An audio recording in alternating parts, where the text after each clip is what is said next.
Every new day is another chance to change your life. Make each day your masterpiece. A very good morning to one and all. Myself, Dr. Shilpa, And Dr. Terrace, postgraduates on behalf of the Department of Periodontology, Yenepoya Dental College, and ISP Study Group Mangalore, are honored to extend a warm welcome to all the distinguished guests and delegates to the CD program on Regaining Pink Aesthetics, a Perio Perspective. we now request Dr. Rajesh Kashyap, Professor and Head of the Department of Periodontology, Yenepoya Dental College, to escort the dignitaries to the dais.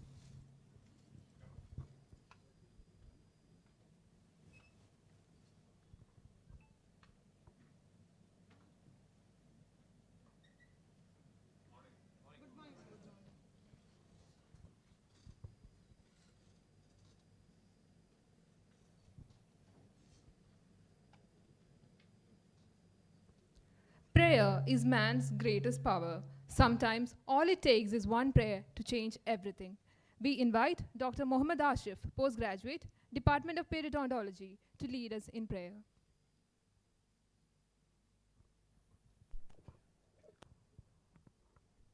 أعوذ بالله من الشيطان الرجيم بسم الله الرحمن الرحيم الحمد لله رب العالمين الرحمن الرحيم مالك يوم الدين إياك نعبد وإياك نستعين اهدنا الصراط المستقيم صراط الذين أنعمت عليهم غير المغضوب عليهم ولا الضالين.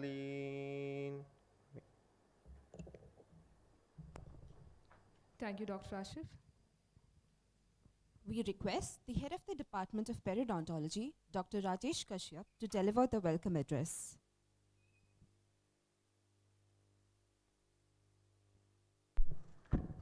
Good morning. Good morning and welcome to Yenepoya Dental College, because we have delegates from other colleges as well. Respected dignitaries on the dais and my dear friends, today we have gathered here for a CD program. We have titled it the Regaining Pink Aesthetics, a Perio Perspective. It is being organized by the Department of Periodontology in association with the ISP Study Group, Dakshin Kannada or Mangalore, and we are happy to collaborate with this group as well. Dentistry, as we know, is all about gaining clinical skills with a good theoretical science. In this context, management of gingival recessions, inadequate areas of keratinized gingiva, ridge deficiencies, and so on, all demand soft tissue augmentations to get a more aesthetic and functional results. So we felt it is appropriate to have a program in this area, and learning new skills, especially the surgical skills, and mastering them during the training period is going to really add a lot of boost to the self-confidence of the postgraduates. And we felt it is really appropriate to have a program on this zone. So that is why we are here, and I hope the program will definitely benefit the postgraduates, who are the real beneficiaries of all these CD programs, as we understand. So I would request all of you to participate very actively in today's program. It is actually not a very big, crowd. It's a small group discussion, in fact. So I think it should really help you all. So we are honored to have Dr. Sripati Rao, Pro Vice Chancellor of the Yenepoya University. He was a former principal of Yenepoya Dental College, Executive Committee member, Dental Council of India. He has steered this institution through a lot of challenges. He has brought in a good work culture and an academic discipline. So For most of us here, he's like a father figure. We adore him, and we are happy to have him here today as a chief guest. So I formally welcome you to this function, sir. Thank you very much.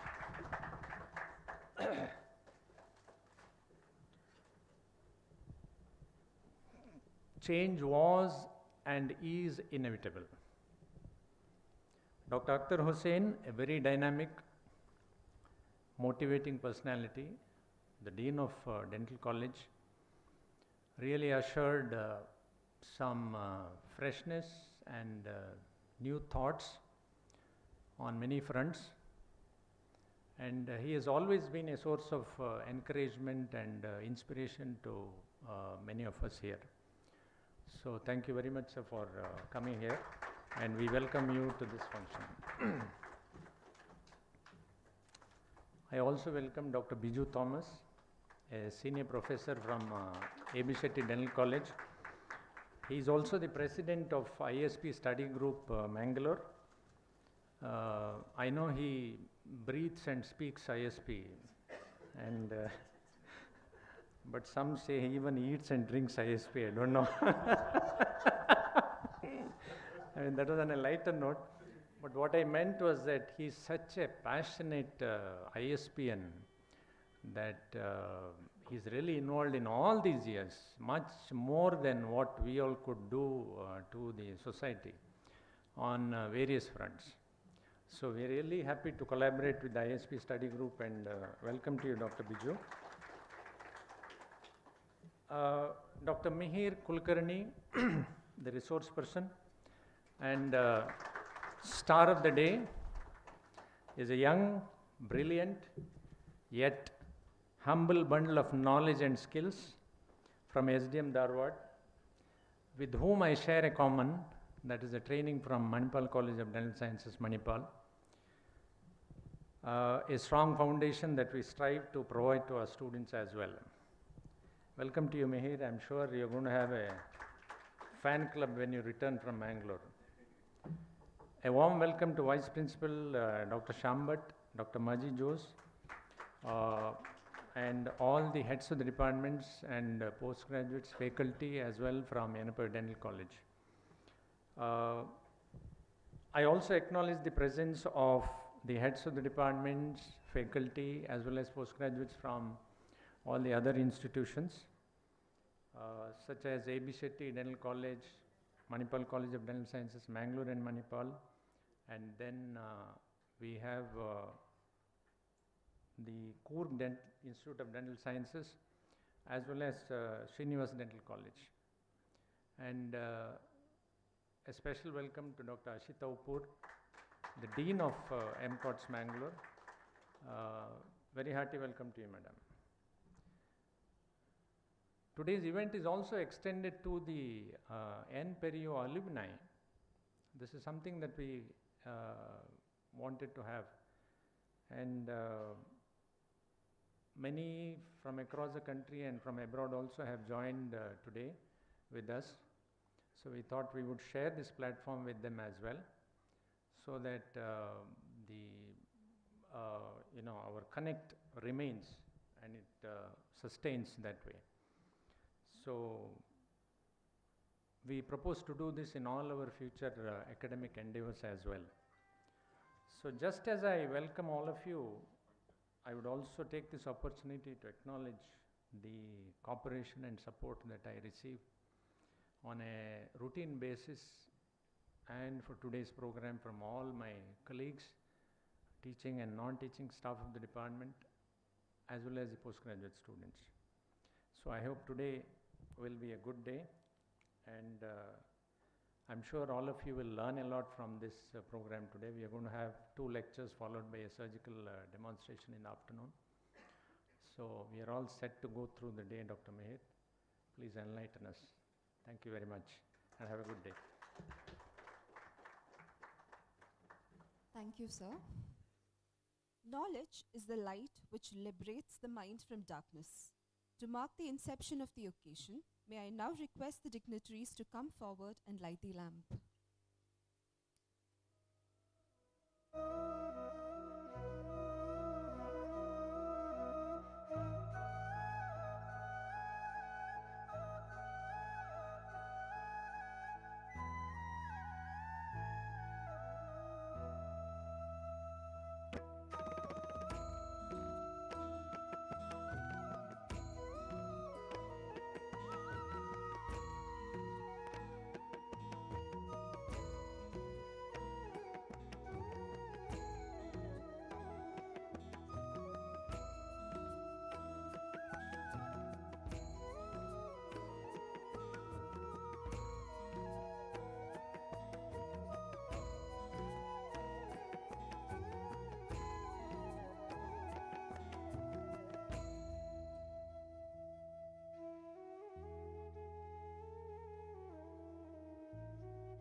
Thank you.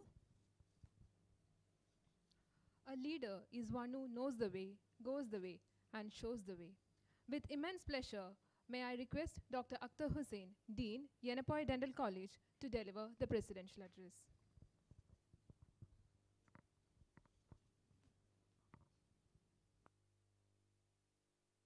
Good morning. Respected Pro-Vice Dr. Sripati Rao, our guest today, our speaker, Dr. Meher, Rajesh HOD, Sashikant, Dr. Biju, Dr. Upur, heads of department, guests from neighboring colleges, students, a very good morning to you all. We know facial aesthetics is taking a much more importance than what it deserves actually. People are becoming more and more conscious about their looks, which puts a lot of stress on the professionals because the demands are very high to look good. So all branches of dentistry now are focused on smile aesthetics. We claim ourselves to be the smile architects. And every branch is focused towards that. Though orthodontics, we say, is the foundation on which facial aesthetics is built, there's also macro aesthetics and micro aesthetics where we involved. It's a teamwork from all specialties involved. So in a situation like this, periodontal involvement is very important in a smile, which many times we don't take it seriously, but I think it plays a very major role now. And what is called now the pink aesthetics, the new word I came to know today. And it should be included. Every periodic evaluation should be included in any smile evaluation. I had done our chart on smile analysis which is published in AJODO. So they are also included periodontal conditions, and the mucogingival attachment is to be, or the mucogingival consideration has to be taken part in any smile evaluation. So I'm happy because we are told one of the most challenges in dentistry is reattachment. We are talking about saying that literally not possible, but nowadays with the new techniques and materials, it's becoming a possibility. And I'm very happy that today we are having a program where it is not just theory, but also it is hands-on to be followed. So I wish this program all the best, and thanks for the neighboring colleges and my students for being here. Thank you. Thank you, sir. Indian Society of Periodontology, in an attempt to encourage scientific interactions within the specialty, has paved way by forming study groups at regional levels. ISP Study Group Mangalore has been in the forefront in conducting various activities. Today's program is one such collaboration. We now request Dr. Biju Thomas, President ISP Study Group Mangalore, to kindly speak a few words on this occasion. Respected dignitaries on the dais, my teacher Sripati Rao sir, Dr. Akhtar Hussain the principal, other dignitaries, fellow colleagues and dear postgraduate students. I'm happy to be here representing the Indian Society of Periodontology as the president of the ISP Study Group Mangalore. For those of the postgraduates who do not know the history of our study group, the ISP Study Group Dakshina Kannada Mangalore was the first formed study group of the Indian Society of Periodontology in the year 1998. And over the last 25 years, we have conducted several programs, and I can confidently state here that our head office has a lot of regards for the programs that the study group has been able to organize. If you see in the last 25 years, we have conducted 2 national conferences, 2 postgraduate workshops. Of course, the second postgraduate workshop is going to happen in April 2023 here, and several other programs like colloquiums, professional enrichment programs, oral hygiene day, oral health day, etc. And recently, just 3 weeks back, during our national conference in Bhubaneswar, I was interacting with our office bearers. In fact, they were asking me why the study group was named as Dakshina Kannada Mangalore. So that time I was explaining to them about our study group and its activities over the years, and all of them were very appreciative of the programs that we have conducted, and in fact many of them have good memories having visited here for the very of the previous programs. Imagine there have been only 21 national postgraduate conventions so far all over the country, and the 2 of them are coming to Mangalore. That shows the confidence that our head office has in the activities that we have been able to organize here. Now, in a special way, I should thank Dr. Rajesh, Dr. Shashikant for this initiative, and they have organized several excellent programs in the past also. I still remember in 2000, For the 13th National Postgraduate Convention, there was a pre-conference course on piso surgery in Yenepoya Dental College, and that program was so much in demand that I remember towards the end we had to tell the delegates politely, the pre-conference course on piso surgery at Yenepoya is full, sorry, we cannot accommodate you. To that extent, the program was a success. And now they have taken the initiative for this program also, and being an past president of the Indian Society of Periodontology and being an office bearer and executive committee member for, I'm talking about myself, for the last 23 years at a stretch now. As Rajesh rightly said, I've been very passionate about the activities of the Indian Society of Periodontology, and I wish to see more such programs happening in the future here. Once again, I thank Dr. Rajesh and the entire team for this excellent initiative and the topic of very much relevance today. I'm sure postgraduates, you have a lot to learn today. Please attend the program in full and go back enriched in knowledge. Thank you.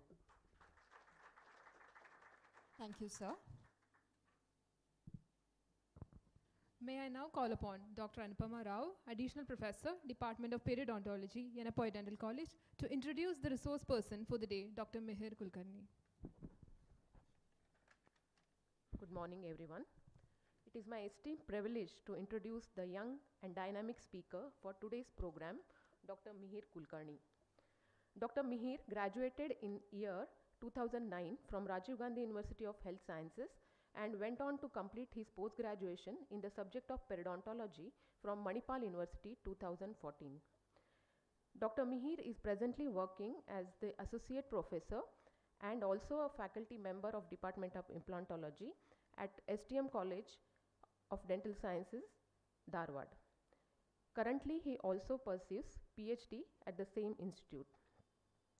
He has worked in various committees at the college level, like being Assistant Coordinator IQAC, NIRF, and member of Infection Control at STM College of Dharwad. He has received external funding from organizations like ISOI and Osteology Foundation Education Grant. Dr. Mihir has many achievements in his credit.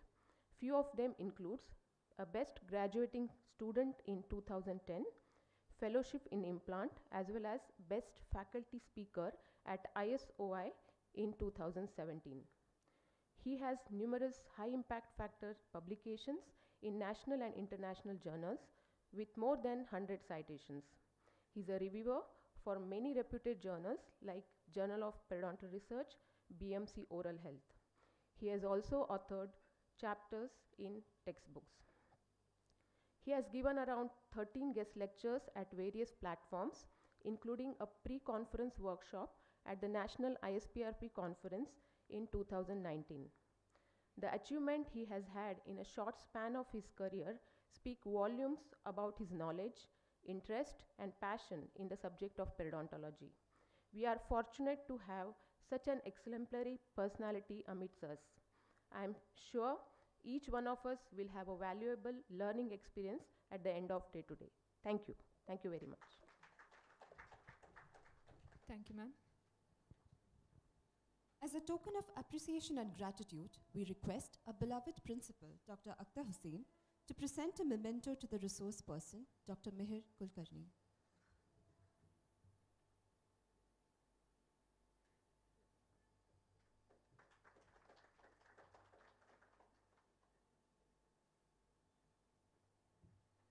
Thank you, sir.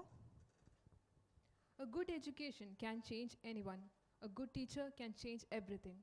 On behalf of our department, we take immense pleasure in welcoming our chief guest, Dr. Shripati Rao, Pro Vice Chancellor, Yenepoya deemed to be University, to speak a few words on this occasion.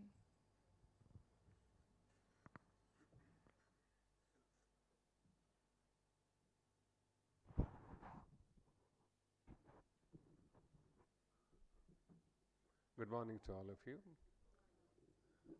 Can I have the mic? I think I'll feel more comfortable. Thank you.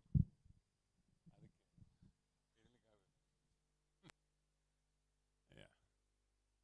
My beloved friend Dr. Akhtar Hussain, Dr. Mihir, Rajesh, Dr. Biju, Ashadapur, Dr. Sham, Maji, and all my faculty members,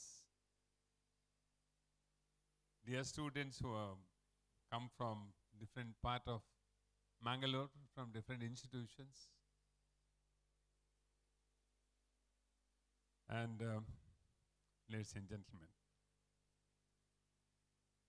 very happy that today you have called a very young and dynamic person to conduct the program. That shows the confidence what you have in him. And Mihir, I was really impressed listening to your CV. At this juncture, you achieved so much. You'll be the pride of the nation soon. Please keep good work. We'll always feel very happy that when our students excel, all the teachers. So that's what you're doing. Please carry on with your good work. Very aptly chosen topic today. Because that's the challenge they always have, periodontists always have for years now, managing this, what I call gingival recession or clefts or whatever it is. It's a big challenge. Now, before I talk, I will take few minutes. I saw everybody is finishing 1 or 2 minutes, and I thought, what's happening? I think they're giving all time to Mihir, but Mihir, I'll take only few minutes. Akhtar especially, I was shocked. President is speaking for a half a minute and finishing it. All right, I'll take your time. Don't worry. Before I say anything, let me talk about the Department of Periodontium. It's not I'm telling because today I'm the chief guest for the program. It's my observation for the last 26 years when I was the dean. One of the finest department with excellent interpersonal relationship between the faculty. This is what I observed. It's not I'm trying to boast, I'll tell you. This is what I observed, that the department has an excellent teamwork. I was wondering how it has happened. It's all blessings of our elders who started the department, blessed the department, took the department to greater heights. I would like to remember them. Dr. B.R. Verma, Dr. Bogani, Vijayakar, Dr. Subramaniam, I still remember, and so many others. And later, Dr. Shashi took the department to greater heights over, I think, 15 years? Yes, 15 years. He joined immediately after passing from Dharwad. He came straight here when I requested, and he said, yes, he'll join here. And now, under Dr. Rajesh, very able hand. All are able, I am not telling that. All are able in the department. That's why I said the excellent interpersonal relationship. That is what is required in a department. Like a team, is it not? Okay, once you go out of the department, it's a different thing. But when you are inside the college, you should work like a team. And please carry on. God bless all of you. Please carry on. And I want every department to follow the same. You should enjoy when you come to the college. You spend 5 hours, spend it beautifully, interact with the student, go back. That's all you do as a teacher. Okay. Now, coming to the today's topic, we all know that having a good periodontium is having a strong pillars for a building. If there is any, defect or deformities or any disease of the periodontium, we know that the dentition will cripple or collapse in no time. I remember when I was a student in 70s, early 70s, I remember my teacher, Dr. Gore, less of theory and, they used to teach us a few techniques. I still remember the beauty is he used to hold my hand and teach me hand scaling. Which teacher is teaching nowadays? I remember, he was so particular that how you hold your instrument, how you do the instrument, very, very important. Biju will remember, I think you must have worked under him, whatever it is. He will not teach you more, but scaling, he will come and demonstrate to you. Flap surgery, he will come and demonstrate to you. These are the two things he used to do, and I still remember that time the periodontal work was restricted only to that. Maybe a small flap surgery or hygienic procedures, or gingectomy or a gingivoplasty. That's all. For few decades it was going on like that only. Suddenly in the last 2-3 decades, because of the research and innovations in the field of periodontia, it has grown so much now. I'll tell you, it's one of the most beautiful specialty in dentistry now. Periodontia. Now, why? You might ask me why. Let me tell you, I may be a surgeon, I'm a maxillofacial surgeon, I all agree that. But when compared to the surgical work, what you people do, it is like carpentry. I always say that because a very gross movement of the tissues, handling of the tissues, we are very, very rough in handling. But as a periodontist, you handle it so delicately, I'll tell you, because the tissues which you are handling also are very, very delicate and fragile. You can't be rough with them. You have to be very, very delicate. That's why I'll always say, my dear student, this is the right age for you to learn the surgical techniques. The reason is, if you want to be a good surgeon, first of all, you should have the passion for it, one thing. If you're not interested, there is no point in forcing yourself. Secondly, you should have a very good, excellent eyesight. You should have very steady hand. Very important that you have very, very steady hand, and you should have the fullest concentration when you do. You should not get, diverted or deviated when you do the work. If you have all the three, take a periodontia. I'll tell you. Because in dentistry, in true sense, if there is a plastic surgery work, it is done in periodontia, not in oral surgery or in any other department. We all do gross surgery like how the general surgeons do, we do that. We don't do this delicate job. I am not trying to degrade my own profession, but I am telling the truth of it. Today, if you ask me to do a flap surgery, I can't do it because my fingers are shaky, hand is shaky, I can't do it. That's the reason I said you should pick up these procedures when you are young. My dear students, you have got an opportunity to learn from a young person. That is the reason he has become an excellent teacher and a demonstrator. Why? He has picked up these procedures early in his life. He has adapted it. And the beauty is he is ready to share his knowledge. That's the greatest qualification of a teacher. You should share the knowledge what you have with your juniors or with your student. Then only it's worth having all this knowledge. Otherwise, it's of no use. Calling yourself as a good teacher and you don't share your knowledge, it's of no use. So I'm very happy that you have come here to demonstrate. Please, my request to all of you, please learn. See, today, if you see all over the country, why periodontists are involved more in implant now, in the implant surgery, not the oral surgeons?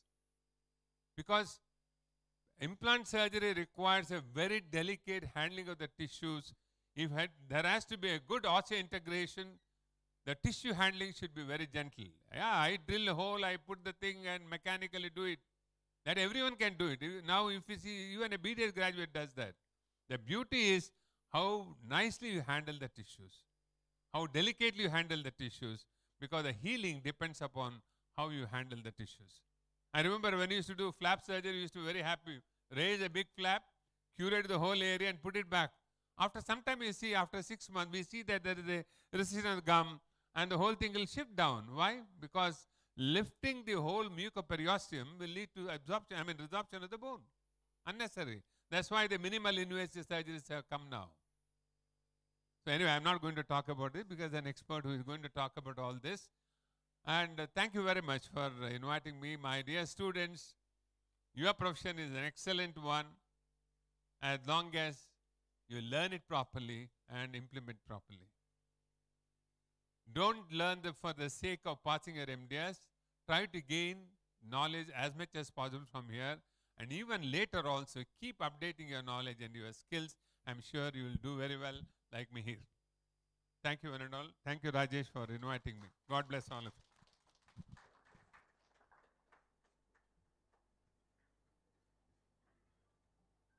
Thank you, sir.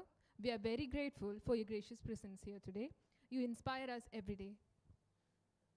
Acknowledging the good that you already have in your life is the foundation for all abundance. I now call upon Dr. Shruti Pratap, Additional Professor, Department of Periodontology, Yenepoya Dental College, to deliver the vote of thanks.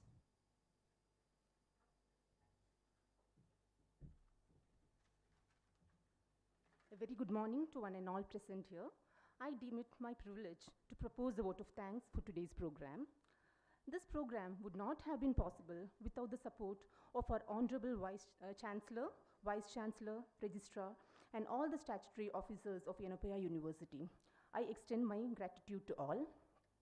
On behalf of the Department of Periodontology, I extend my sincere gratitude to the Honorable Pro Vice Chancellor and Chief Guest for today, Dr. B.H. Sripati Rao, sir, for gracing the occasion and for being a constant source of inspiration to all of us. A special thanks to our beloved Dean for being the pillar of strength and encouragement. Thank you, sir. Thanks to our Vice Principals, Dr. Shambat sir, Dr. Chhatra sir, and Dr. Maji ma'am for their support. I express my sincere thanks to our resource person of the day, Dr. Mihir Kulkarni, for accepting our invitation and sharing his knowledge on the topic, Regaining Pink Aesthetics, a Perio Perspective. I must mention our deep sense of appreciation to Dr. Biju Thomas, President, Indian Society of Periodontology Study Group, Mangalore, for his support. My sincere gratitude to our head of the department, Dr. Rajesh Kashyap, for his relentless effort and encouragement. I express my sincere thanks to Dr. Shashikant sir, Senior Professor of Periodontology, and to all my colleagues for their constant support. Thanks to all the heads of the departments and staffs present here. A special mention to the IT department, Rajesh and Siraj, for all the technical support. I also thank the non-teaching staffs of our department. I would also like to thank the food craft for the refreshments being provided, and also the MCs for today, Dr. Teres and Dr. Shilpa. Finally, thanks to all the participants, delegates from other institutions, and postgraduates and alumni for attending the program. Thank you, one and all. Thank you, ma'am. I now request everyone to kindly rise for the national anthem.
With this, we come to the end of the inaugural ceremony. We will now disperse for refreshments and then gather back for the lecture at 10:30.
first lecture will be on the topic applications of autogenous grafts in periodontal and peri-implant soft tissue augmentation. I request Dr. Mihir Kulkarni to commence with the lecture. Thank you. I hope I'm audible at the back. I'm audible, yes. So at the outset, I would like to thank Yenepoya University and the Dental College for having me here, and I like to thank Rajesh sir and Shashikant sir and the entire department for organizing this event. And I hope we have a fruitful day ahead. So let's start with the first topic for today, that is applications of autogenous grafts in periodontal and peri-implant soft tissue augmentation. I bring warm greetings to all of you from my institute, the SDM College of Dental Sciences and the Sri Dharmasthala Manjunatheshwara University. So it is here that I have done most of my work, and I am very happy to be able to share it with all of you today. So achieving peri-implant soft tissue aesthetics and periodontal soft tissue aesthetics is an increasingly important goal for the clinicians presently. This has led to the concepts, for periodontists, the adequacy of attached gingiva is probably the bare minimum that we seek to achieve. And when the concepts of aesthetic dentistry or soft tissue augmentation are applied to periodontics, we need to go beyond adequacy.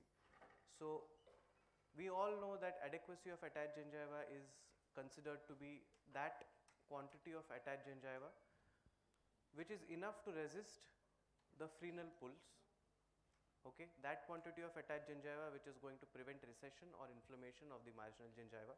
That's the gospel that we follow. But when we apply the requirements of aesthetics to the periodontics, we need to go beyond adequacy. While there are a lot of situations that we face where we see that the attached gingiva is adequate, but we still may decide to augment to improve the aesthetics. So we will look at a few situations, whether it is periodontal augmentation or peri-implant augmentation, the basic concepts are the same. So once we start with a lot of periodontal augmentation, we can easily extrapolate those concepts to peri-implant soft tissue augmentation. So a few learning objectives that I have stated out for this presentation is the fundamentals of periodontal and peri-implant soft tissues, the importance of keratinized peri-implant mucosa, the rationale for use of palatal tissue, because we are speaking exclusively about autogenous grafts today. We are not speaking about any substitutes in today's presentation. The rationale for the use of pedicle soft tissue grafts, an increasingly popular technique to use the palatal tissue, bilaminar techniques. Along the way, I would of course be sharing a few tips here and there about the armamentarium, and of course the management of the palatal donor side, because harvesting the tissue is only feasible if we know how to manage the complications that are also a part and parcel of the augmentation surgery.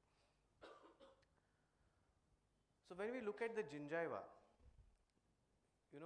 be it any book or article, the term used to describe the gingiva is architecture. Okay, it's called architecture because it is designed to be a certain way for a purpose. It's built for a purpose. And what is that purpose? The purpose is not aesthetics, that's how we look at it. Yes, the purpose is not technically support because you have the periodontium, the periodontal ligament for it. The function is protection. And the more we understand the protective role that the gingiva has to play, it is easier for us as clinicians to identify ways of reconstructing, or maybe identify the roadblocks for us to reconstruct. Alright, so we will look at a few very key features of gingiva. Now because we have an audience of postgraduate students, I have taken the liberty of going slightly into the subject matter before coming to the clinical cases. So why all the fuss, right? So when I say protection, where is the challenge coming from? Now these are a few samples that I have isolated. This is on nutrient agar, this is on blood agar. And where are these coming from? These are coming from, so you can see at least three different types of colonies there on nutrient agar. It's all coming from this innocuous looking gingival former that I just removed, put it in some transport medium, and this is all of us should realize is just aerobic culture. So if you do anaerobic culture, you will get a new set of organisms. You do a PCR, you will get even more. You do sequencing, you will get even more. So this is the entire challenge that the gingiva is facing. On one side of the gingiva, we have a biofilm which is rich with millions and millions of organisms, and just 2 millimeters later you have a sterile environment. That is the ability that the gingiva has, and that it is designed for that purpose. So there are a few features which make the gingiva so potent in its ability to defend the milieu interior. Starting with this beautiful structure, junctional epithelium. Like my professor used to say, we need to read the finer points of junctional epithelium.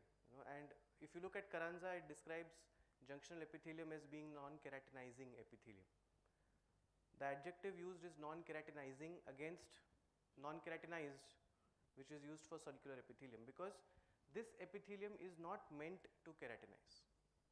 It is not, the epithelial cell is not going to mature into a corneocyte ever, because that's not its role. Its role is to be capable of responding to a bacterial threat. Its role is to be able to renew and refresh the attachment to the tooth, and that is why this organ is so important. Other than this, we have a beautiful capillary network of gingival microcirculation. We often call it the triple blood supply of the gingiva. So as soon as the tooth is gone, one source is lost. The periodontal source is lost, and we are left with two sources. Now this triple blood supply is not only important for the volume of blood it gets to the gingiva, yes, that is also important, but it is also important for a very specialized structure that is seen in this vasculature. So you have what is called as an high endothelial venule. So you have these high endothelial venules which are a characteristic of the post-capillary plexus, and these are typically seen in lymph nodes. Now what is so special about these? So the high endothelial venules have specialized properties to allow lymphocytes and nothing else into the lymph nodes. So these cells are there to recruit WBCs, and whenever there is an inflammatory challenge posed to the gingival tissue, the collaterals are going to open up, the high endothelial venules are going to get flushed with blood, and they are designed with all these adhesion molecules to attract the neutrophils. Margination, transmigration, rolling, all that starts, and you have a huge number of neutrophils entering the gingival connective tissue through the circular epithelium into the sulcus, to be known as orogranulocytes. So they are designed for that purpose. So you have this structure, which is the second most important structure in the gingiva. Apart from these two structures which are vital for defense, there are a slew of other mechanisms of gingival defense. I will not get into the details of that. I just want to convey how important the gingival architecture is. And do what may, we will not be able to restore that architecture. We can mimic that contour aesthetically, structurally, but we cannot reproduce that contour, especially around implants, because we do not have the triple blood supply, we do not have the signaling. Any structure to develop needs a cooperative signal from the mesenchymal tissue. That's called as the epithelial mesenchymal interactions that happen, whether it is the formation of cementum to begin with. So when you don't have a tooth, you don't have the signaling, right? So we are not going to be able to get a tissue like the gingiva around an implant, and that makes that situation all the more dangerous in terms of its susceptibility to disease, as well as its importance or its difficulty in reconstruction, right? So what are the key differences we have between gingiva and peri-implant mucosa? The junctional epithelial attachment is longer on implants than on teeth. We will look at the clinical applications of this also. The gingival group of fibers are perpendicular to the long axis of the tooth and directly insert into the tooth material.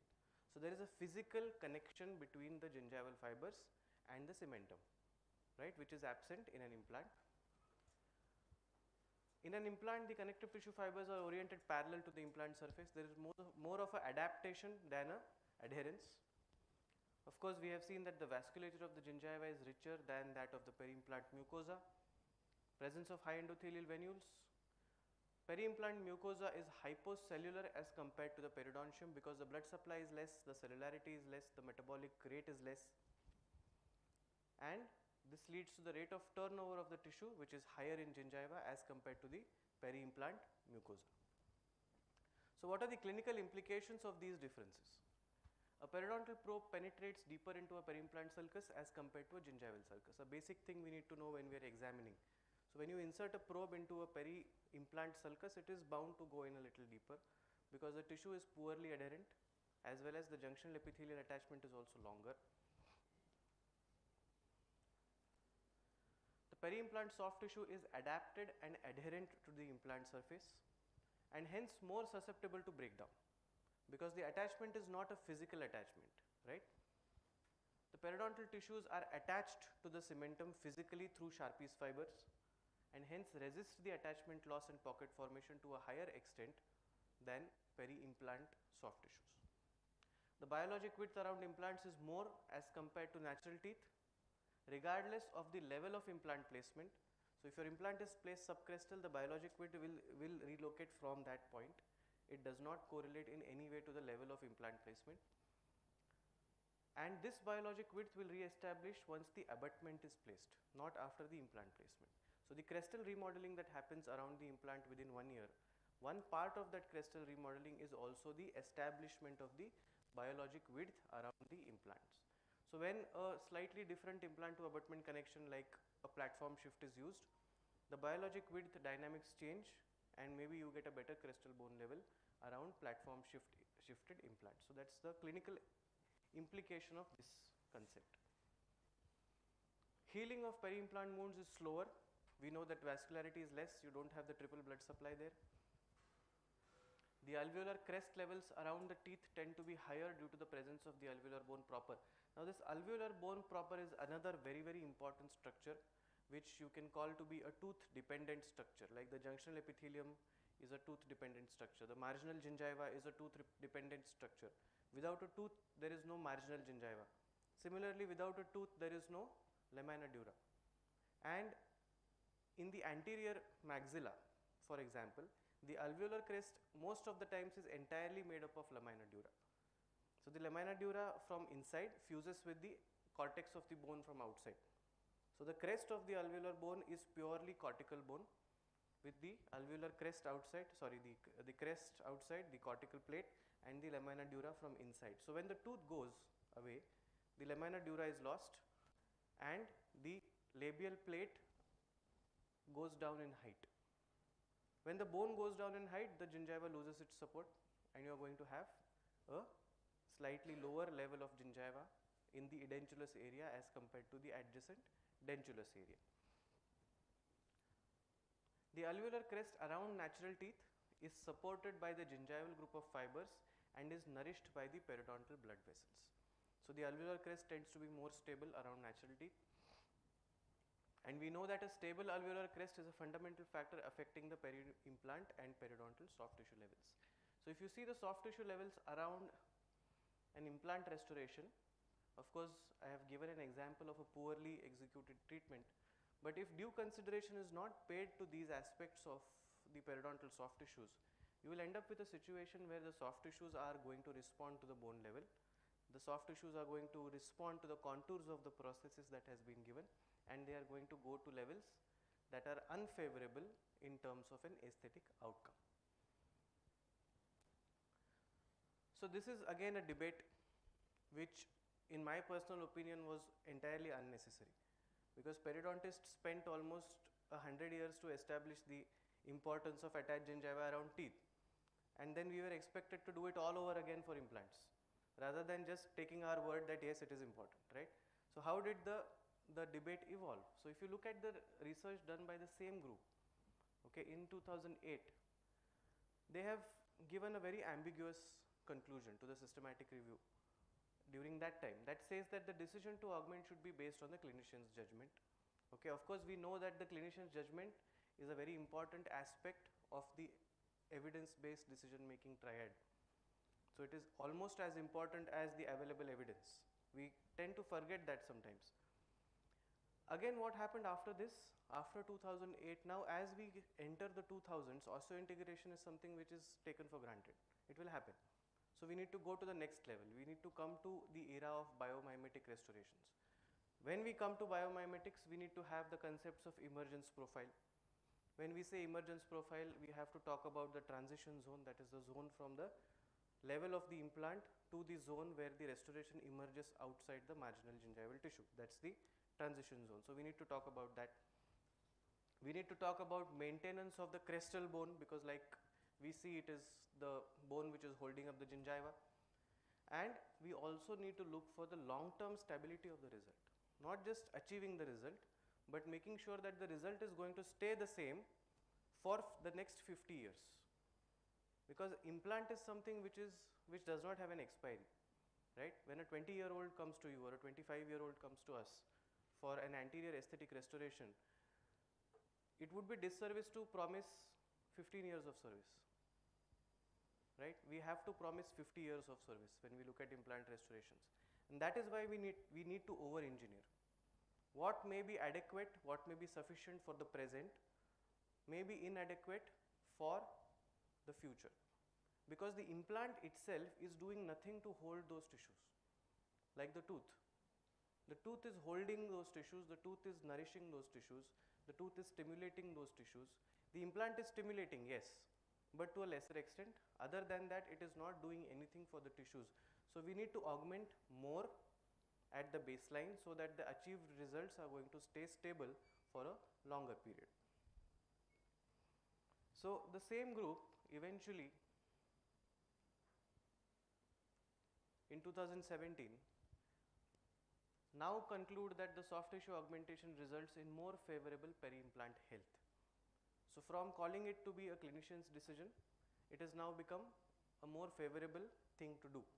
And this concept has just improved in the last 5-6 years since this 2017 article.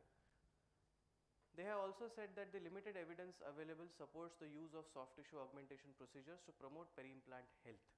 Now, this is an offshoot of the same work, both done by the ITI Foundation Group and the European World Workshop in Periodontics together. So that leads us to this question: to graft or not to graft?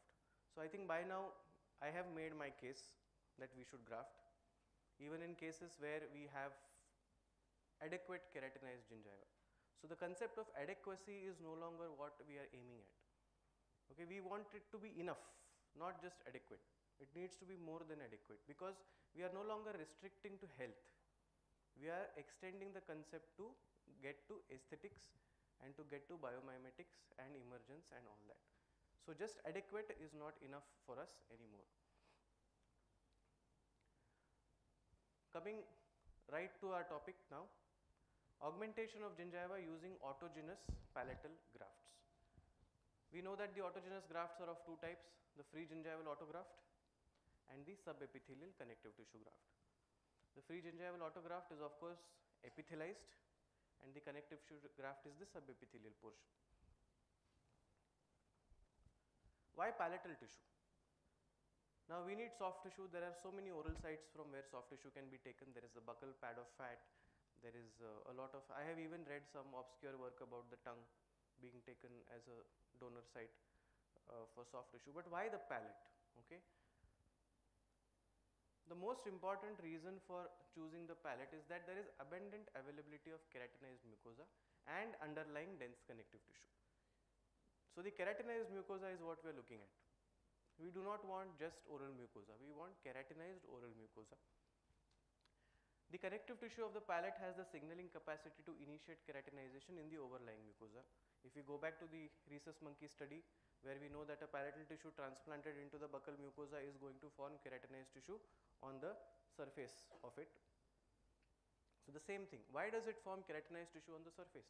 Because it signals that. So the connective tissue has the signaling capacity to initiate keratinization in the overlying mucosa. That's why we use the parietal connective tissue and not any other connective tissue. It is very easy to use the palatal tissue for augmentation of the anterior maxilla. I will demonstrate this through a few cases. I hope I can convince you about that. And there is established literature the connective tissue and the epithelialized tissue of the palate is established in literature as the graft with the best results in terms of volume gain and more importantly the stability. You may be able to get the same volume by using something like a mucoderm or any other cadaveric tissue or a collagen membrane or anything like that, but the stability of that outcome is going to be more when autogenous palatal tissue is used.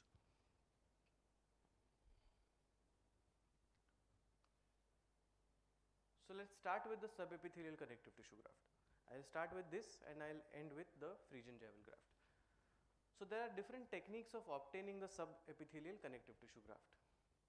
There is the access flap has to of course be a partial thickness flap, and this is the region of the palate from where connective tissue can be obtained. It's a huge area.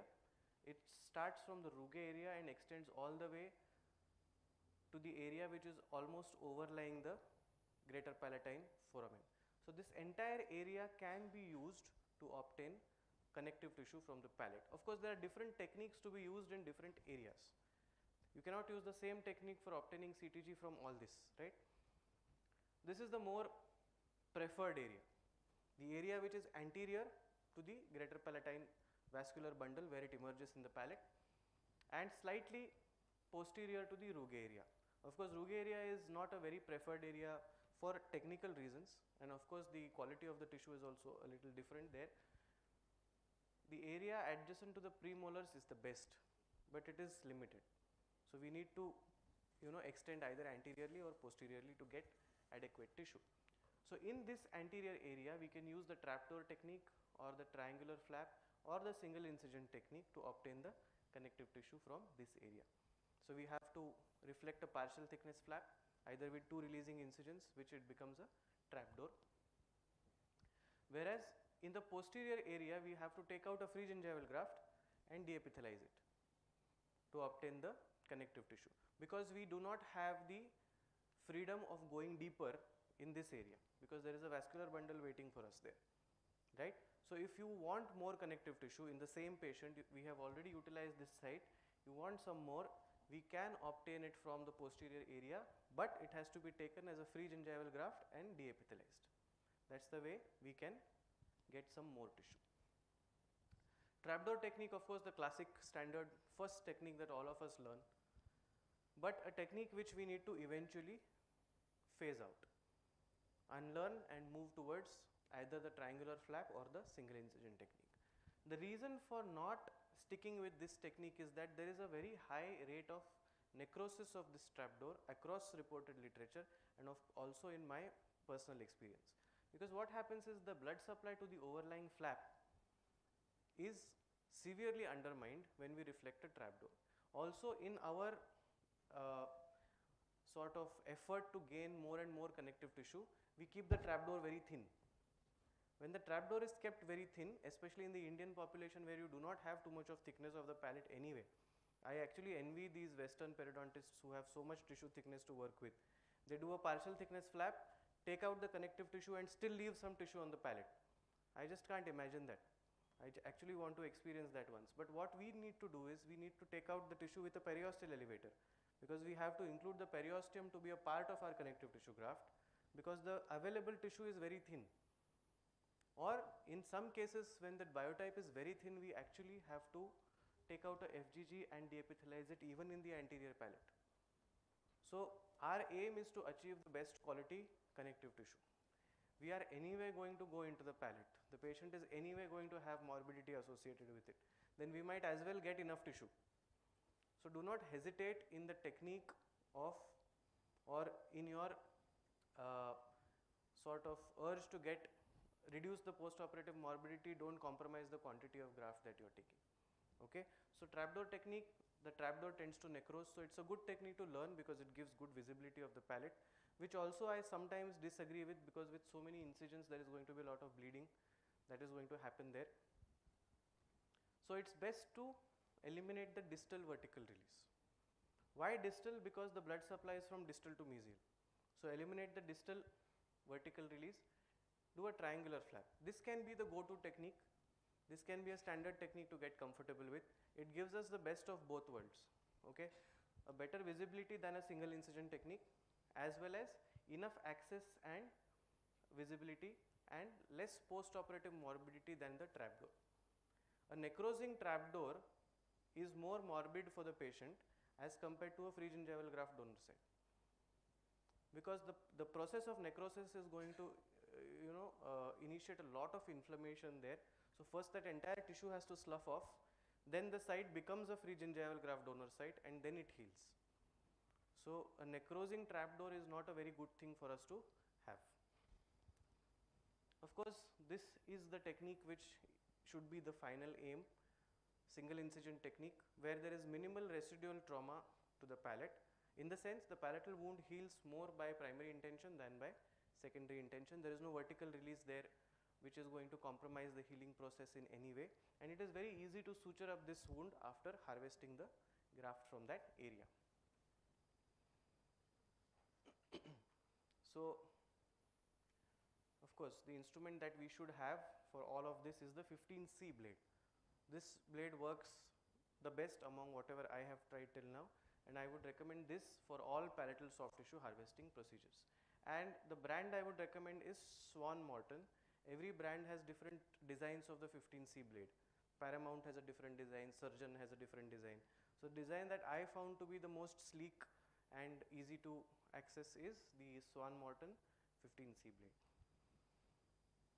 Yes, so now we'll start with a very basic case. I like to start with this case because of course it's the CPF and CTG, the known gold standard for gingival recession coverage. Alright, and I would like to start with this case because this is the first case that I have ever done.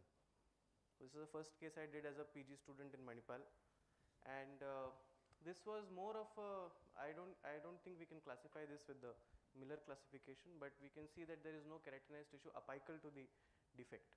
So usually these kind of defects are not meant to be treated by a coronally positioned flap, because when we say coronal positioning, there needs to be some keratinized tissue apical to this recession, which can then be positioned coronally to get coverage.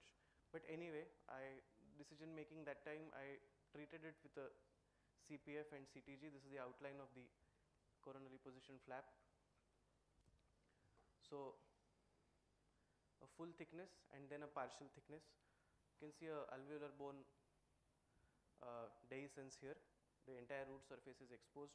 Precipitating factors and predisposing factors of recession, very important for the PG students to understand. So this is the predisposing factor. The precipitating factor is the brushing for the recession.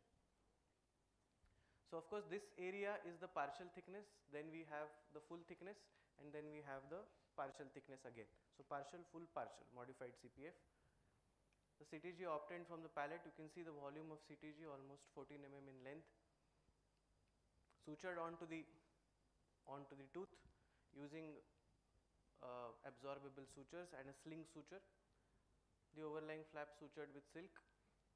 You can see some amount of CTG left exposed here, which is perfectly acceptable as long as enough CTG is under the flap. And this is the initial healing, and this is a little bit of a follow-up. So this, why I like to show this case is because this is the first case that I did, and this has given good results. So the technique is very predictable. It's a foolproof technique. A CPF with CTG should not fail unless there is an event like an infection or the patient brushes or injures that area. So there is a factor which is not under our control. It's only such situations that a CPF is with CTG should fail. Otherwise there is no reason for these grafts to really fail, and it gives a very nice result that gets better with time, similar to FGG. Even the CTG results get better with time. Also what has happened here is a recession on the lateral incisor, because that's where the vertical incision was placed. So we have to be very careful where we place our vertical incisions, releasing incisions, so as to not precipitate recessions on the adjacent teeth. So while we have covered this, we have made some recession on the lateral incisor. So this is another thing we have to be very careful of. This is how it was before. This is another case, good results every time. CPF with CTG will never fail to do your job, right? Of course, this is a case more closer to a Miller class 1, where there is a recession which is bound by keratinized tissue on all sides and hardly any interdental tissue loss happening there. Another technique of using the CTG is in a pouch. So if we do not want to reflect a flap, I do not usually do a coronally positioned flap or a lateral pedicle flap for the mandible anteriors. Mandibular anteriors are a very nice site for a pouch and tunnel. It works very well most of the times. So a pouch is created. You can see the UNC 15 probe extending almost up to say 13 mm here, 12, 13 mm, almost 15 mm on that side, and 4 to 5 mm apically as well. A large connective tissue graft tucked inside this defect, and the edges of the recession are sutured to each other, because the tissue, you can see the tissue release was so much more than the size of the graft. That was to allow some amount of pull onto the edges of the recession, sutured to each other, and this is the outcome. Now, is this outcome a perfect outcome? No, it is not, because we have not been able to achieve 100% recession coverage. But do we expect 100% recession coverage to begin with? In this case, we do not, because we know that the root prominence is a very important factor which is playing a role in this recession. And unless we aggressively plane the root prominence, and maybe for that reason then maybe do a RCT for that tooth, because we are going to almost reduce 2 or 3 millimeters of the root surface. And in that situation, once we have reduced the tooth surface, if the graft does not take up completely, we are in a larger soup than we were before. So what we have achieved here is a good band of firm keratinized tissue, attached gingiva. So we have managed to restore the health of the area and make sure this area does not precipitate recession in the future. The same technique, of course, documented again and again, over and over again, with very good success around implants also. So this is a case where there is a slight labial defect. Now these things are very common. Okay, this is the most common thing we will all see, is where there is a loss of labiolingual volume of tissue around implants. So there is an implant in here and there is a labial deficiency. Now this is where we will be moving into the micro aesthetics. We will not see these things unless we are putting retractors, we are going close, and we are observing the gingiva, right? So just a CTG put there, sling suture around. This is a temporary placed on the implant, and we have been able to get a beautiful bulk of the labial tissue. The next important thing is to recontour this temporary to try to achieve the emergence profile that we are aiming at. So here you can see that the temporary has now been over contoured on the labial side. It's always important to first under contour the temporary to allow sufficient thickness of graft to form. You can see that this graft, this tissue here is already pale. Okay, this has been allowed to mature for a long time, almost for I would say 5 weeks or so, 4 to 5 weeks, and then the temporary has been recontoured to put pressure on that area. If the pressure is put too early, the tissue will move away. If the tissue has not had time to mature, it's going to move away. So the pressure to form the contour has to be applied after initial maturation of the tissue has been completed. So now we are applying pressure on this area to get the contour. We can see that pressure here where the gingiva has blanched, and this blanching should not stay more than 10 to 15 minutes. If the blanching is staying for more than that, that means there is too much pressure and we need to reduce it. Otherwise, it will cause necrosis of this tissue. So the blanching has to be there, but it has to come down within 10 to 15 minutes. Another area where free connective tissue grafts can be used. Now this I have called this peri-implantitis, but that's a little controversial, we will not get into that. An over contoured restoration around an implant which is not very ideally placed. This had been placed in our college almost I would say 15 years back. This is a BioHorizons external hex implant, and because the implant is not in a very good axial inclination, there is some amount of functional remodeling that has happened in the bone. To add to that, there is a very poor quality of tissue in that area. So we are not very happy with the marginal bone levels. Here patient was complaining of food lodgement in this area. So this is another area where I have used a free connective tissue graft. This is how the clinical situation looks, the external hex implant. After reflecting the flap, you can see the granulation tissue and the bone defect. which has been removed. The defect also has been slightly altered with a little bit of osteoplasty. It is very important to alter the bone contours. If we look at flap surgeries, you know that the highest success rate or long-term maintenance of the flap surgery is always with resective osseous surgery. That's because when the osseous structure is remodeled to mimic the biology, it is going to support the gingiva and get good post-operative contours, which facilitate the maintenance later, right? There was an edentulous span distally, so another new implant has been placed here. Connective tissue sutured again with a sling around the, this is a standard operating procedure. You sling the connective tissue around the tooth or the implant. Don't try to secure the CTG by any other way. That is one advantage of CTG. It is easier to do. The same thing if I was to do an FGG in this area, it would have been a nightmare to try to suture the FGG adapted properly to the tissue in an area where already access is so limited. It's next to impossible, right? So CTG is very simple that way. Why does it allow this? Because it's going to be covered with the flap.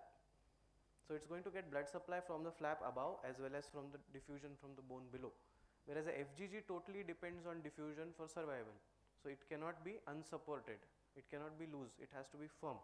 Whereas a CTG can just be slung around the tooth or implant to just stabilize the apicocoronal extent of the CTG and then covered with the native flap to allow it to heal. So the native flap is closed, the distal implant which is placed, and this is after around, I would say, 5 months of healing. The baseline 6 months. So you can see the reduction in the probing depth as well as slight difference in the inflammatory component of the tissue.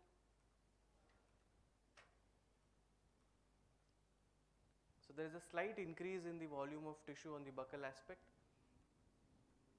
And now we have gone ahead and done the final restorations for both the teeth. Slightly under contoured this. Of course, this implant is in a very weird angle, so the entire contour could not be done very ideally. Another way of using a CTG is like a poncho. So the CTG can be used around a gingival. In this case, it's a PRF clot which is there, but the CTG also can be used in the same way around the gingival former or around a temporary tooth and then screwed onto the implant. So the CTG is going to take up all around the implant, right? This is a poncho. This is another demonstration of the poncho where you can see that the CTG has been passed around both these gingival formers and sutured down, and the native flap has been adapted over it. Of course, interdentally the CTG is exposed, which is fine. Like I said, as long as enough CTG is under the native flap, you can leave some amount of CTG exposed and then just approximate the native flap as best as possible to increase the overall volume of this area. So this is the free connective tissue graft. Okay, we can use it everywhere, the go-to technique. Okay, but going one step higher, whenever possible, we can try to start employing what are called as pedicle connective tissue grafts. Now, what is the advantage of pedicle connective tissue graft and how to use them? I'll try to depict in a few cases. So a pedicle design helps in a more predictable outcome. That is because a partial blood supply has been maintained. We have not completely severed this tissue from the native bed. So some amount of blood supply is still remaining. What that does is the graft shrinkage is reduced as compared to free grafts. We know that there is almost a 40 to 50% graft shrinkage of a free gingival graft and almost a 30% graft shrinkage of a free connective tissue graft. Whereas with pedicles, right now with the limited literature support, it says there is around 15 to 20% graft shrinkage, which is almost half of that of a free gingival graft and at least 60% less as compared to the free connective tissue graft. Of course, the healing is faster because of the partially maintained blood supply. So the most simple technique or among the first techniques of doing a pedicle graft was the Abraham's palatal roll flap technique, and then this technique has seen n number of modifications over the years. Now whenever there is a technique, every clinician wants to adapt that technique as per his or her own skill set, right? And that is exactly what has happened with the Abraham's flap. All the modifications are aimed at making the technique simpler as well as reducing the complications associated with the original technique, right? So the original technique meant deepithelializing a large area of the palate, lifting up a full thickness flap, rolling it to the buccal side. So an entire area of the palate was allowed to heal by secondary intention. So it was supposed to be, or it is expected to be quite traumatic for the patient. So eventually we have now come to some techniques which give us the advantage of that as well as reduce the palatal morbidity that happens. So this is a very simple case to demonstrate a very basic kind of a palatal roll flap. So a little bit of a contour defect here. So there are two incisions that we need to know about, the incision A and incision B. So the superficial flap will have incision A, where the circular part of that incision is a full thickness incision and the crestal part of that incision is a partial thickness incision. After placing incision A, we get a partial thickness flap which can be reflected, and then incision B is placed under the access flap onto the palatal aspect. So this dotted incision B is placed after the overlying flap has been reflected, and this entire connective tissue from here is then reflected with a periosteal elevator, and this is now attached to the buccal flap.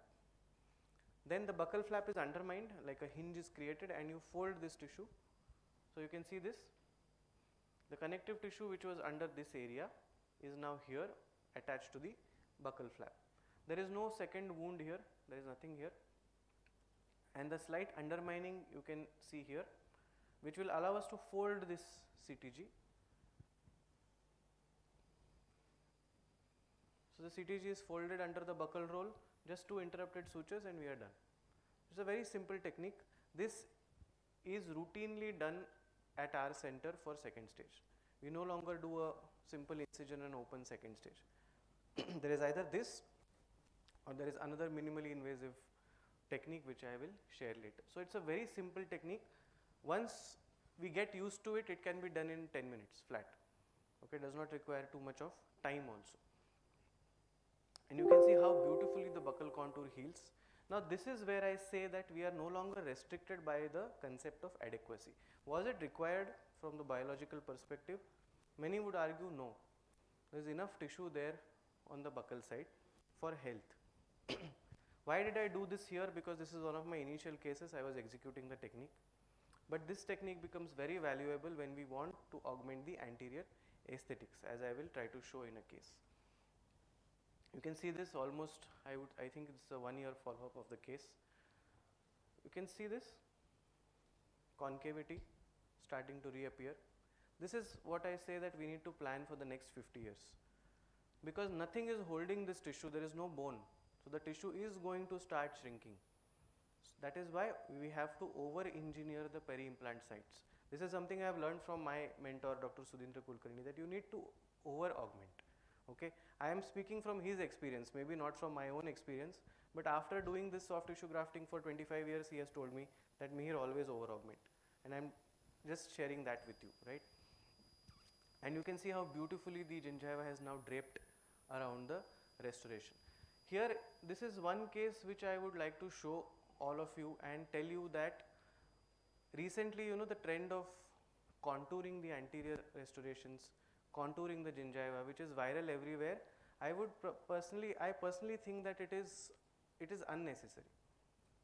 If your implant position is correct, if your implant is in a 3-dimensionally correct position, and if your prosthetic contour is right, the final prosthetic contour, and if you have keratinized tissue around the implant, you are going to get the emergence profile over the next year. It is going to form on its own. If you want the emergence profile to be there on the day of insertion of the prosthesis, only then you need to pre-contour the gingiva. Otherwise, in routine cases, there is no need to pre-contour the gingiva. Okay. Another need for pre-contouring the gingiva has now arisen because of CAD/CAM. So when the computer wants to take a picture or an impression of the gingiva, it wants the contour. You cannot artificially feed the contour in the computer. That's why you need to pre-contour. So it is more of the need of the technology than the biologic need, because biology takes care of itself as long as the implant is in the right position, prosthetic contour is right, and you have keratinized tissue, right? So this is the outcome almost after a year or so. Same technique done with a papilla sparing incision to get a very nice localized augmentation there. Every technique comes with its complications, right? So after you start doing enough, you will land up in a case like this. So I was so comfortable, like I said, with this technique that I probably went overboard in this case. So when I saw this area buccally, yes, there is some defect, let me do the technique as usual. And there is also a slight recession on the canine. Why not cover that recession also? So trying to, overachieve the buccal augmentation. So as is usual, reflected a partial thickness flap on the palatal side, took out a nice big connective tissue pedicle with a posterior extension and an anterior extension to cover those adjacent teeth also. Buccally looks fantastic. Slightly relieved the buccal flap like we do for the Zuchelli's technique without any releasing incision. Made sure there is enough pull on it and positioned it coronally to close this recession as well as to close up this area. This is the palatal. I did not pay too much attention to this picture until when I was looking at it retrospectively, is when I found that there are a few issues here. There is a tear there, there is a perforation there, there is a lot of unsupported tissue here of the overlying flap. And of course you can see an overall white appearance of this area, indicating that the access flap is very thin. Like I said, in our zeal to get more connective tissue, we tend to leave the access flap on the thinner side than what is good for it, right? So initial healing, buccal side, beautiful. Is nice. This is maybe at suture removal day. Nice coverage of this recession, good bulk on this tissue, and this is what happened palatally. And this is the worst thing that can happen. Exposure of a rough surface implant to the oral biofilm there is nothing as bad as that, right? So I thought, okay, let's correct the mistakes of one pedicle flap by another pedicle flap. So outlined a lateral pedicle here, of course cleaned and disinfected this surface. But this alone is not enough to add up the volume of that area, because we have lost the connective tissue volume. So to cover up that volume, I took out a small connective tissue pedicle from the anterior rugae area and a bilaminar technique with a lateral pedicle from the distal area. The initial healing, and this is at 18 months. So we were able to manage that defect, but this may not be possible in every case. All patients may not agree for such kind of extensive reconstructive procedures. So it's better to avoid this mishap to begin with. Do not keep the access flap thin. So this is almost at 18 months. You can see the health of the tissue, exerting pressure with the probe, and you can see beautiful blanching there. No bleeding spots apart from a few areas. Very nicely you can see the vascularity developing in the collar. So once you have adequate keratinized tissue, the contours will follow. You do not have to create these contours with any special ways. Though I will share cases where I have done a lot of temporary and all these things, but basically the contours, like I said, will take care of themselves. In this case, they have done so around the permanent restoration. There is no pre-contouring done with a temporary at all.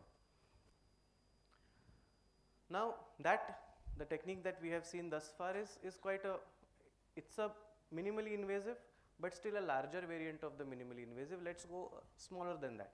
So there is a very nice technique by Park and Wang back in 2012. Of course,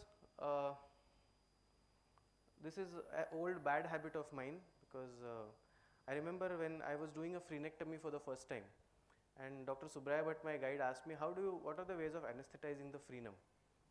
And I guessed a few things. He said there are 3 techniques of anesthetizing the frenum. I had not read about it. I was just blindly ready for the frenectomy that day.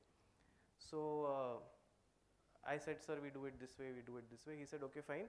You're telling me based on common sense, but you need to also read about it, right? Then it happened again. I went to sir, I have found out a new technique for crown lengthening. Sir said, okay, fine, show me. So I showed him the technique. Then he said, Mihir, I think you should still read because this is a very old technique. So the same thing happened again. I did this first, and then I was writing the manuscript. My wife told me this has already been done before. Okay, so we need to read, right? So that we don't have to invent new stuff and feel very happy about it till we read and find out that it's already been done. So yes, so this is a crestal keratinized tissue is deepithelialized, rolled back buccally, gingival former is placed. So very simple technique, okay. This is what we routinely do now, and you can see this is done on a mandibular arch where there is very less tissue to begin with, and this technique works beautifully in the mandible also. So in the maxilla there is no bounds to what this technique can achieve. You can see the heel tissue with a very nice buccal bulk. I'll show this in a little more detail. So this is the edentulous area. There is no implant in here right now. So first a circular area is marked. This area should be 1 millimeter larger than the diameter of the implant, okay, that needs to be placed there, or which is already there in case we are doing this at second stage. We need to be sure that there is at least some keratinized tissue or attached gingiva that is left on both sides. So we need to identify the mucogingival junction and make sure that this circle does not extend right up to the mucogingival junction, because if we do that, we are going to end up with a mucogingival deformity on one side, okay. So this has to be deepithelialized. This is simple. Mark a circle, deepithelize it first. Scrub it with a scalpel or use a deepithelizing burr, whatever. This has been deepithelized rather crudely. Then on the lingual aspect, a full thickness incision is placed of the same circle. On the lingual aspect, a full thickness incision and a partial thickness undermining on the buccal aspect. So it's something like this. So on the lingual, a little more than half of the lingual circumference, a full thickness incision, and the remaining buccal side is a partial thickness undermining. The undermining is, like I said before, it's to create the hinge so that your tissue can rotate. And of course this area is deepithelized. So now you have this keratinized, or sorry, the subepithelial connective tissue graft, and you have a full thickness lingual incision from where you need to reflect it. Reflect it like a flap. Here I have used a periotome to create a small pouch on the buccal side, small pouch on the buccal area here, and the reflected tissue is pushed into that pouch. So the crestal tissue is pushed into the buccal pouch, and we now have bare bone exposed in this case, or in case the implant has already been placed before, you will still see the cover screw, right? And this is the CTG that is now under the buccal flap. This is the bare bone. Drill through it. This is a pilot drill. Confirm the angulation and everything. Complete the osteotomy through the same site. Insert the implant through that. Place a gingival former and you are done. So this gives us the advantage of a flapless surgery as well as augmentation in the same procedure. So this is a post-operative CBCT scan showing ideal prosthetic positioning of the implant, both in the mesiodistal inclination as well as the buccolingual inclination.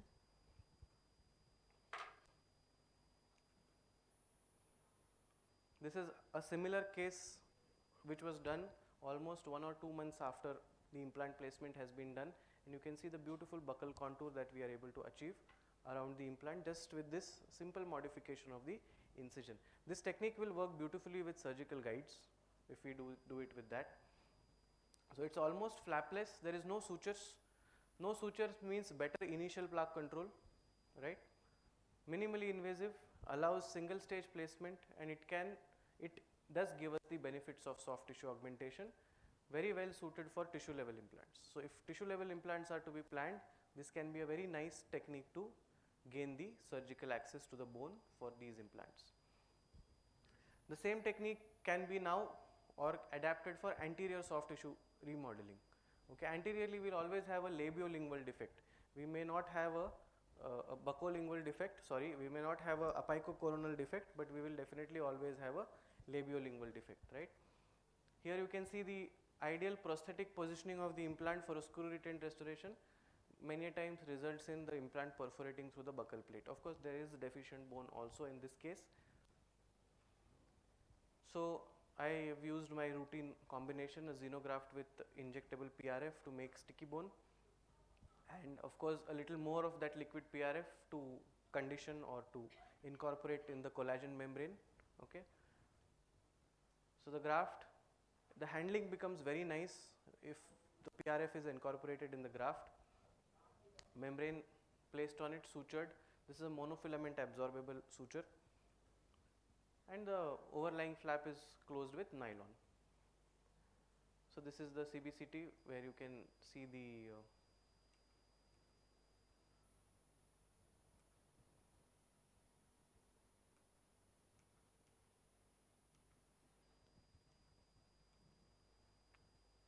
okay, yes. So the graft can be seen on the labial aspect. This is now the patient was wearing a Maryland kind of a temporary, because you can see that we have buried the implant at placement. Of course, another thing to be noted is, yes, this is a gingival former. Okay, so we have low profile gingival formers, the smallest gingival former size available, to use in place of the cover screw when we are doing GBR for the implant. So that minimizes the need to dig the implant out later. Okay, and we will graft on top of the former. This is called as dual zone grafting. So you graft not only the implant but also the transition zone, because later this graft is going to be around your abutment. So your bone levels are going to be supracrestal in such cases, because many times in anterior implant placements our implants have to be subcrestal for us to achieve that emergence or give us restorative space to create the emergence profile of the restoration. So while doing that, we should not land up in a situation that requires us to dig out the implant in the second stage. Okay. Another solution to this is immediate temporization, but when you are doing GBR, it is better to bury the implant, to give it a closed environment to heal. Otherwise it becomes GTR and it comes with its own set of problems, right? So this is how it looked. Again, you can see the flattening here, very characteristic flattening. A small pedicle flap outlined, same way as the oval flap, reflected. Here, try to show a small clip of the pouch being prepared.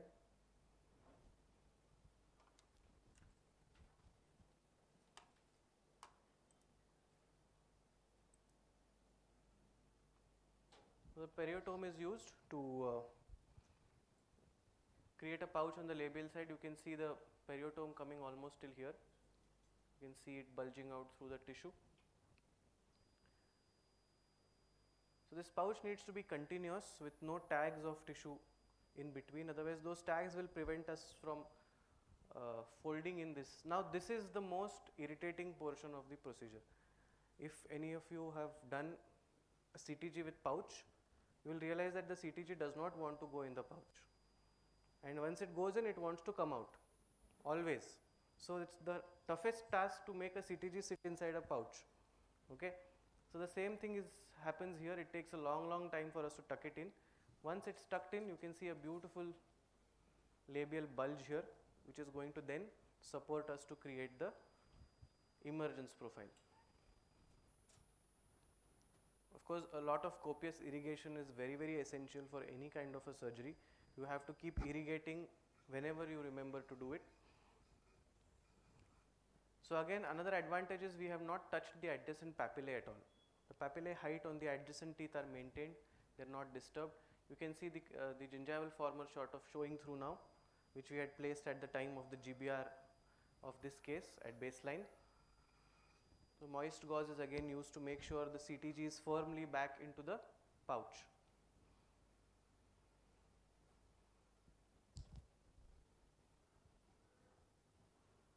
So CTG is in, papillae are untouched on both sides.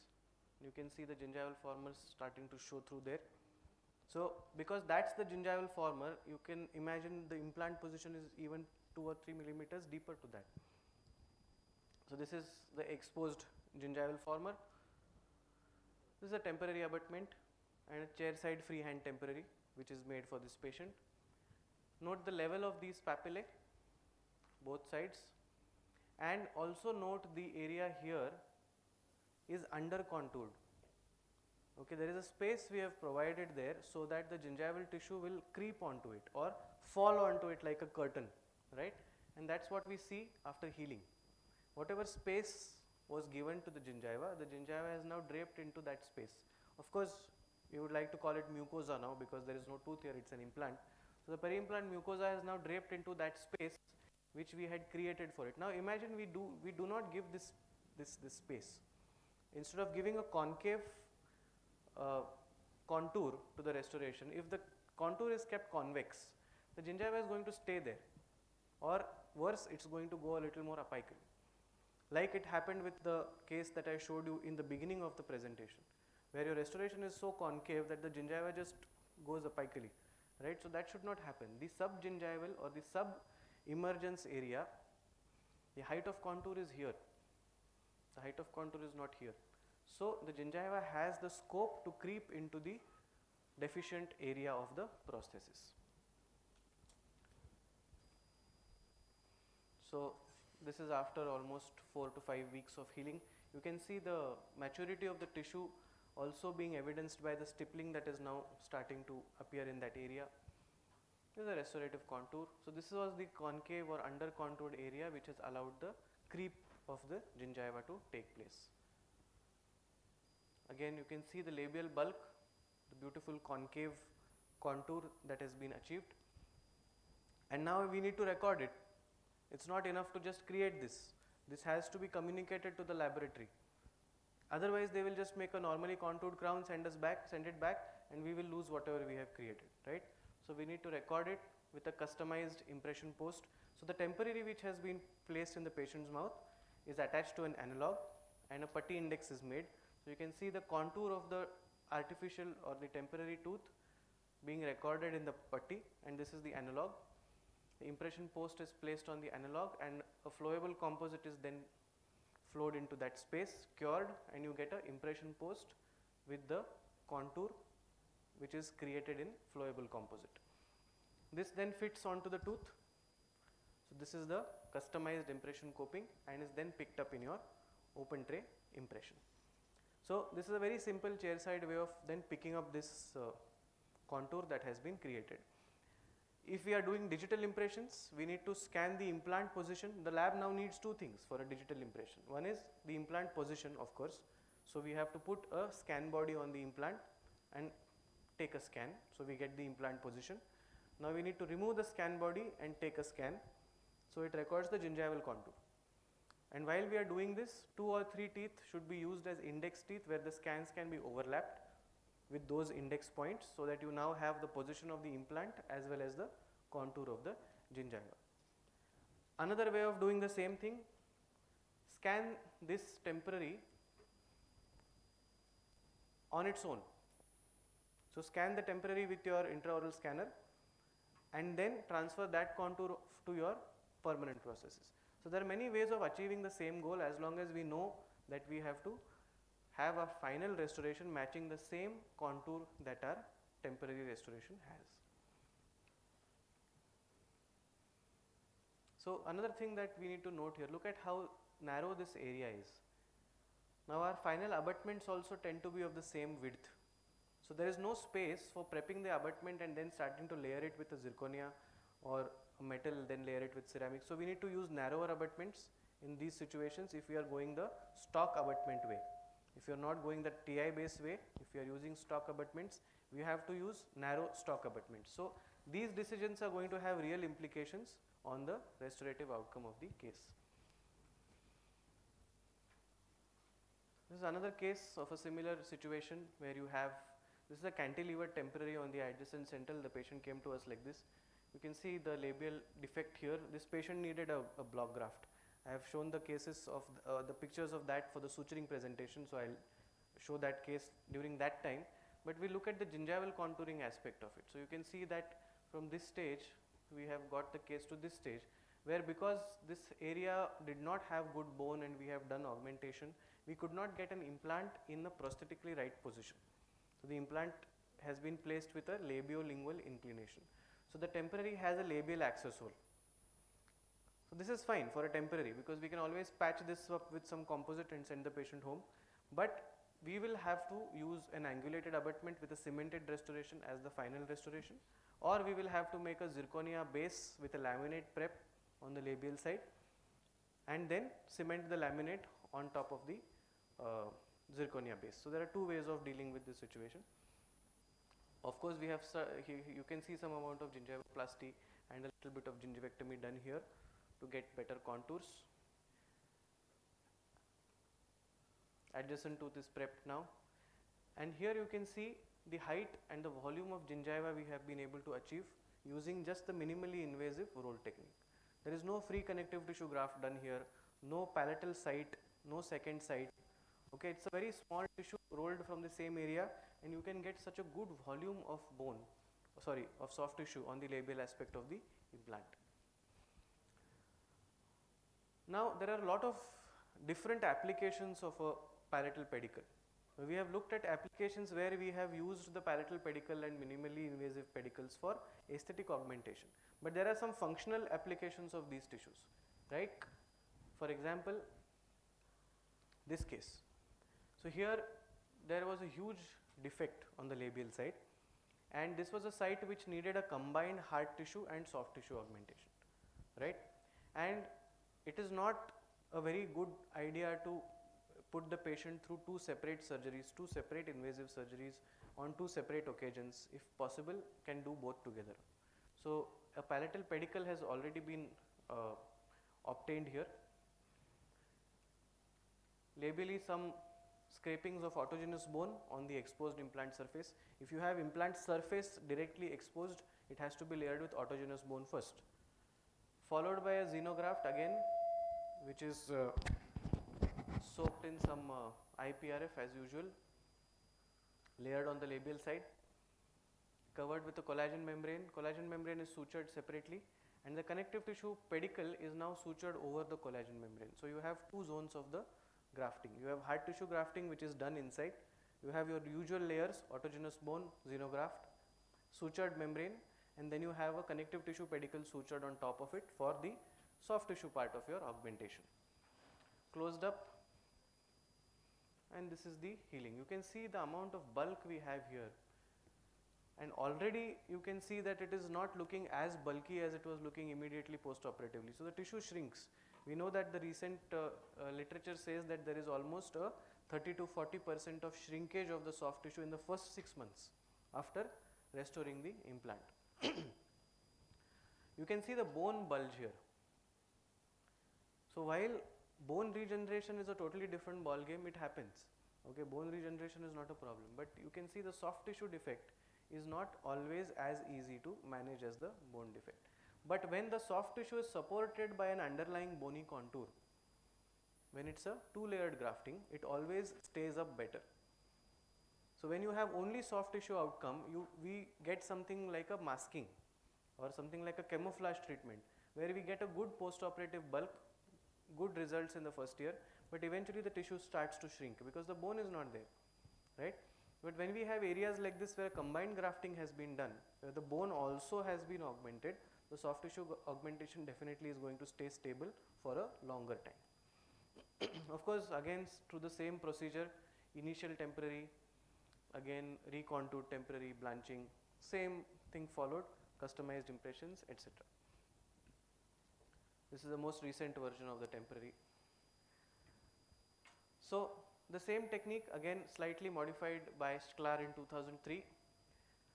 So we'll see one application of that. This is an area where a colleague of mine had done a socket shield technique, again a double-edged sword. If it works beautifully.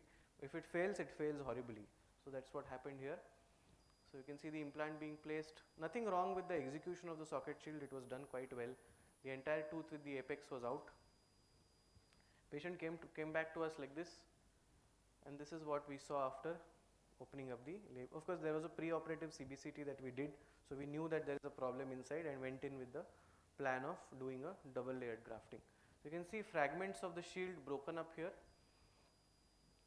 Sometimes what happens is, if there is no space between the shield and the implant, during the final torquing or insertion of the implant, the shield just splinters like that, breaks, or it luxates out. and we don't see it or notice it at that time, but then later this kind of complications can happen. So the bone that the shield was supposed to hold or shield is now gone.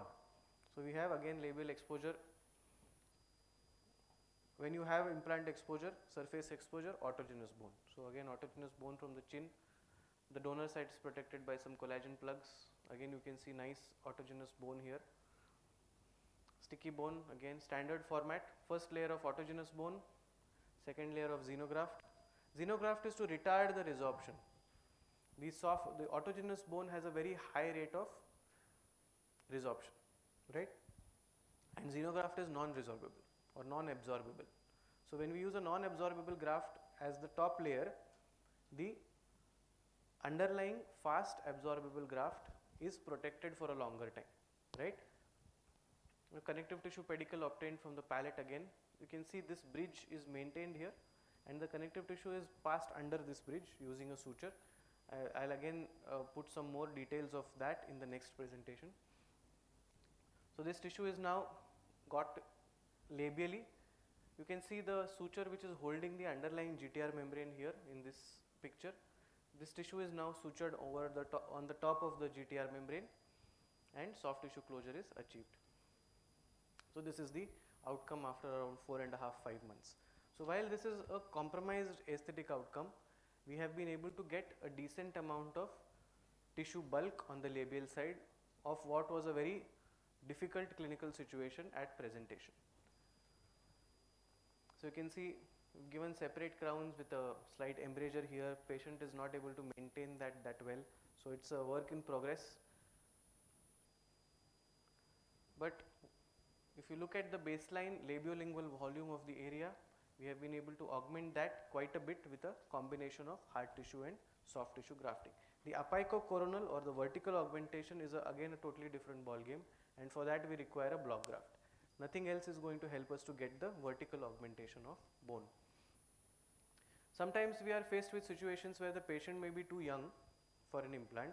Like this was a 17-year-old boy who had broken his central incisor. So that had to be removed. So this is how the tooth was fractured. Now that site needed to be protected until the patient was ready for an implant, maybe 2 or 3 years later. So the best thing to do, of course we can just do a plug, a collagen plug or a PRF plug, but those things are going to give us good initial healing but no stability in the long run. Stability in the long run is only with the palatal tissue. So a palatal pedicle sutured on top of the socket. I have placed PRF plug in the socket and then a connective tissue pedicle to close the opening of the socket. This is how it is. This is initial healing with the sloughing off and all that. And this is when the patient came back to us after almost 2.5 years later. At that time we can see a good labial bulk or bulge of connective tissue. There is no longer a need to do a soft tissue augmentation for the patient now. Just a bone augmentation is going to suffice in the future. So the connective tissue graft that we did at baseline did the job of protecting the healing socket, preserving as much bone as possible, as well as creating good mucosa for a future GBR process that we have then done for the patient. So of course a dual layer GBR was done, 2 plates, one palatal, one buccal, and this is now in the healing phase. So for any successful bone regeneration, the most important thing is the integrity of the overlying flap. If your overlying flap gives away, the bone graft underneath is going to fail. And we were able to achieve good closure of the overlying soft tissue because of the original soft tissue augmentation that was done. Another case of a block graft, you can see the screw here. This patient came back after almost 6–7 months of the block graft. You can see that the block is now integrated on the labial aspect of the area. Implant has been placed. Implant is in here, adjacent tooth is prepped. Again a palatal pedicle here. So these are the 2 access incisions that are usually used. Supracrestal full thickness incision. So this is a mid-crestal full thickness incision, and this is a partial thickness single incision through which a CTG is obtained. Now whenever we re-enter a site of a GBR, now this is a site where a bone augmentation is done. As you can see here,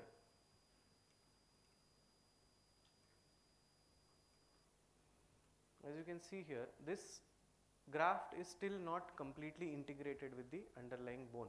And now if I proceed to strip the periosteum off, I am going to sever the blood supply or one source of blood supply to the healing graft, right? So it's always better to go in partial thickness. So when we are re-entering a site of GBR, it's always a good idea to re-enter with a partial thickness incision and not touch the periosteum on the integrated graft. Okay? So that is done on the labial side. So rather than creating the usual full thickness pouch on the buccal side, we have now created a partial thickness pouch on the buccal side. Taken out a pedicle. You can see here there is a suture, this is a 3-0 suture which is tied onto the pedicle, passed through that pouch, needle is now out, and that has pulled the graft into the area that we need to graft. Of course, I want to place a temporary there now, so give a slit through the connective tissue and passed it around the gingival former. The gingival former here has been used just as a support for suturing at the time of the surgery. So we have already taken an open tray impression of the case. The model is with the prosthodontics guys who are doing the temporary on that, and we have just temporarily used a gingival former to allow the suturing. Once the suturing is all done, the temporary will be ready. Modified chair side, remove the gingival former, put the temporary in the mouth. So that's how it's supposed to be done. So you see this connective tissue needs to be secured. It needs to be sutured buccally, and we have used these sutures. You can see the suture going in from the labial flap. Of course, entirely in attached tissue, sorry, in keratinized tissue. Gone in, engage the connective tissue graft, come out. You can see the needle coming out again. This has engaged the graft and tied. So two such sutures are used so that the connective tissue gets pulled apically. The connective tissue gets pulled apically and the buccal flap also gets pulled coronally. So something like this, right? The connective tissue is getting pulled apically, the flap is getting pulled coronally. This makes the connective tissue adapt better to the bone, and this also makes the overlying flap very passive. Now you can see the entire tension is on these two sutures, where the edges of the buccal flap are now free to approximate each other just with interrupted sutures. Very, very passive. So the chance of your crestal sutures being under tension is 0. So I'll again share a similar kind of suture when we look at the GBR suturing technique in the next presentation. And you can see there is hardly any, there is no open wound. The palatal wound is closed by simple suturing. You can see a vertical mattress suture here because this entire pedicle, this entire tissue has been reflected off the bone to create a tunnel through which this CTG has come out labially. So this is all free tissue now. When it is free, it needs to be adapted back onto the bone. It's not just enough to approximate the margins, the surgical margins here. It is important for the flap itself to get adapted onto the bone. So we have used a vertical mattress suture here with very, very deep palatal bites to allow for that adaptation of the overlying flap. And of course, this temporary is ready with a concavity like I described. This concavity is very important. Convexity here and the gingiva is gone. So we need to have a concavity, temporary in place, X-ray to verify the fit of the temporary. And this is initial healing after around a week or so, where you can see a nice bulk of the labial tissue forming. Now we need to start over contouring that temporary again as usual to gain the emergence. Another similar technique, palatal pedicles are very versatile. You can use them anywhere and everywhere. Another situation here, I again planned a socket shield for this case, a broken premolar. Got a nice socket shield done there, implant placed. But what happened is the implant did not have good primary stability. In my, I think, enthusiasm, I over drilled the osteotomy. Anyway, it was an immediate implant case. If you over drill in such situations, you are bound to lose the primary stability. That's what happened. So I could not go ahead with my initial plan of putting a gingival former. Because I did not have a primary stability, I had to bury the implant. And now I have a shield here. So if I reflect the labial flap to advance it palatally, I will definitely put the shield at risk. And if the shield is at risk, I will again put the labial bone at risk because I am severing the periosteum of that. Okay, so I did not want to touch the buccal tissue at all, but we had this beautiful palatal tissue at our disposal, a pedicle from here rotated laterally under this bridge to cover the defect. So this is how the pedicle is taken. This is the outline of the initial graft. The distal pedicle is maintained and the graft is rotated under this bridge to come on to the extraction socket area. So this is a very handy technique to use when we have done an immediate implant placement and do not wish to release the buccal flap for closure. Okay. So sutures there, this is the implant, this is the shield. So this is after almost 3.5–4 months of healing. You can see a beautiful pale keratinized tissue which has formed on top of that healing socket. You can actually see the strands of the connective tissue beautifully incorporated and taken up on the buccal aspect of our surgical area. A simple straightforward second stage surgery here now, no need for a roll or anything, and the contours developed for a final prosthesis with a good emergence profile.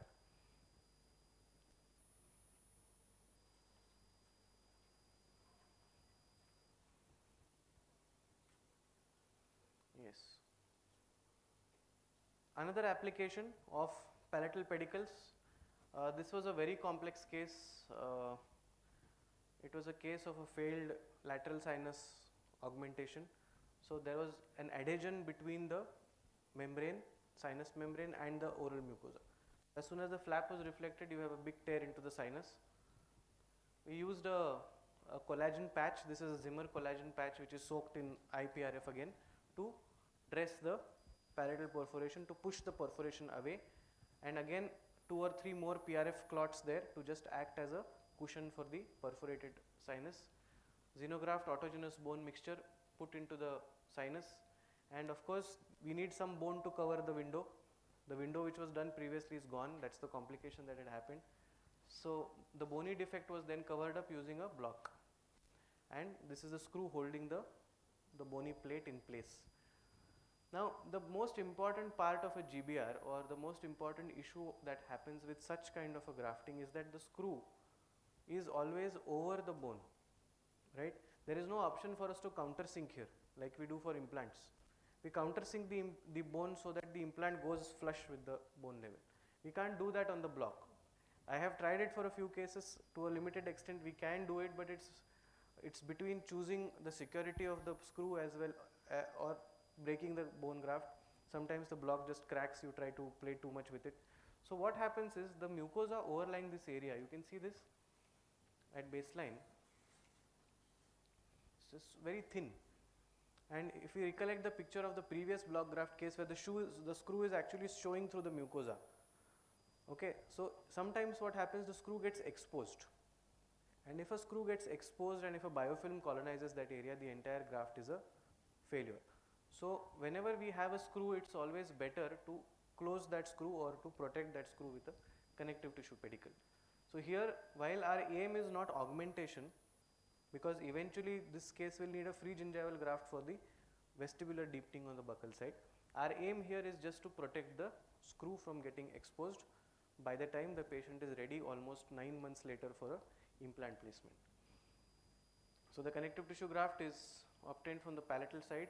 Again, this bridge of tissue is separated from the underlying bone. The tissue is rolled onto the buccal side, closed, and you can see that the closure is very, very uneventful, right? There is no second wound, and you can easily see that. Of course, I'll share a suture, a very critical suture for this situation in the next presentation again. These are PTFE sutures. So these are the advantages or applications of pedicled connective tissue grafts of the palate. And like I showed you that in every case there is a different aim for which the graft has been used, whether it is for buccal augmentation, whether it is for socket preservation, whether it is for protecting a prosthetic screw, whether it is covering up underlying GBR case. So there are many applications where we can utilize or apply the palatal pedicles, and they are much more successful and much more stable as compared to free palatal grafts. Now, alternative to palatal grafts, I have just enlisted a few here, maybe not gone into too much detail. So we have collagen matrix, acellular dermal matrix, PRF, out of these two are again autogenous. Amnion, chorion membranes and tissue engineered scaffolds, these are still not available very commonly in the market. They work decently, okay, but nowhere close to the connective tissue graft. Now this is a case where I have used PRF gel alone as an adjunct to a coronally positioned flap. Works decently, but I don't know for how long this outcome is going to stay stable as compared to the outcomes we could have got with a connective tissue graft. A periosteal pedicle graft, again technically very demanding, outcomes not so great. So did that exposing the periosteum. This is a fully partial thickness dissection. Periosteum is separated and inverted onto the exposed root surface. So this now acts as our graft, right? And the overlying flap is sutured. You can see some amount of recession coverage happening there. Again, not very encouraging. And we have done this for a lot of cases. So there is a trial which we did back in my PG days in Manipal, not published, but we did a lot of cases with periosteal pedicle graft, and it is again not close to the connective tissue graft as far as the outcome of the cases. Alloderm, derived from donated human skin, it provides a matrix consisting of all these extracellular matrix molecules. Mucoderm, again the same, acellular dermal matrix of a different brand. Mucograft, now this is especially indicated for soft tissue augmentation. So the company promotes this particular structure for soft tissue augmentation and not as a GTR membrane. Can you guess the cost of this? Yes, right? Whereas the cost of palatal CTG, it's free and it is better. And we like such things the best, right? Cheap and best, right? The patients also ask for that. So that's the way I sell palatal grafts to the patient. I don't charge for them. Of course, I charge more for the other treatment to compensate. So anyway, so FibroGuide, a similar matrix now used as a GTR, okay, a similar matrix. So what are the differences between these? Now so much of R&D has gone into it. That's why the cost is so much. So much of R&D, so much of marketing, so much of branding, so much of packaging, everything. So what is it that is there in that which is not there in the palatal tissue, or what is there in the palatal tissue which is not there in that? Again, go back to biology, right? The first thing we read, 10th edition Carranza, evidence-based decision making, first thing, biologic plausibility, right? And that is the core of our entire clinical science. You have to trust biologic plausibility, and you cannot trust that when you use these grafts. Why? The substitute grafts, of course, this is common sense, do not have cells of their own, right? The grafts are derived from tissues that are not of oral origin. Very important. When you say porcine dermis, Achilles tendon, it's not even the same species, right? And we know that the fibroblast differs from the PDL to the gingiva in the same person. And even in the gingiva, there is a formative and a resorptive fibroblast lineage. So when you have the fibroblastic lineages different in the same individual, in the same vicinity of 2 millimeters, you can understand how alien this tissue is to the oral cavity, right? This is nowhere close. What happens as a result of that is that the intercellular signaling, which is the base of all our tissue formation, is absent or it is incorrect. It is not meant for that site, right? Grafts, whatever artificial grafts we use, are replaced by native tissue, and this gained volume may not be stable for a long term, because the graft is going to get resorbed and native tissue is going to get deposited in its place. This deposited native tissue is not keratinized tissue because the signaling is wrong. So you have volume initially, and this volume is not going to last in the long run. Cost is too high for our market. Of course, something for them, better color match than the palatal grafts, okay, which is used to sell the grafts a lot. But where do we use them? It's not like we need to trash them entirely. No? There are definitely some applications for these artificial substitutes. And these are areas of narrow mucosal defects bound by native keratinized tissue on all sides. So, Miller class 1 recession. I will come to the interesting aspect of this a little later, but a Miller class 1 recession will respond beautifully to these artificial grafts, because the areas from where the cells will migrate are all keratinized areas, apical, lateral on both sides. So, your graft is now acting as a scaffold for keratinized tissue ingrowth. So, it will work very nicely. The need for large size graft. Imagine you are doing all on 6 implant placement in a severely resorbed or atrophic maxilla. You do not have any keratinized tissue on the labial side. Maybe we can graft only the canine prominence areas with CTG or FGG, and the other areas can be grafted with an artificial graft, because there is a limit to how much palatal tissue we can take out from one patient. So, it can be used as an adjunct to fill up that gap. Areas of failed palatal grafts. We have already done a palatal graft, it has failed, and we still need some soft tissue augmentation. Now, fortunately for us, what happens is when a palatal graft fails, it does not fail totally, many times. So, in the vicinity, it creates some keratinized tissue which will then be enough for us to sort of improve with the help of an artificial substitute. Patients, again, we have to give enough importance to what the patient wants also. Patients not willing to undergo palatal tissue harvesting, there are a lot of them. Okay. Patients in whom the surgical invasiveness and time needs to be limited due to systemic or behavioral concerns. So, sometimes a patient may not be fit either physically or mentally to undergo a long traumatic procedure, especially a procedure which involves the risk of additional bleeding from the palate, right?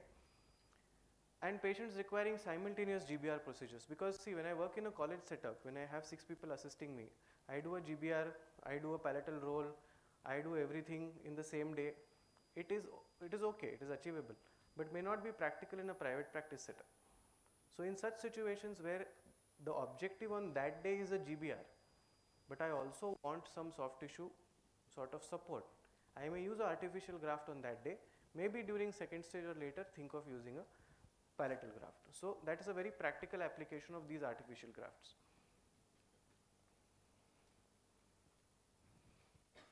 So, coming to the epithelialized free gingival graft, it is not a very long portion of the presentation, hopefully I will be done soon.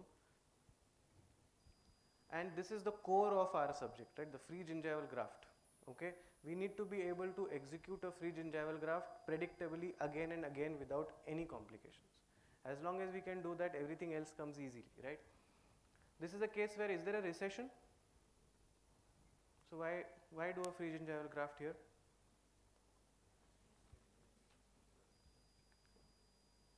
Inadequate attached gingiva, right? Rather, no attached gingiva, and this patient was going to undergo an ortho treatment. So, we know that there is more chance of a recession getting precipitated. So, what we did is can also be called as a prophylactic free gingival graft. There is enough documentation and literature almost as old as say 60 years, where a prophylactic free gingival graft is justified in the beginning of ortho treatment. So, this is something which I do quite commonly, and this is a student, by the way, this is a BDS student. Free gingival graft, there is nothing, I think all of you are very well versed with the suturing of an FGG. You can either have a horizontal stretching suture as described by Herzeler, or you can have 2 separate sutures as described by Miller, whichever you like. I personally like this, because it allows me to control the tension and stretching of my flap in a better way. And sometimes with the Herzeler horizontal stretching suture, the graft tends to fold on itself in that area. It gets everted. So, I have sort of shifted from that to this technique. Now, because I have not involved the papillae area at all, I have not touched the marginal gingiva on these tissues, my suture adapting the free gingival graft has gone under this. It has gone under the edge of this through and through, and then back from here from the lingual side. So, my sling has not gone over the papilla, but it has gone through the papilla. So, you can see the sling going through the papilla and coming out from here. There is no prescription of suturing a free gingival graft. There are different techniques as described in the literature.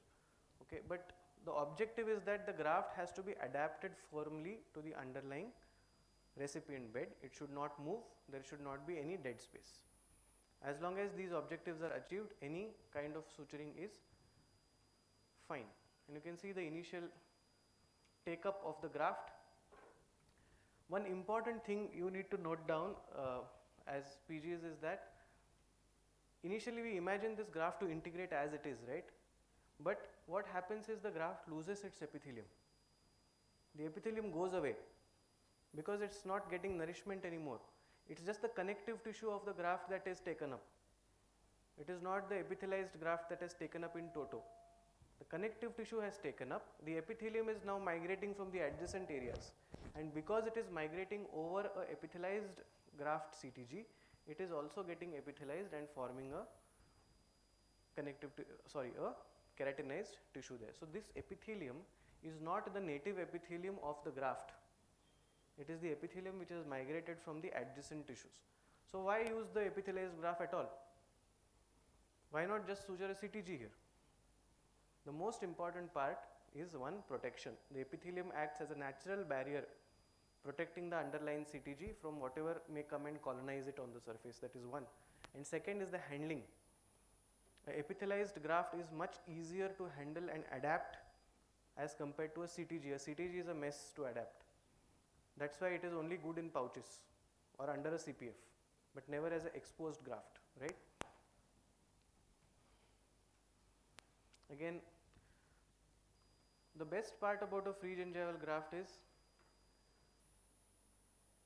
this is again a mucogingival problem, a sulcus extending beyond the mucogingival junction, right? So this is a graft, free gingival graft at 3 weeks, 6 weeks, 10 weeks, 4 months. So a graft keeps getting better and better. It's like good quality wine, it ages well. You know, free gingival graft is like that. You know, it keeps getting better. You look at it after 4 years, it will look even better. And that is, and it will sort of try to creep onto the tooth, like first documented by Matter, I think 1965, right? So creeping attachment, and you can rely on creeping attachment to get to your objective in the long run. You need not get your objective on the day of your suture removal, because in trying to get more recession coverage, we tend to put more of our free gingival graft on avascular root surfaces, and that necroses. So we might as well get more keratinized tissue apical to the recession, which will eventually slightly creep up to give us a little bit of recession coverage also, by the way, right? So we can rely on the creeping attachment to get closer to our objectives rather than aiming for that result on the day of suture removal, right? Again, areas of narrow mucosal recessions will respond beautifully to a FGG, almost total coverage, no issues. So free gingival grafts will come in all sizes and shapes, different sutures, different suture materials, from 3-0 silk to 6-0 PTFE, does not matter. As long as your suturing is done properly, you have taken the precautions that are required for the particular suture that you have used, it has no bearing on the success of the surgical procedure. So in severely atrophic cases, a free gingival graft can be used. Again, now when I say biologic outcomes and aesthetic outcomes, here we are aiming for a biologic outcome, that is maintenance, not at the aesthetic outcomes, right? So a Khoury, block, bone scrapings, GTR membrane, closed, nice bone augmentation, but no vestibule, right? So rather than trying to do any fancy contouring, because there is no vertical augmentation possible in soft tissue there, we are not going to get papilla, emergence, anything. We are going to give a FP3 prosthesis for this patient, right? So we just want functionality and keratinized tissue. Of course, implants inserted, good ISQ values. This is the integrated bone, this is not the native bone. And a free gingival graft done on the labial side, very, very predictable. Get beautiful keratinized tissue there, which serves to maintain, right? It will facilitate the maintenance of the FP3 prosthesis that we are going to make for the patient. So this is the prosthetic step starting, and you can see how well the free gingival graft has integrated with that area.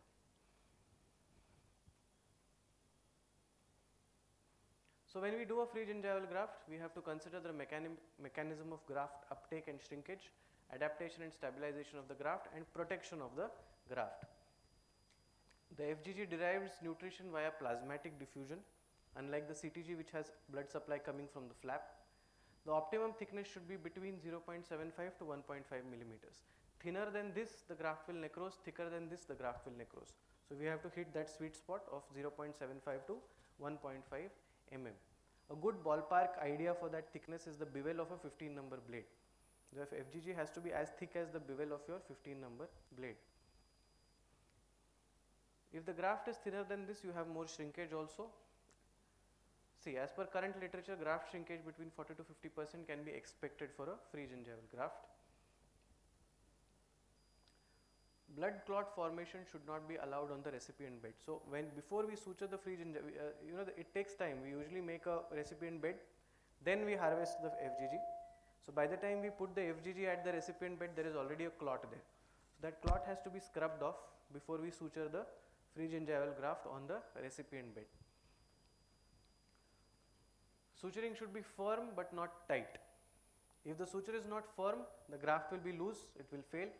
If the suturing is very tight, the graft will get throttled, the blood supply inside will get compromised, and the graft will again have a partial failure.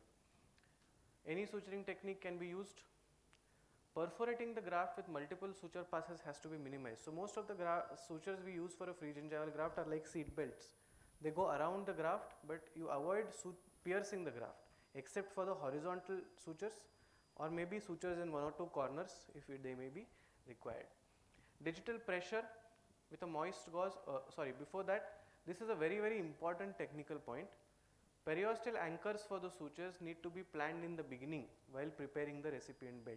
Because you know that once you place the graft on the recipient bed, we need periosteum below it to engage the horizontal suture. Many times it happens that we are hunting for the periosteum and there is nothing there. And then we end up suturing it to the lip. And the lip gets pulled towards the free gingival graft. So we have to plan these periosteal anchors in the beginning. The same applies for GBR also. The periosteal anchors have to be identified in the beginning itself. Okay? Sorry. In case you do not have periosteal anchors for GBR, we can use membrane tacks. That's the way to go around it. Digital pressure with a moist gauze to be applied for 5 to 10 minutes after suturing to make sure that when the initial fibrin clot is stabilizing, there is no RBC clot present between the FGG and the underlying bed. Sterile aluminum foil, I have never used this. Okay, maybe one or two cases during my post-graduation. I have never found a graft to necrose. So when I read a little bit about that, I felt, now this is my own judgment, that an aluminum foil is probably relevant when we are using heavy multi-filament sutures like 3-0 silk, where there is a real chance of the suture getting embedded in the pack, and if the pack gets dislodged, the suture gets torn out along with it. So maybe the aluminum foil is relevant there, but not when we are using finer sutures or monofilament sutures. Chlorhexidine is extremely important, and no mechanical plaque control for 15 days. Even after that, with an ultra soft brush, Charter's technique, and only maybe after a month or 6 weeks can a normal brushing technique be started in that particular area. Just brush through an apically displaced flap. I think we are slightly running delayed for this lecture, but now this is a very large area, 3 implants, hardly any tissue on the labial side. So partial thickness incision to begin with, and the partial thickness incision is extended so as to give us that apical displacement of the flap. Now this flap needs to be secured down by periosteal sutures. So this is how the suture is given. The suture is engaged the flap as well as the underlying periosteal bed and secured the flap at multiple points to the underlying periosteum in an apically displaced manner. This is all still periosteum. This is all crestal periosteum, and the flap which was here has now been sutured a little apically, and the lingual flap now has been sutured to that remaining periosteum which is there on the crest of the ridge. So this is an apically displaced flap, a very easy technique to create a little bit of more keratinized tissue in areas like this, where a long free gingival graft may not be feasible. Like this patient was almost 86 or 87 years old, so I did not want to do a huge volume FGG for the patient. And an advantage here is it's a over denture case, so the denture can be removed and plaque control can be done and can be put back. So apically displaced flap may be a slightly better option for such cases as compared to a free gingival graft.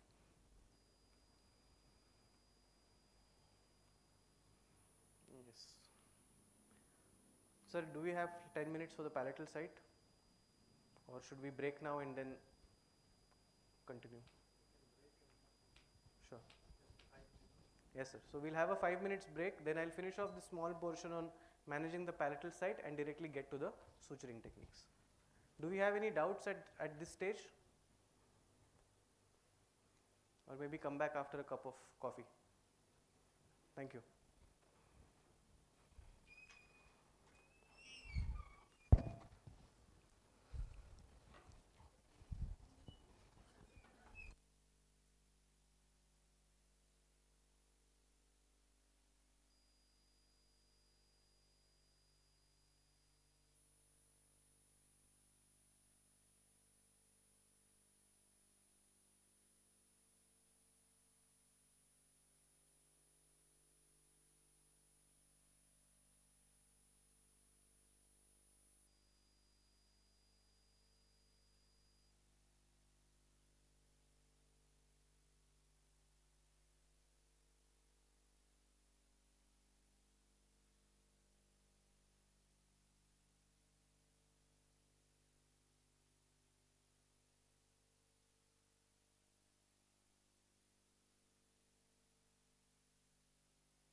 Holiday planning ಯಾವುದೇ Bollywood movie ತರ ಕಾಣಲ್ವಾ? ಇಲ್ಲ ಅಣ್ಣ,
Should I start?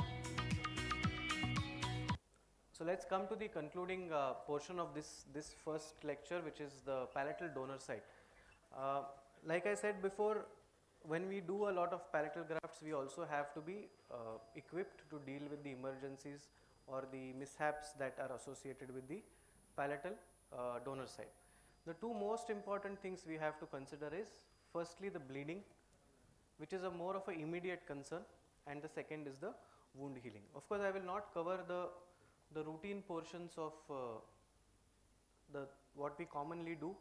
I would definitely stress here that a Holly split is mandatory for any palatal graft, whether it is a free gingival graft or a connective tissue graft, because it is a lifesaver, especially to prevent delayed bleeding that happens after the anesthesia has worn off, or it happens at night if the patient happens to mistakenly rinse or something like that. So Holly split is very, very essential.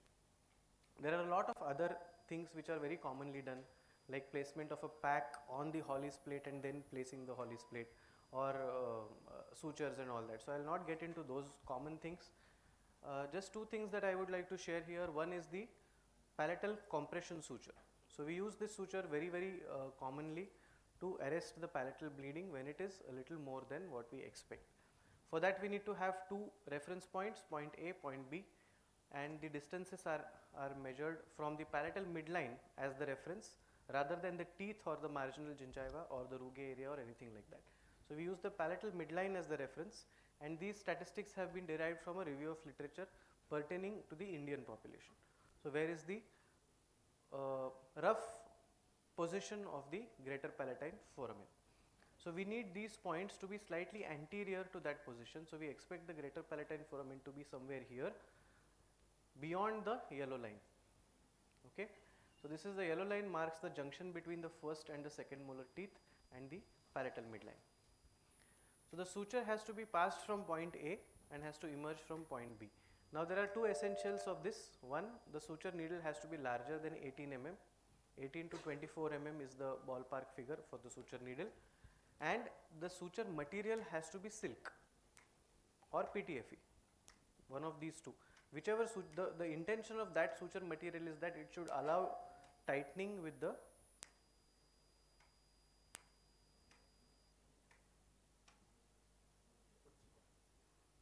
so the suture should allow tightening with the second through.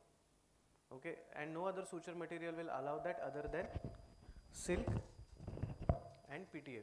Okay, so the second throw needs to allow us to tighten the suture. Secondly, the suture material should be able to withstand tension. This is one of the few situations where we place a suture under tension, because it needs to throttle the blood supply here. You can see the suture stretching out the tissue here and compressing that area. Now whether this suture is passing around the greater palatine artery, whether it is passing superficial to it, whether it is passing through it, it's a blind procedure. But clinically we have seen that this suture is very, very effective in controlling the palatal bleed. So we have done a small randomized control trial using this suturing technique, and interestingly what we did was we did it before harvesting the graft. It was a pre-suturing. So the added advantage of that is that the blood loss during the surgery, which hampers our visibility and all those things, is also taken care of. Of course, it cannot be done when we need a larger graft, because then there is a chance of us encroaching on the graft space with the suture itself. So something like this, where the suture is placed before harvesting the graft, and then a free gingival graft can be taken out from the palate. The second thing is the palatal wound healing, and the best thing for this is the platelet-rich fibrin. There is enough and more articles published where platelet-rich fibrin has been used as the dressing material on the palatal free gingival graft wound. And what we have observed is that the PRF doesn't act as a passive bystander or a band-aid. No, it doesn't work like that. It integrates with the healing wound. It provides a scaffold for the granulation tissue to come in and helps us to get a good healing of the palatal wound. So you look across the literature, epithelialization of the free gingival graft wound by 3 weeks is not very commonly documented. It is usually 4 weeks where we see epithelialization to be complete. But with the use of PRF, we can routinely see complete epithelialization by the 3rd week post-operatively. It is not only the epithelialization, the bulk of the tissue is also restored much faster if a PRF dressing has been used for the palate. And third advantage of using the PRF is it gives us hemostasis.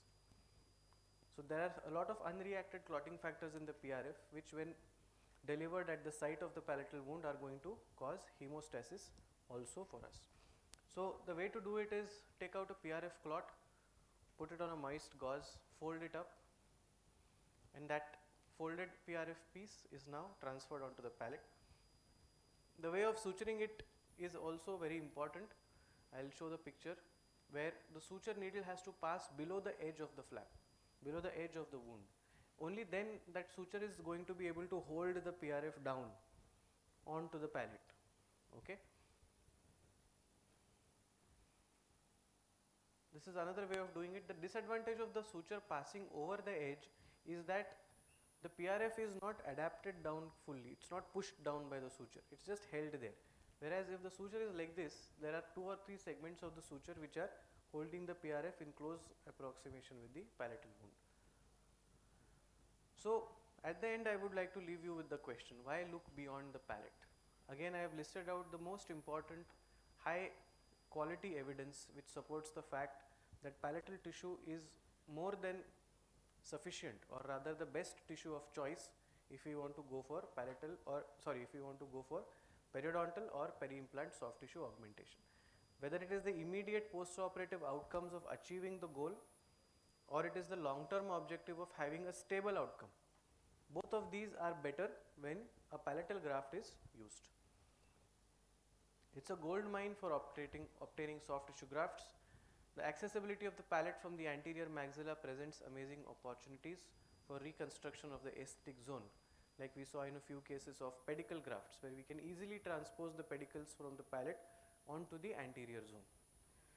Pedicle grafts are preferred because of the advantages of retaining the blood supply. There is ample evidence to show that palatal tissue is better than the substitutes for augmentation of the keratinized tissue. Successful and pain-free management of the palatal wound is a key factor contributing to the patient's perception of the autogenous soft tissue grafting procedure. It is very easy for us to convince the patient for the first palatal graft. But if you are able to do it for the second time for the same patient, that is when we have succeeded. Okay, the best way I do is I ask the patient where was the pain, and if the patient points towards the recipient site, I am happy.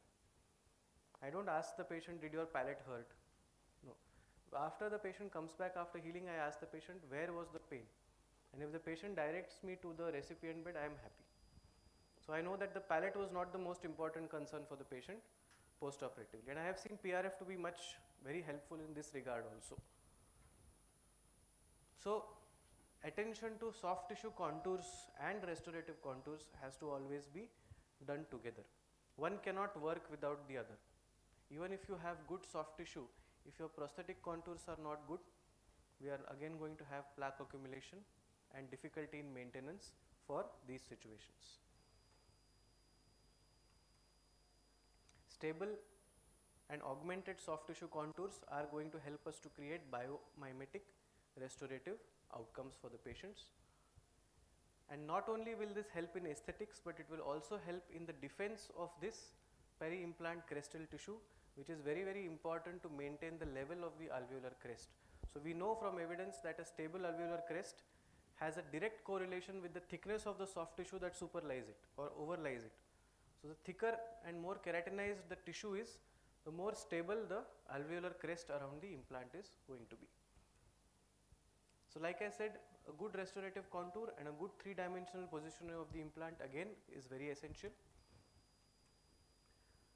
Despite all this and despite so much of body of work showing palatal grafts and their outcomes, why do we always see that the evidence is inconclusive? So I will not presume to answer this question, I will rather leave all of you with this question, because we need to ponder on this on our own. There is a scarcity of long-term follow-up data. So that brings about the question of stability of the results. We do not have a clear answer yet. Lack of uniformity in reported literature. Study designs are very different. You cannot compare two randomized control trials to each other. It's very difficult to pool the results for a meta-analysis, because every time there is going to be something.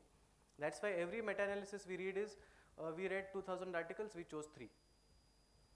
So that is a big problem of systematic reviews and meta-analysis, because there is no uniformity, there cannot be a comparison. Reported outcome measures are different. Not all studies mention the thickness of the obtained tissue. Not all studies mention the width of keratinized tissue that is formed. So again, it makes it difficult to compare and correlate.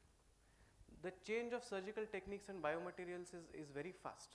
We have microsurgery today. If I compare a 10-year-old randomized control trial to that done today, it's going to be different. Another important thing here is that if I compare a randomized control trial done by me to one done by Zusheli, there is again going to be a big difference because of the expertise of the person who is doing the procedure. So again, how do I compare the results to each other, right? This is again actually documented in the recent review, is that the industry sponsored and funded research is a big problem, okay? Because there is a lot of literature generated for a particular product which may or may not go along with the evidence-based protocols.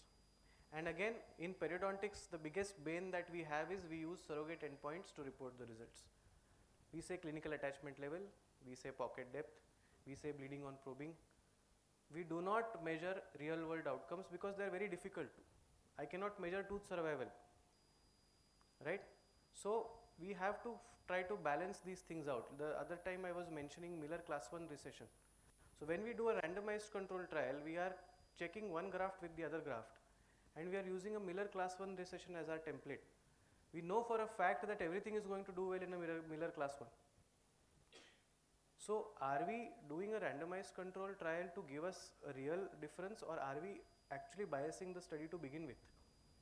So we need to probably think about or ponder about the choice of research design that we do, because then our results may not really apply to our aim in the beginning of the research. Like if you do a Miller class 1 recession coverage, all the results are going to be comparable to each other at the end of the day. So is it the right sort of template to base our research on? So I'll leave all of us with these questions, and we can definitely probably come out with some answers. So these are a few selected references for this. I can share them with you later, the list. So thank you all, and I will now move on to the second part of the second lecture for today, which is the suturing techniques.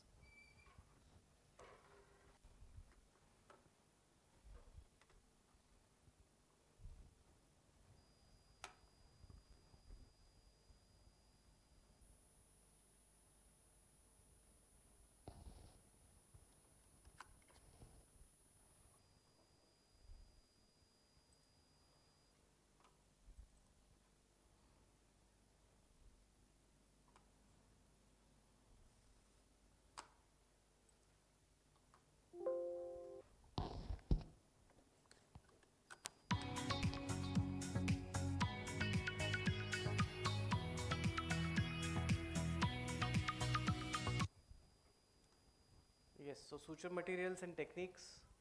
Learning objectives for this part of the presentation are a basic understanding of the biomaterials used for suturing, an overview of needles and suturing instruments, understanding the clinical techniques of suturing, just a brief overview of most of the common techniques, choosing a suture material to suit a clinical application, choosing a technique to suit an application, and how to take care of a sutured surgical wound and suture removal. So it's just a basic presentation.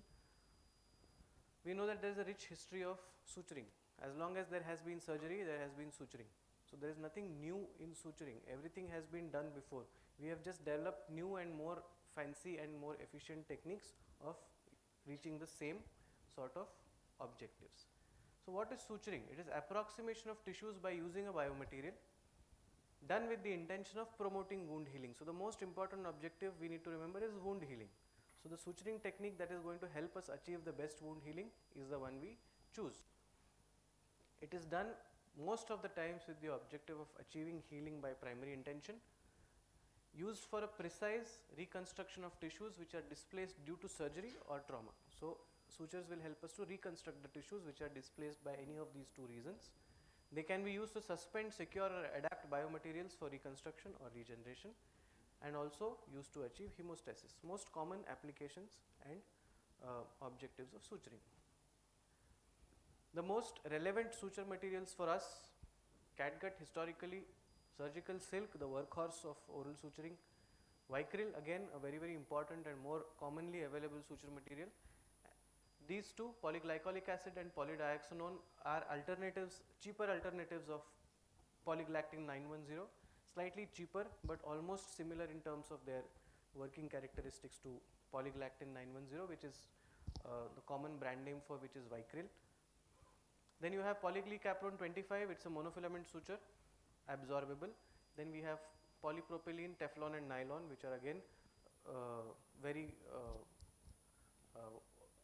these are again monofilament, polypropylene, polyamide, polytetra, PTFE sutures, again very good in terms of post-operative plaque control and their resistance to wicking and all those things.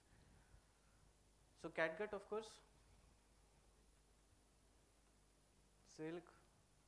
Okay, I had forgotten that I put an animation here anyway. Yes, so I'll just show you this material.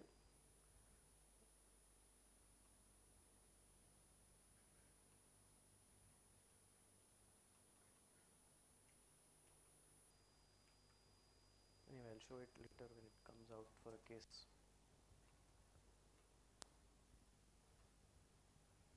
So the most important distinction we need to know is absorbable and non-absorbable.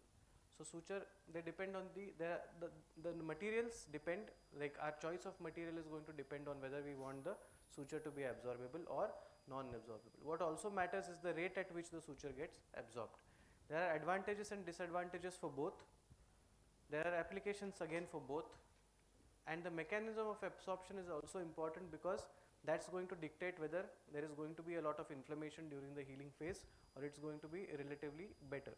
For example, catgut is going to get absorbed by proteolysis, whereas polyglactin 910 is going to get absorbed by hydrolysis. So there is going to be more inflammation with catgut as compared to polyglactin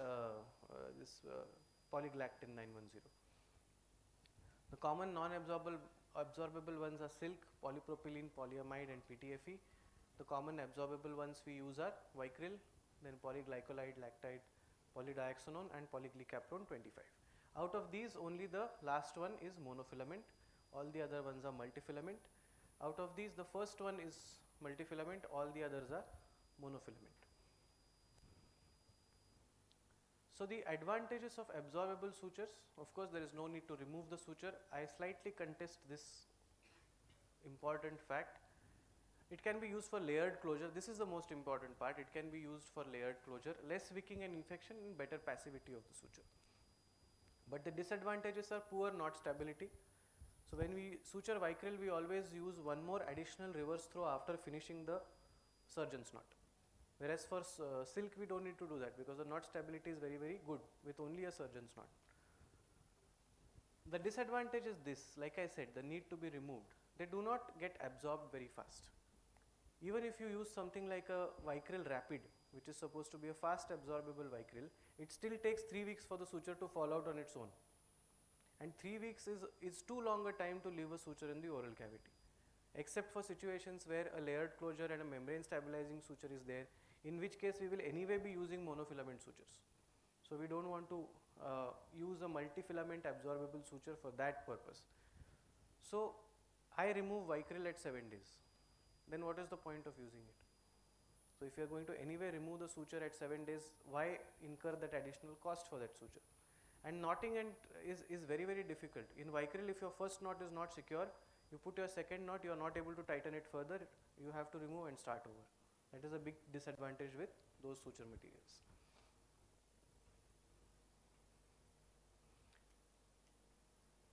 Non-absorbable, on the other hand, very easy to handle. Silk, very easy to handle, very easy to tie, good knot stability.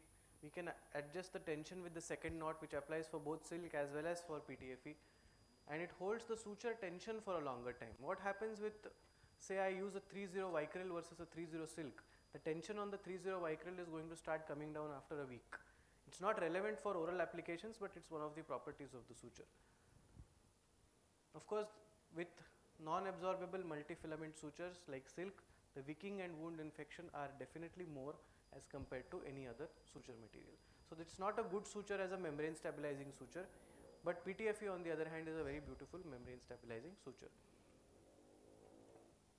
Surgical silk, again, like I said, this is the workhorse. We should all have this suture at all times, and this is the go-to suture at the end of the day for most of our surgical applications. Very comfortable to the patients for intraoral use as compared to nylon, which is very bad for intraoral use for the patients. Of course, good tissue contrast, you will not mistakenly leave 1 or 2 sutures in the mouth because you can't see it, which happens sometimes with some absorbable sutures, but that's okay. And it can be used for applications requiring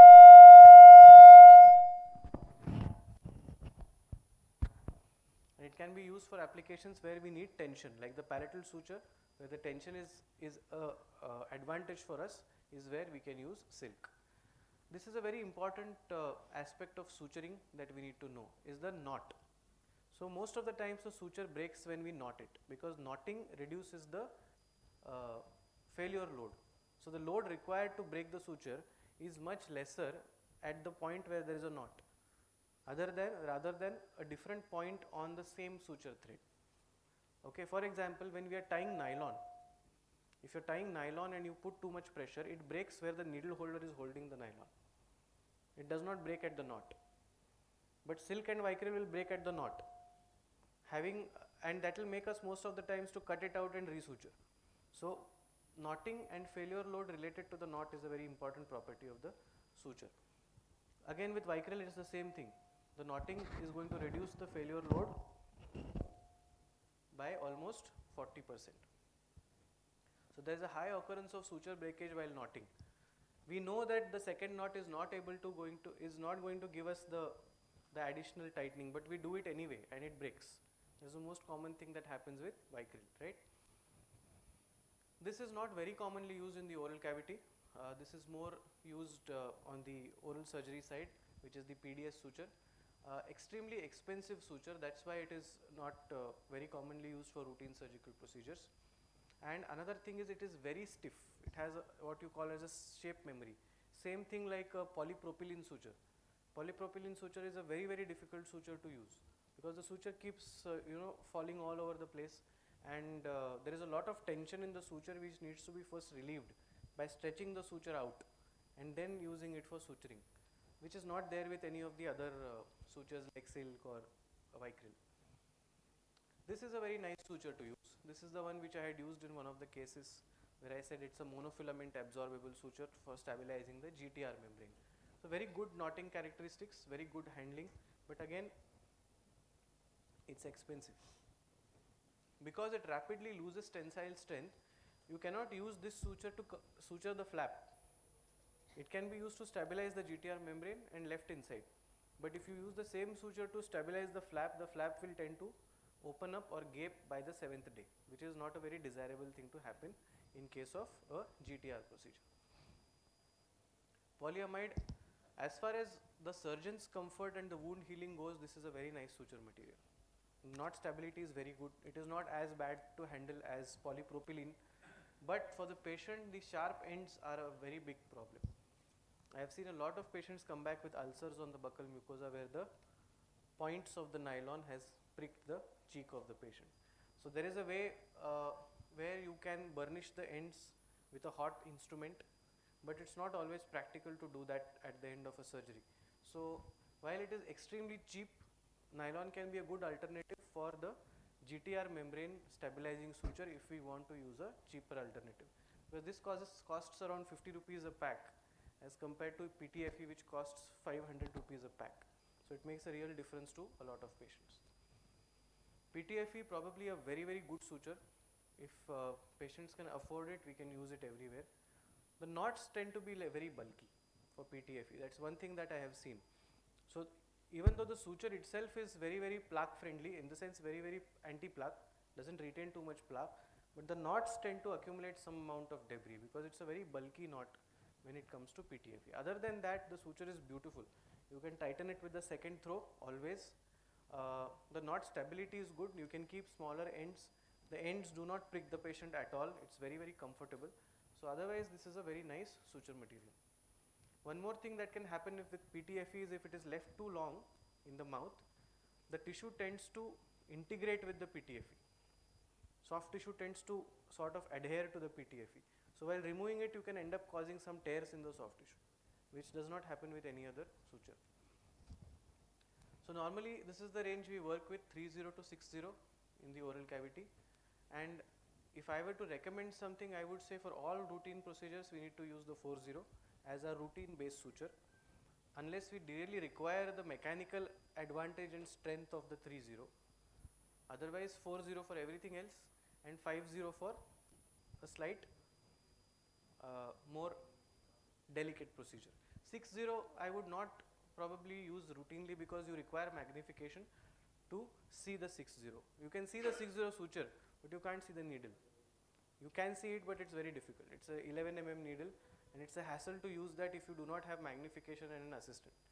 So if you want to work without a magnification and without two assistants, then this is the zone, 40 and 50. So which gives you the advantages of both. But realistically, if you are able to use 60, the difference between 50 and 60 is a big difference.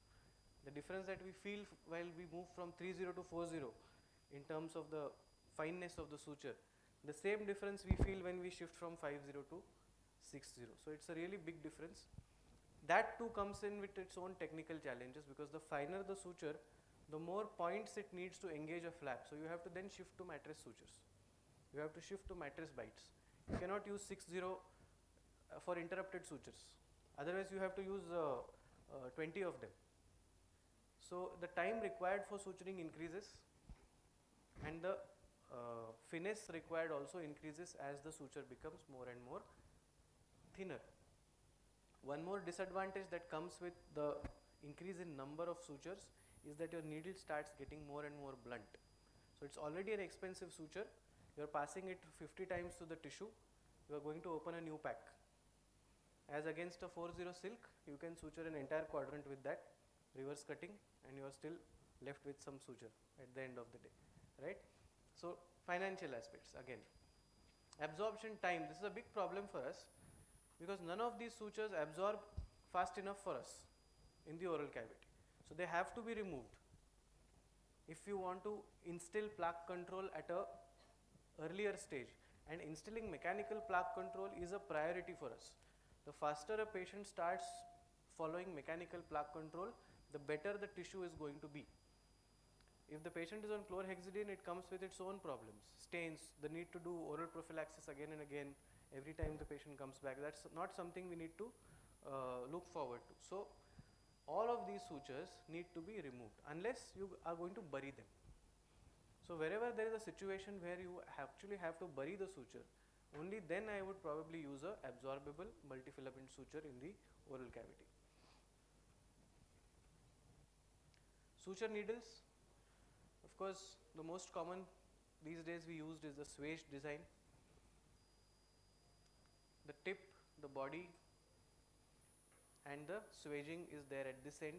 So when we say the needle length, it is the length from the tip of the needle to the end of the needle is what is measured, not the circumference of the needle. So when I say 11 mm needle, this is 11 mm. So normally what we use for intraoral suturing is 16 mm, which is the ideal size, which can be easily gripped and easily seen, and also it's not too large also to traumatize the tissues. Most common design again in the oral cavity is either a 3/8 circle or a half circle, and the most common type of points which we use are either the reverse cutting needle or the round body needle. Okay, which is the taper point. So one of these two designs is the most desirable design. This is a round body and this is the taper cutting. General recommendations for intraoral suturing. What can we generally follow? It has to be a swage 3/8 circle round body 16 to 25 mm swage needle. So this is the basic requirement we need to have. Suture material between 30 to 50, preferably monofilament. This is a general recommendation for intraoral suturing. With magnification, the needle can be now 11 mm and the suture material can now be 50 to 60, again preferably a monofilament. Intraorally, we know there is a lot of bacterial load, so monofilament is always the material of choice or the type of choice if we have that choice with us. Half circle needles can be used in areas which are difficult to access, like retromolar areas, because a 3/8 circle needle may not appear through the lingual contact every time that we pass it from the buccal contact, especially in areas which are difficult to access, the distal areas. Reverse cutting needles are very efficient. The problem with round body needles is even if they are less traumatic, they get blunt also very fast. So it's impractical to use a round body needle all the time. Reverse cutting needles are the best of both worlds. They are very efficient to cut as well as they do not cause too many papilla tears like the standard cutting needles. If a smaller suture diameter is used, additional bites need to be taken. All sutures, we can either use a square knot or a surgeon's knot. Do not use a granny's knot for securing your suture. Sutures to be examined after 5 to 7 days. Only the passive sutures have to be removed at this time. If a suture is active, it is still having some tension or the tissue has sort of had some edema and it is still causing tension on the suture, don't remove that suture at that point of time. Flap should be free of inflammation preoperatively to withstand the stress of suturing. This is why we need to do a good non-surgical therapy before we do surgical therapy. One of the most important reasons why we should not hurry the patient into a surgery is because if the gingiva is not healed and firm enough, your suturing is going to cause a lot of tears in the gingiva. In case of wound infection, if you have used a multifilament suture, remove them immediately. Figure of 8 suture can be used in place of a direct loop technique in areas that are difficult to access. Otherwise, figure of 8 should not be used. It's only a direct loop suture that has to be used. The reason being that figure of 8 has 2 suture threads which directly cross the incision line and enter the tissue. So wicking is more with figure of 8 as compared to a direct loop suture.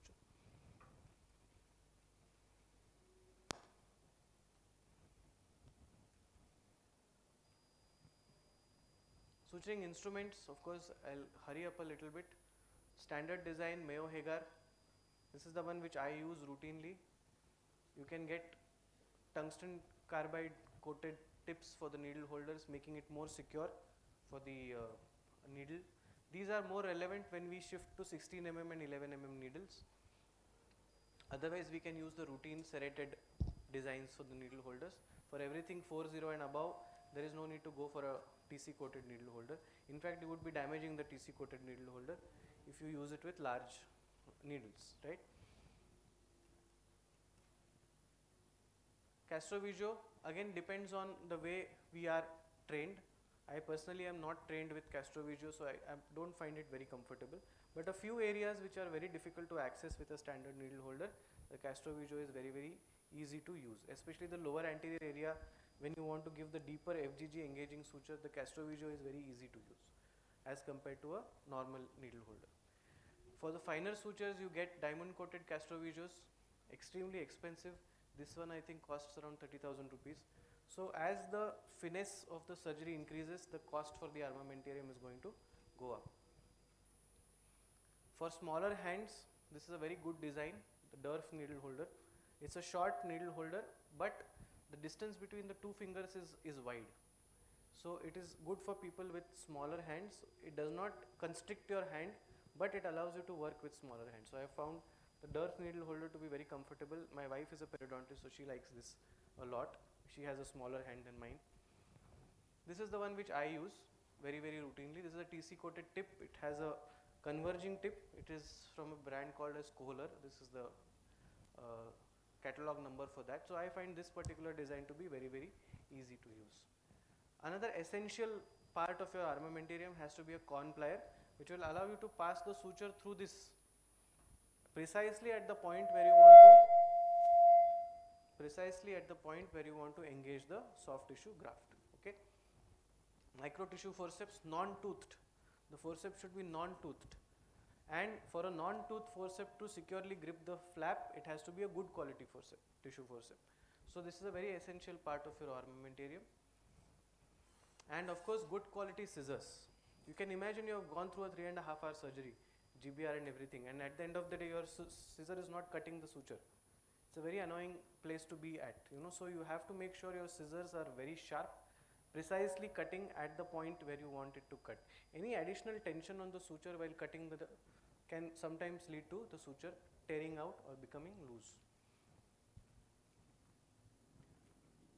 So the objectives of having good quality armamentarium, I would like to stress that while we are learning, maybe a year or two after finishing post-graduation, stick to the basic instruments, but then upgrade.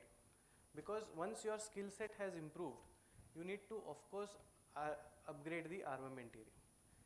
The sleek design, of course, you see with a lot of new designs, you get good access to areas. The grip is very, very important. If you are gripping a very small needle and every time you try to engage the palatal flap, which is slightly tougher, your needle is twisting in the needle holder.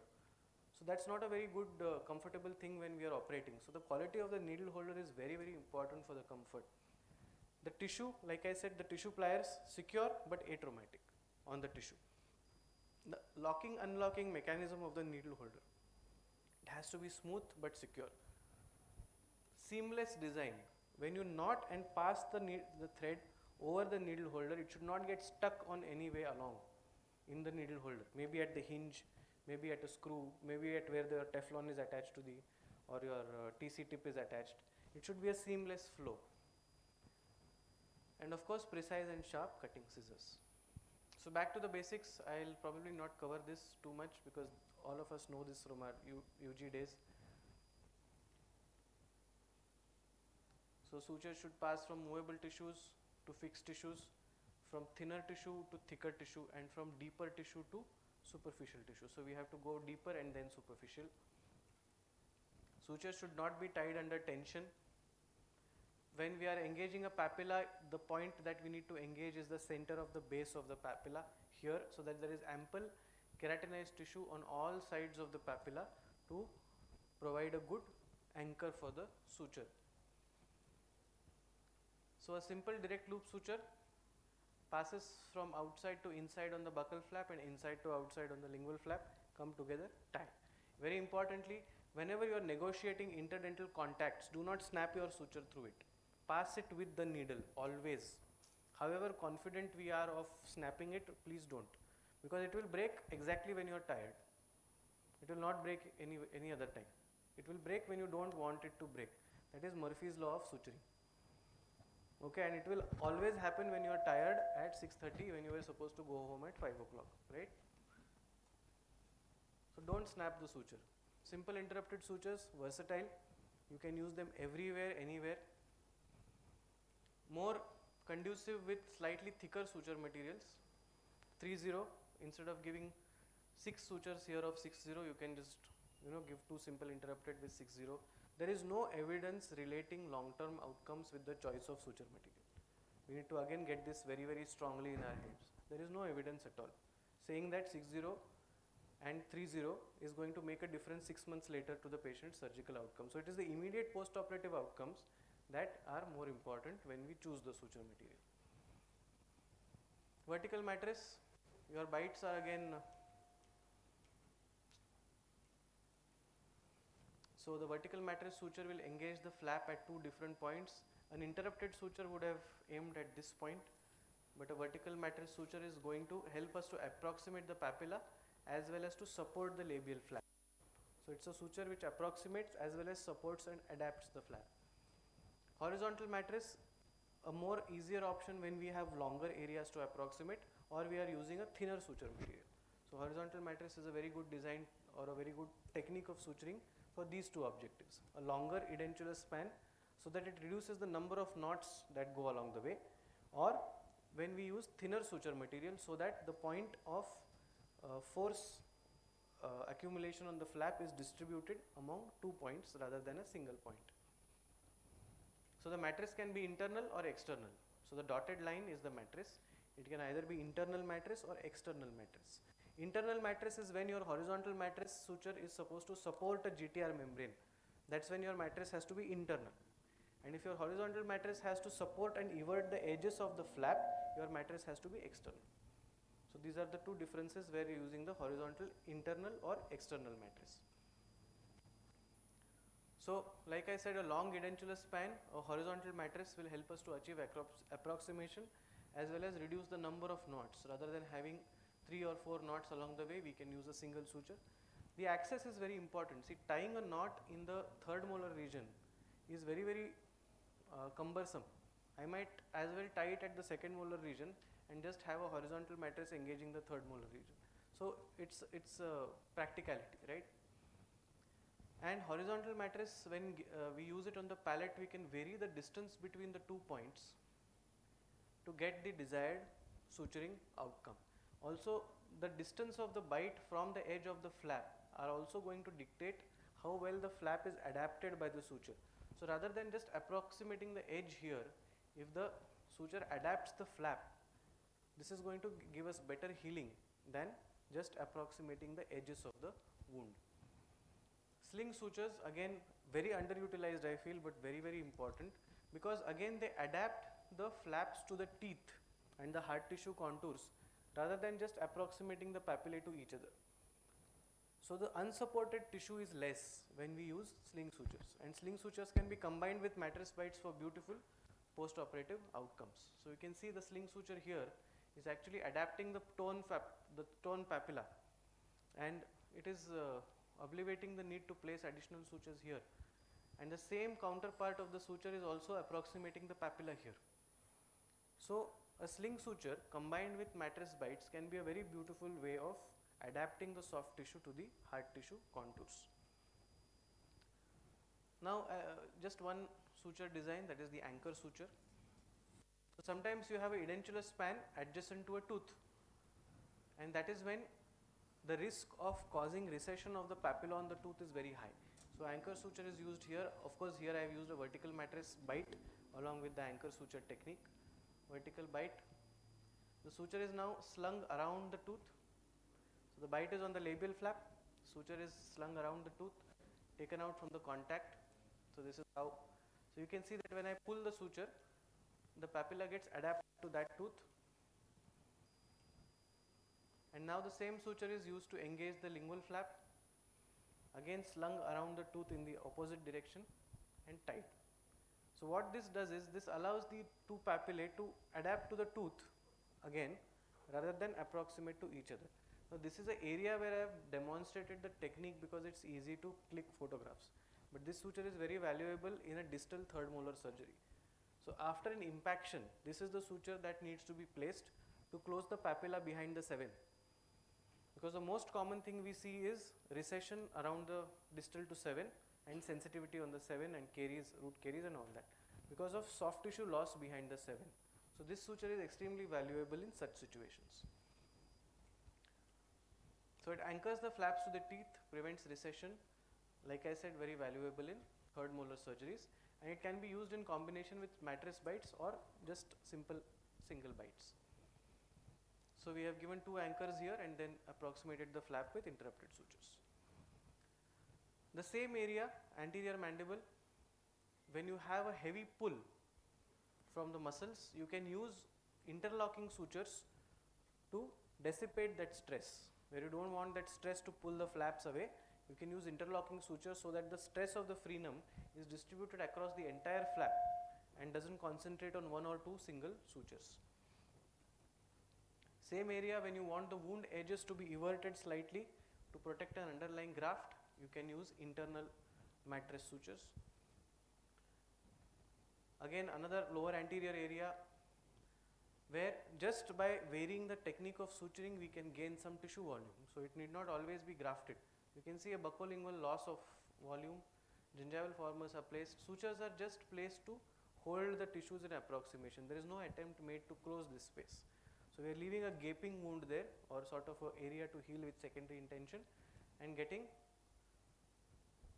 a nice soft tissue fill in that area. Of course, where is the tissue coming from? In here, in this place, it's coming from the labial flap, which is keratinized, and it's coming from the lingual flap, which is keratinized. So of course, we will have a keratinized tissue augmentation in this region, just with varying the suturing technique. This is a different view of that.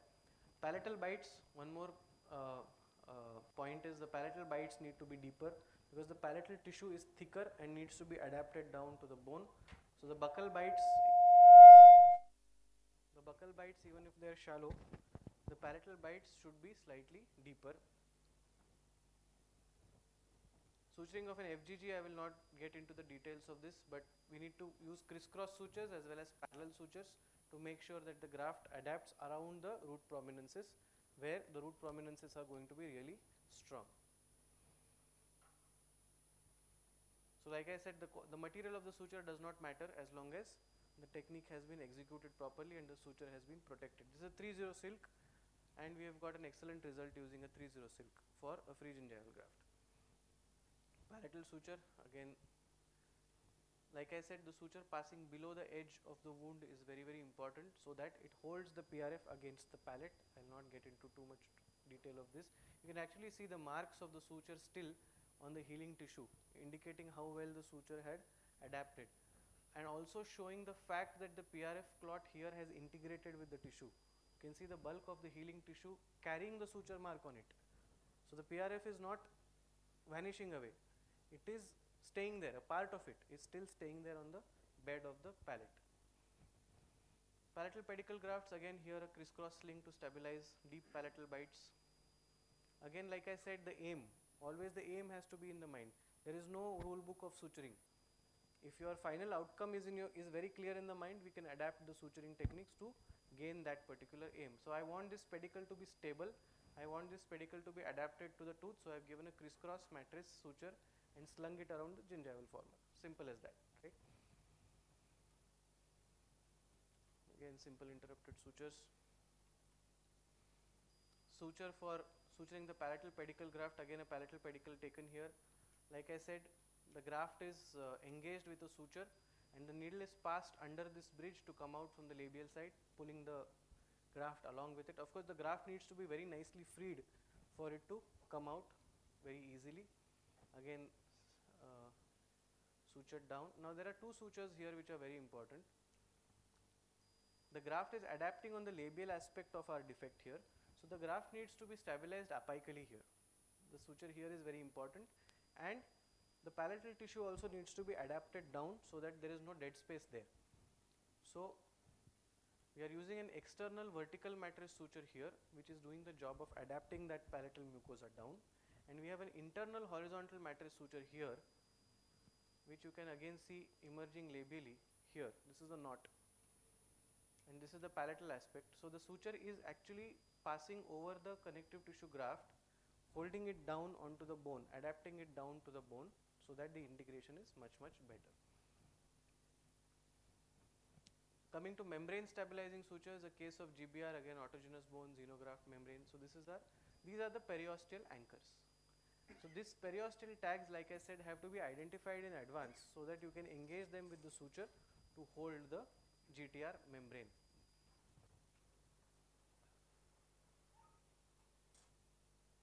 The same suture when done with a PTFE, there is one difference. Now if you look at this suture, the knot is here. This is an absorbable suture, the knot is here. So I first engage the periosteum here, pass the suture into the palatal tissue out.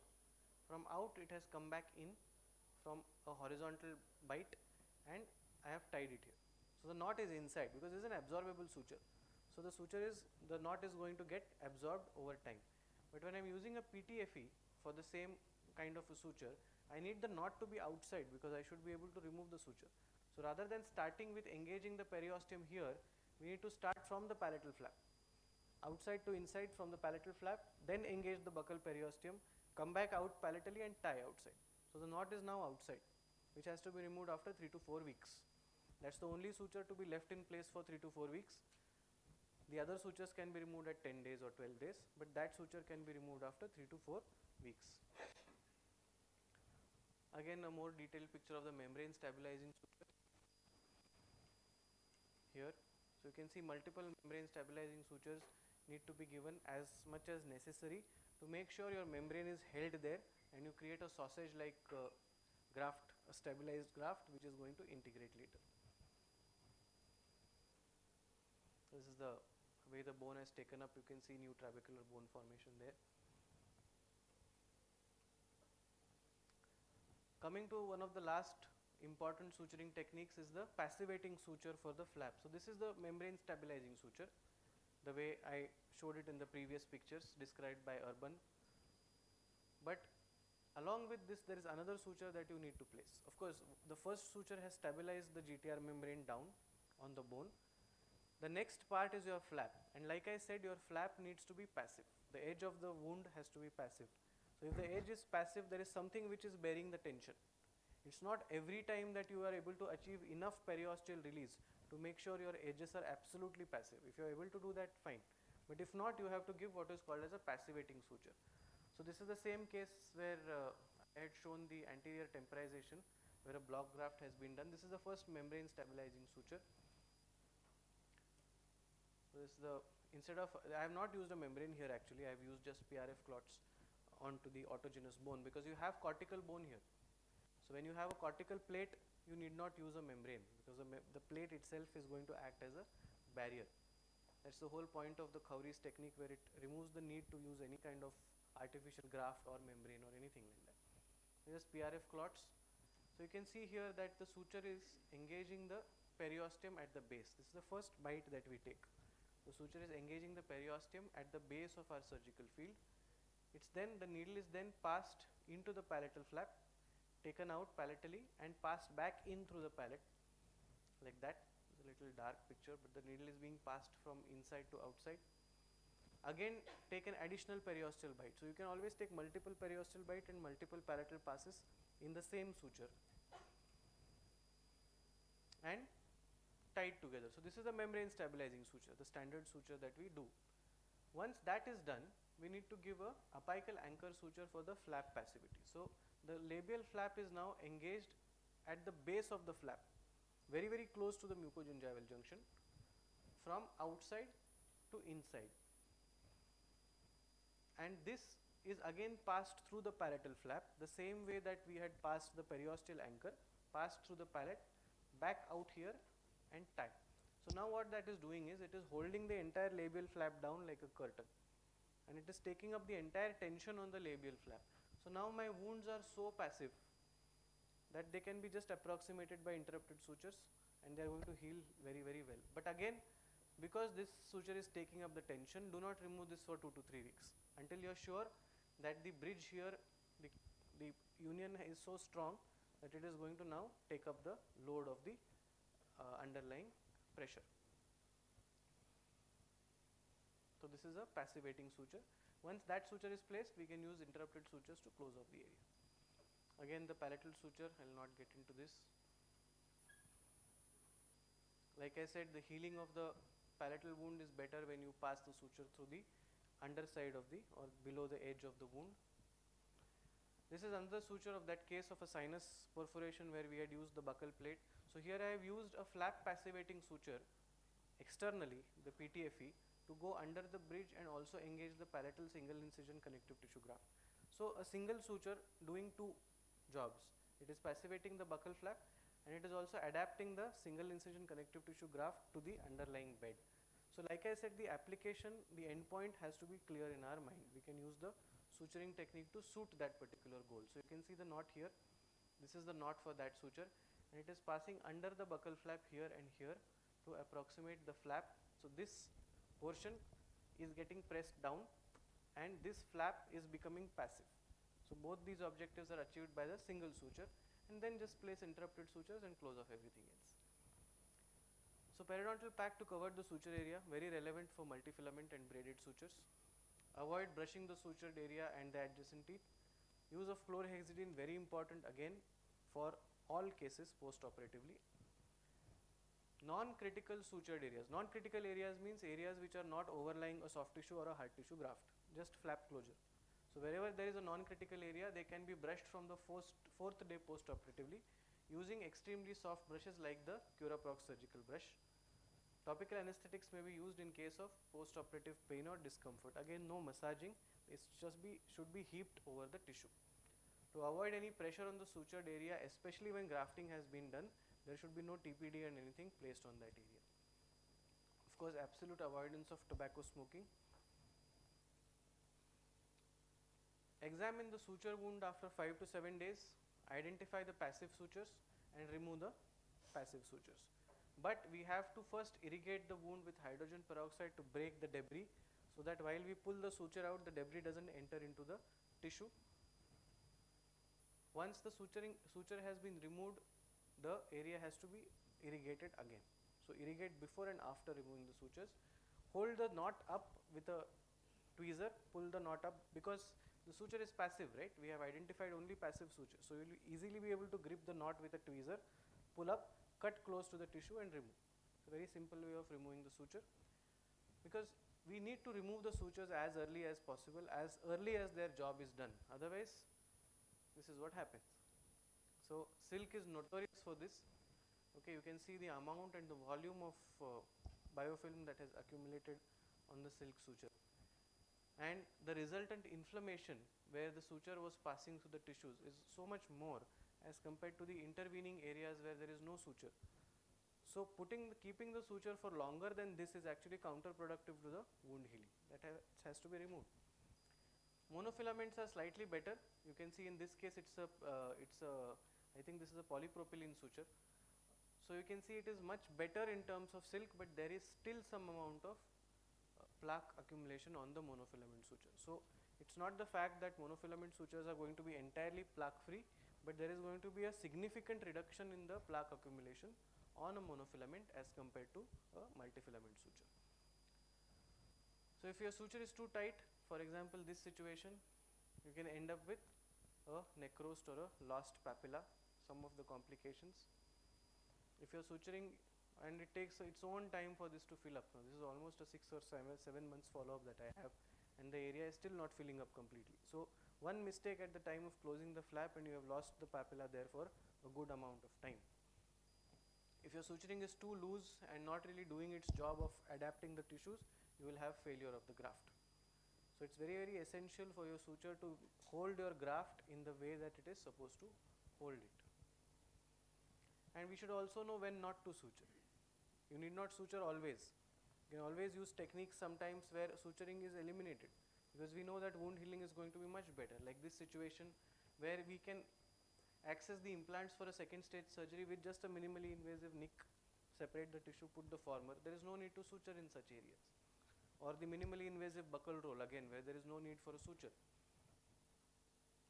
So such wounds are going to heal much better as compared to sutured wounds. So in conclusion, suturing materials and techniques are the signature of a surgeon. They have to be adapted and modified based on the clinical situation. There is no rule book, like I like to say. You have to learn the basic techniques, and then you have to have the final endpoint very clear in the brain as to what you want to achieve at that surgery. And the suturing techniques have to be then adapted to reach that particular goal. It is the single most important factor that affects the outcome. Okay? So I have seen whatever great surgeons I have seen, like Sudhindra sir, I have seen them finish the case till the last suture, and not just do the grafting and then ask the postgraduate student or somebody else to close up, because that is the most important part of the surgery.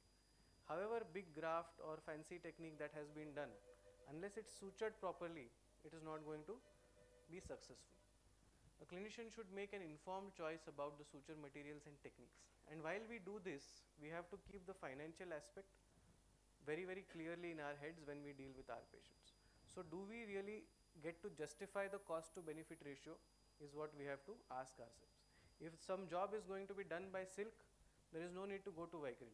If it is going to be done by nylon, there is no need to go to PTFE. But where there is a need to keep a suture in the mouth for 3 weeks or 4 weeks, like a GTR, GBR membrane stabilizing suture, I would not want that to be nylon, because it's going to prick the patient. I would rather prefer that is PTFE. But when I am doing maybe a simple implant placement a clean flap approximation. I'll probably just place silk, remove it after 4 or 5 days of the surgery, and the healing will be very, very nice. So thank you for your patient listening. I think it was a long presentation. These are the few selected references for the suturing aspect of the presentation. I would like to take this opportunity to thank all the attendees of the lecture. So sorry for the mistake. I would like to thank the Yenepoya University and the Yenepoya Dental College for giving me this stage to come here, especially Professor Rajesh Kashyap and the entire department of periodontics at Yenepoya for organizing this program. The principal, I would like to thank my own institute for giving me the opportunity to work there and to come out with these cases, and all my mentors who have been very, very instrumental in giving me the skills to stand before all of you today. Thank you. Thank you so much for the patient listening.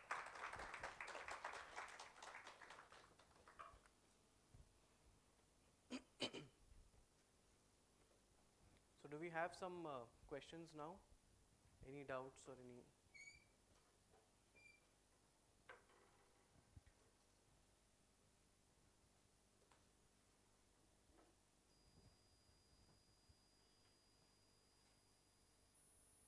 Or if anybody has something to add, please feel free.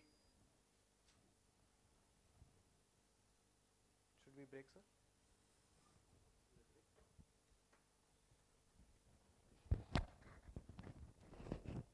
So thank you very much, Dr. Mihir.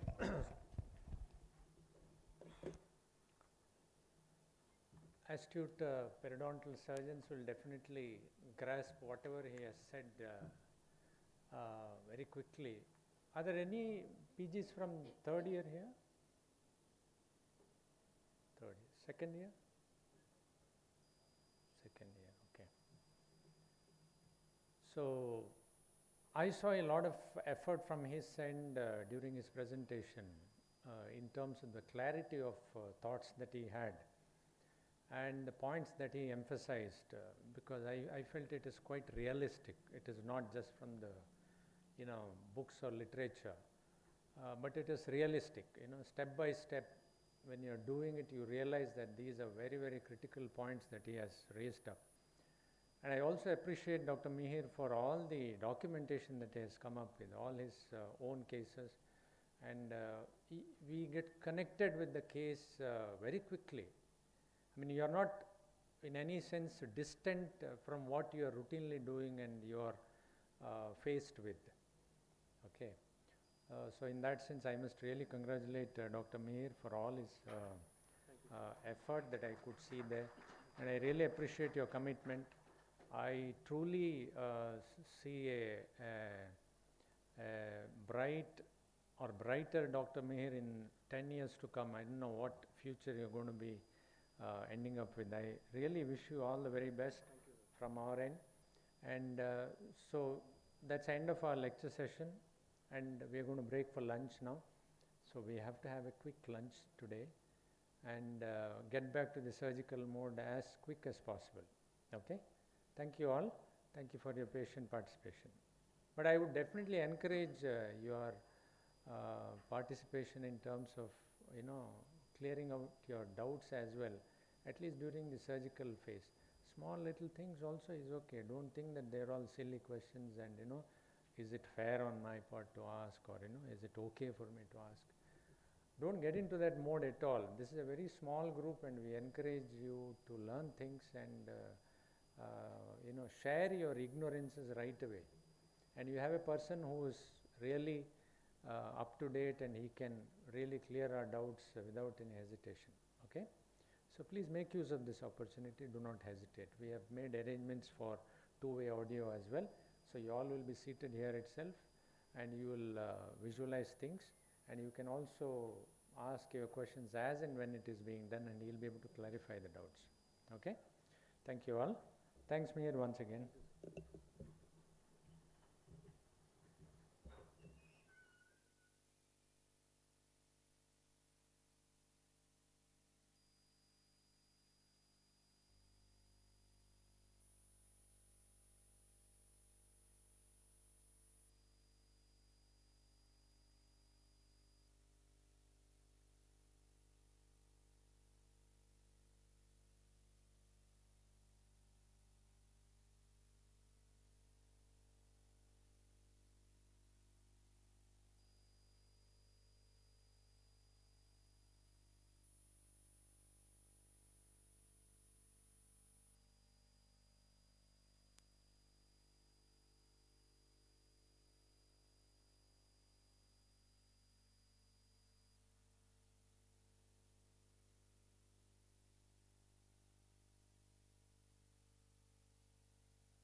The Islamic Academy of Education was established in 1991 by Mr. Yenepoya Abdullah Kunhi, an entrepreneur philanthropist, with a vision to provide quality higher education.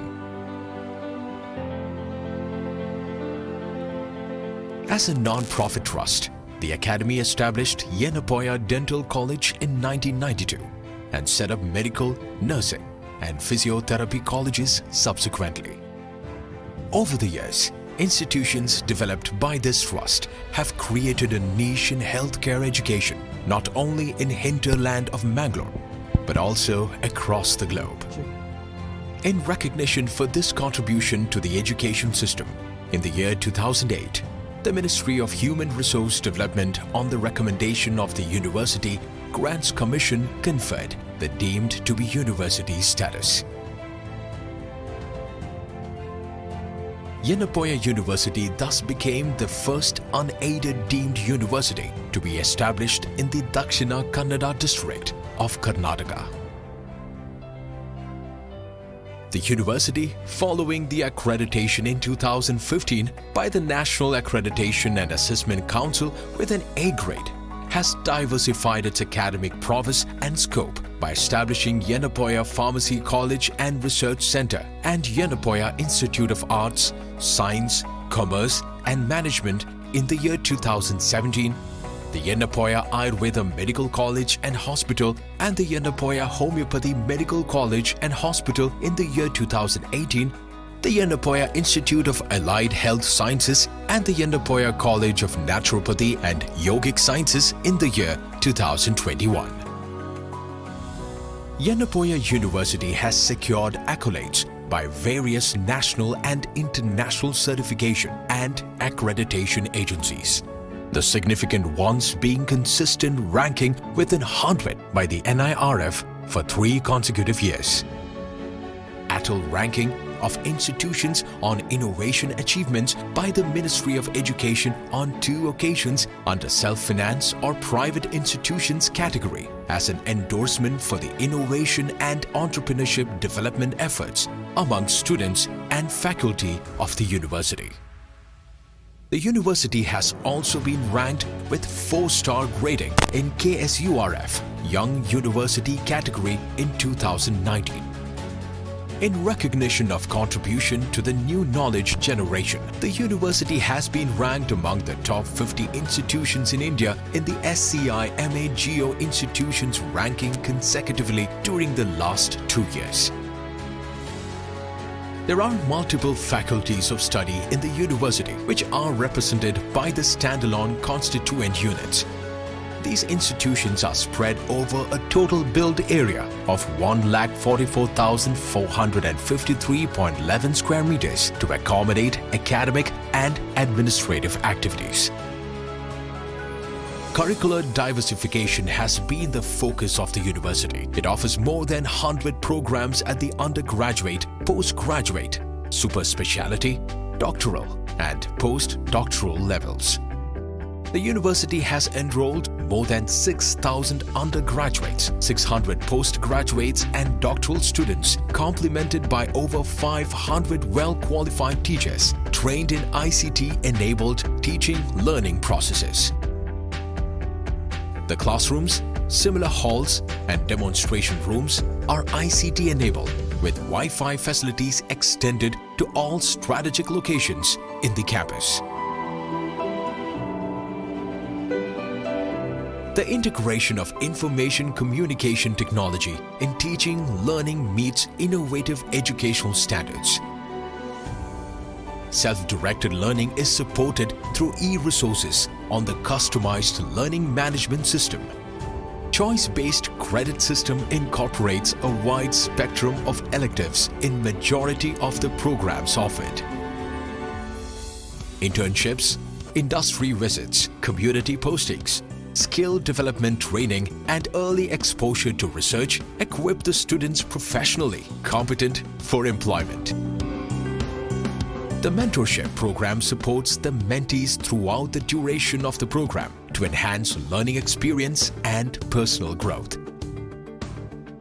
Community-based training is imparted through the urban rural health centers, PHCs, Rural Healthcare and Development Center, and mobile clinics to inculcate social responsiveness.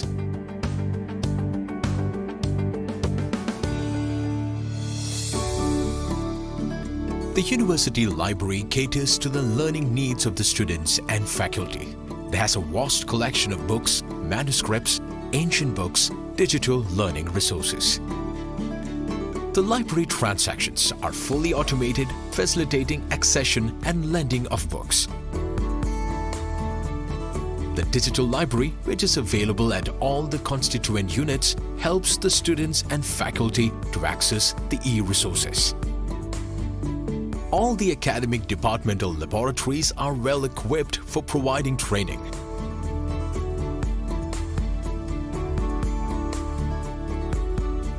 To enhance experiential learning and skill acquisition, the university has created Centers Advanced Surgical and Skill Enhancement Division, ASSEND,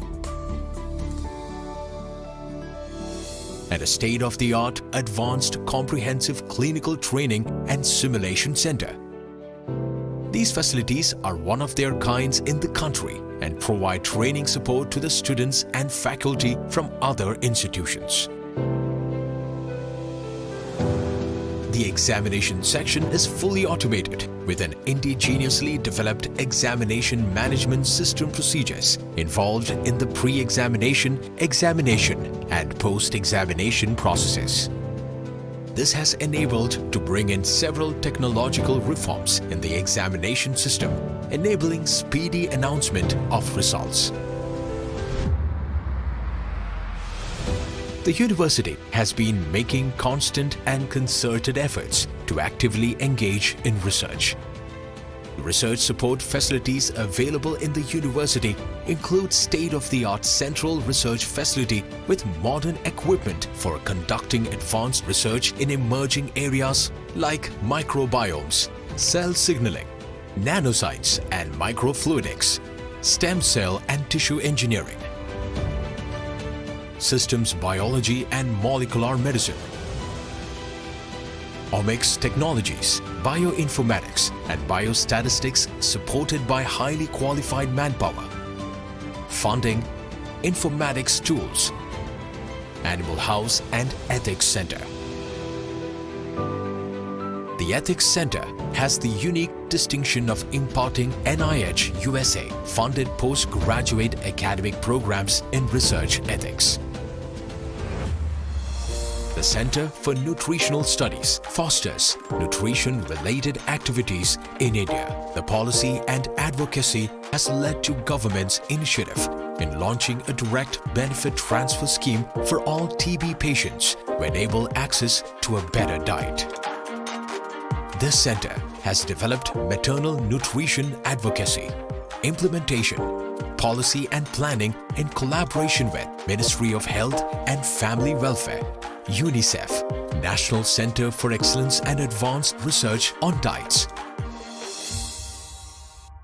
Yenepoya Technology Incubator aimed towards identifying, fostering and mentoring innovators, entrepreneurs in the healthcare innovation process. Recognized by the BIRAC, Yenepoya Technology Foundation supports startups and more than 60 patents have been applied, published or awarded. The university has signed more than 150 MOUs with several national and international institutions of excellence for research, faculty and student exchanges. The 4 hospitals cater to the teaching and training activities of medical, dental, Ayurveda and homeopathic disciplines. In addition, there are yoga, naturopathy and wellness centers provide treatment and training facilities. The Medical College Hospital is NABH accredited with 1,100 beds with the latest facilities for robotic surgery, organ transplantation, 3T MRI, modular operation theatres, ICUs, and emergency services. The diagnostic laboratory is NABL accredited, covering services of biochemistry, microbiology, pathology, and transfusion. The Allamilu Charitable Foundation, supported by Tata Trust in association with the Yenepoya University, is establishing a comprehensive cancer care center. Medical College Hospital provides free food, free and subsidized treatment to all the patients. The hospital has received several awards from government and non-government agencies for its outstanding contribution to public service and workplace safety measures. The university provides equal opportunities to all students, upholding the principles of equity.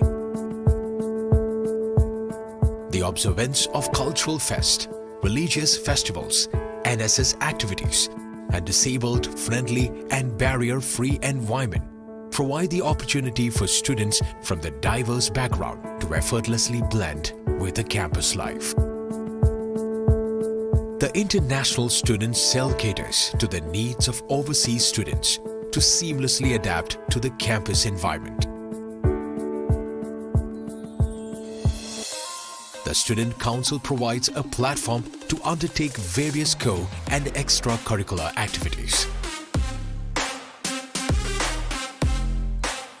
The university provides scholarships, fee waivers, and fee concessions for financially weaker students and promotes gender equity.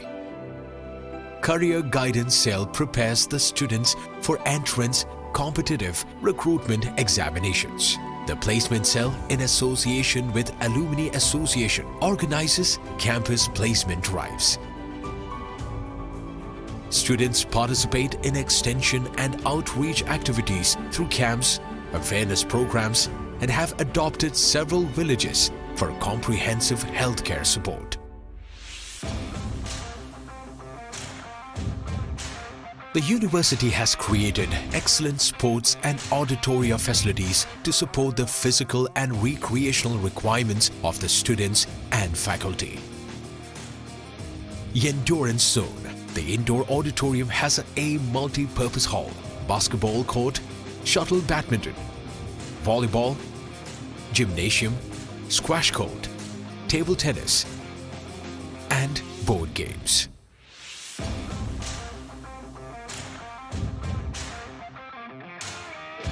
The outdoor sports facilities include international standard grass soccer ground, cricket practice nets and stadium, kabaddi court, throwball court, and athletic stadium. There are 13 hostels for students, 7 for women and 6 for men, and are provided with solar water heating, uninterrupted power supply, and Wi-Fi facilities.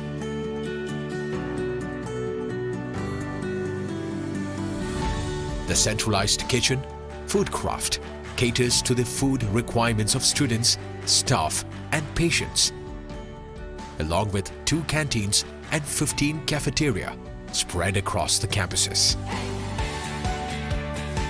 The laundry services, laundry line in the university campus has capacity to handle 5 tons of clothes, is a boon for students, staff, and patients. The campus has several environment-friendly operations which include rainwater harvesting, water conservation, waste management, energy conservation, and promotion of alternate energy utilization. As an endorsement for these efforts, the university has been recognized and awarded by prestigious international, national, and state bodies, and is amongst the top 400 institutions ranked by Times, the Global Impact Ranking, which mainly focuses on achieving sustainable development goals. The university has adopted multiple UGC programs to sensitize and inculcate social responsiveness among the students and cross-cutting issues like gender, environment sustainability, human values, health determinants, right to health issues, emerging demographic changes, and professional ethics. Commitment to our nation and society is embodied in telemedicine initiatives, relief activities during environmental disasters and the COVID-19 pandemic outbreak, and support to cleanliness initiatives of the Government of India. Yenepoya, deemed to be university, provides an inimitable milieu for holistic growth and upholds all functional integrity of a markedly progressive institution. The accreditations and laudable transformations in its overall performances over the years are ample evidence of Yenepoya's contribution to education. Through its futuristic vision, it intends to transform into one of the acclaimed educational institutions. The strategic plan Yen Vision 2035 emphasizes on the goals to reach the forefront of academic excellence and to be among the top-ranked universities globally.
born from outside.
still using Excel to manage your inventory and losing hours and money in doing so?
ಇಲ್ಲ ಒಂದು 3 days ನಿಮಗೆ ಸ್ವಲ್ಪ soft food item ತಿನ್ನಬೇಕು, but ಅದು ಬಿಟ್ಟು ಬೇರೆ ಏನೂ ಸಮಸ್ಯೆ ಬರೋಂಗಿಲ್ಲ.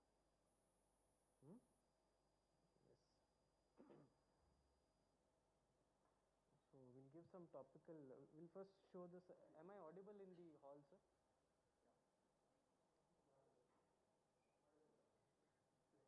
Won't correct my sir? Gel should be good.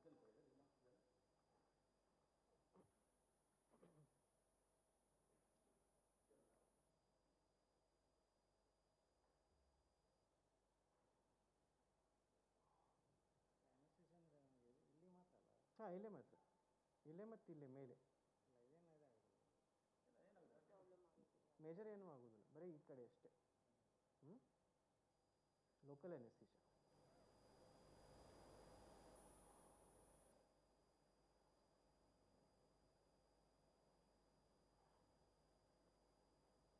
ಸಡ್ಲ ಬಿಡ್ರಿ, ಲೂಸ್ ಬಿಡಿ ಇದು.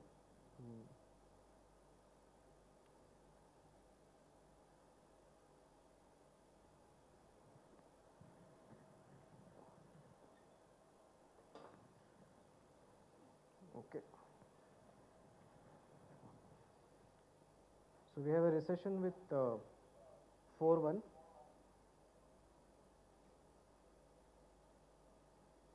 About 5.5 to 6 millimeters in depth.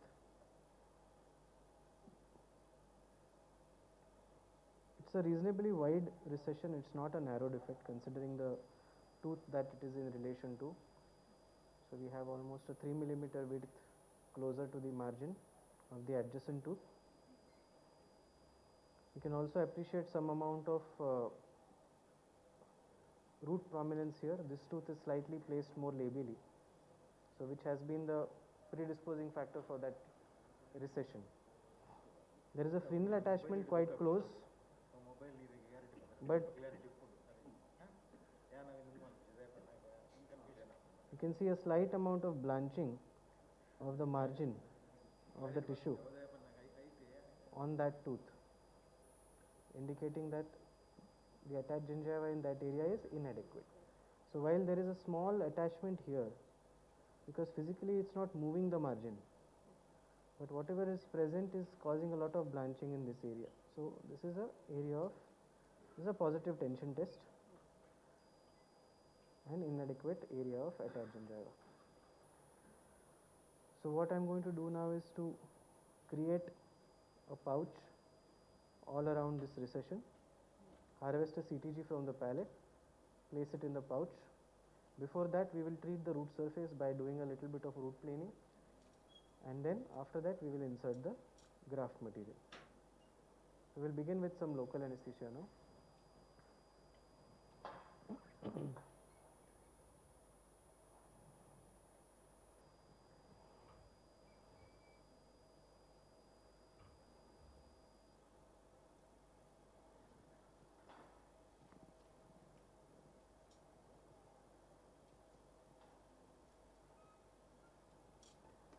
ಚೂರು ಇಂಜೆಕ್ಷನ್ ಕೊಡ್ತೀನಿ ಸರ್. ಈಗ ರಿಲ್ಯಾಕ್ಸ್ ಆಗಿರಿ, ಏನಾಗೋದಿಲ್ಲ. ಲೂಸ್ ಬಿಡ್ರಿ, ಇದು ಗಟ್ಟಿ ಹಿಡಿಬೇಡ್ರಿ, ಇಲ್ಲೇ ತುಟಿ ಎಲ್ಲ ಸಡ್ಲ ಬಿಟ್ಬಿಡ್ರಿ. ಹಾಂ, yes, relax, good good, S.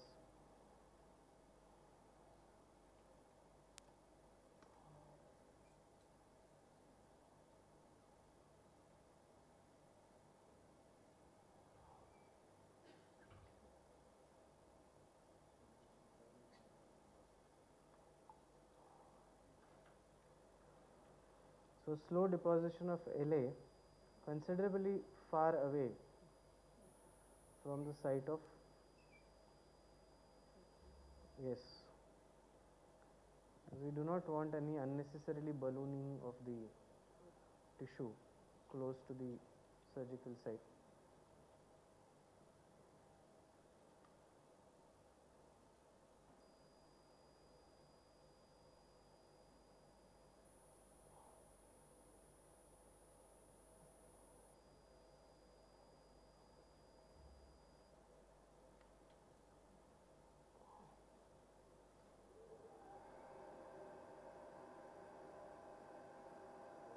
Right knee.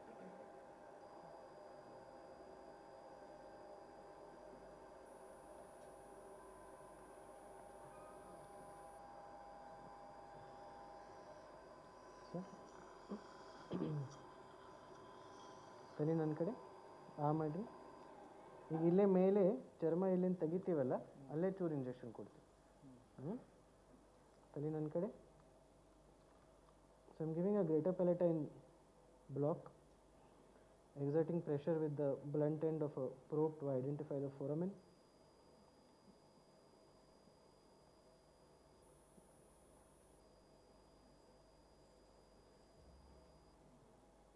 Greater palatine block is much easier for the patient to tolerate than a palatal infiltration, because you have some loose tissue on top of the foramen where you can insert your LA without causing too much of a pressure and requiring too much of force to inject. So it's always best to give a greater palatine block rather than infiltrating anteriorly to the foramen. Now that you have blocked that area, we can transfer the LA little anteriorly by subsequent anterior infiltrations.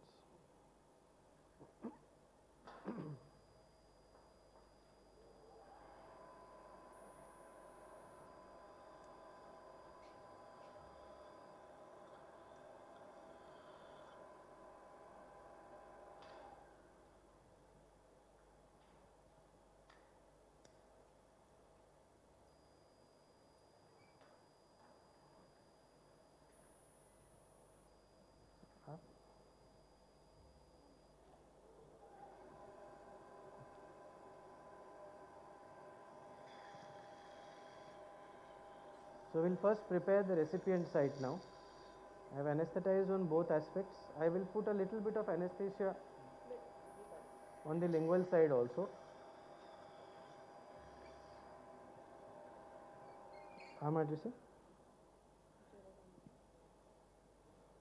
Sometimes you have to engage the papilla with a suture. So it's better to have lingual anesthesia in place.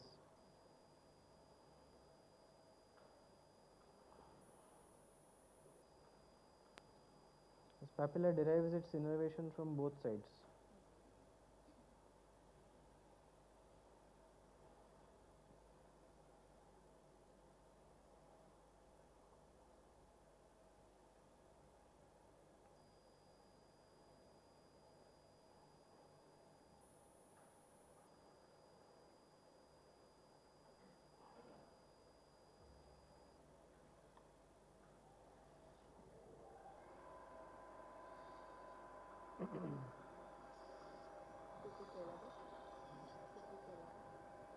ಗೋನ್ ಕೆಳಗೆ ಮಾಡ್ರಿ.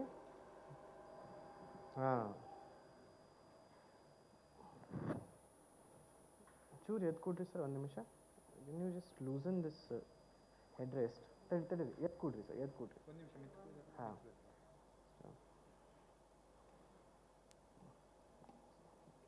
Bus ಚೂರು ಮೇಲೆ ತಡಿ. ಹಾಂ ಬನ್ನಿ. Better sir, comfortable. ಗೋನ್ ಕೆಳಗೆ ಮಾಡ್ರಿ. ಹಾಂ.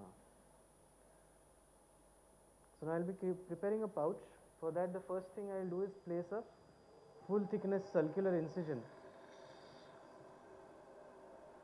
on the labial aspect.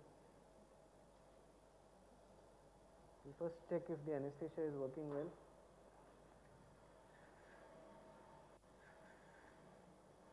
So no other. ಇಲ್ಲೇ ಮಾಡ್ರಿ. ಇಲ್ಲೇ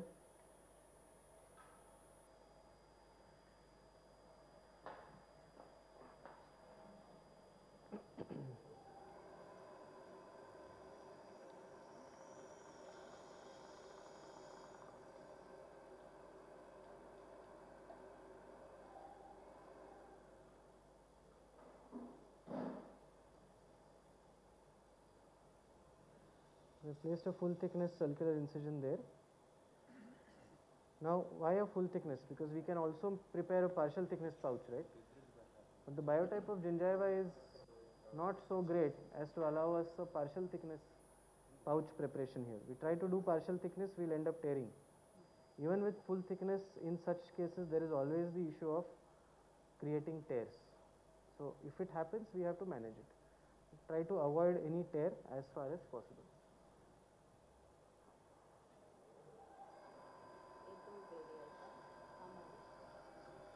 ಸರ್ ಆರಾಮ್ ಕೊಡ್ರಿ, ಏನು ಟೆನ್ಷನ್ ತೊಗೋಬೇಡ್ರಿ. ಓಕೆ, ಆಲ್ರೆಡಿ ನಾವು ಶುರು ಮಾಡೀವಿ, ಇಂಜೆಕ್ಷನ್ ಇಫೆಕ್ಟ್ ಎಲ್ಲ ಶುರು ಆಗಿದೆ. ಸೊ ನೀವು ಏನು ಆಗೋದಿಲ್ಲ, ಡೋಂಟ್ ವರಿ. ಲೈಟ್ ಪ್ಲೀಸ್, ಗೋನ್ ಕೆಳಗೆ ಮಾಡಿರಿ. ಹಾಂ, ಹಿಂಗೆ ಇಡ್ರಿ. ಮತ್ತು ರಿಲ್ಯಾಕ್ಸ್ ಆಗಿ full. Now through the full thickness incision, circular incision, I am just reflecting the tissue using the Orban's knife as a periosteal elevator. Instead of using a periosteal elevator, I am using a Orban's knife. The periosteal elevator is quite bulky, right? So you can either use a periotome or an Orban's knife.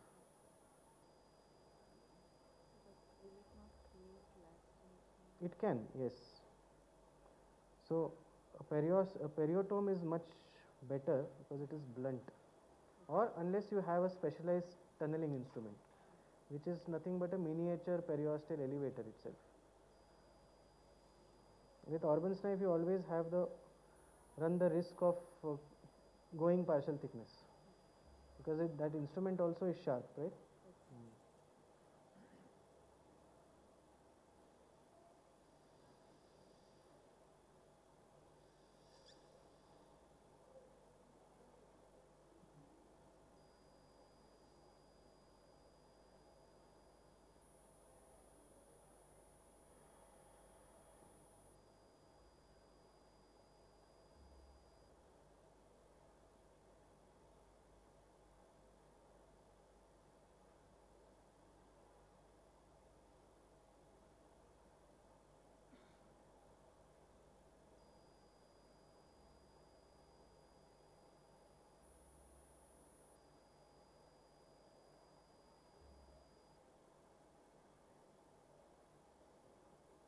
We are creating the pouch on one side first.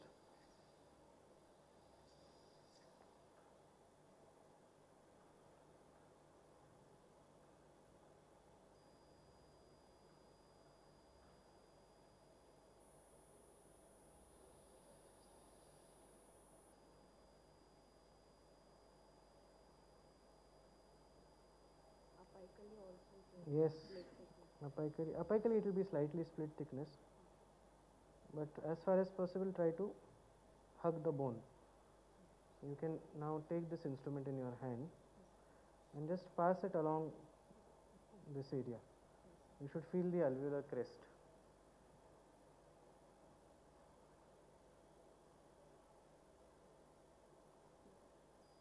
Can you feel a step there as you pass the instrument along the tooth surface?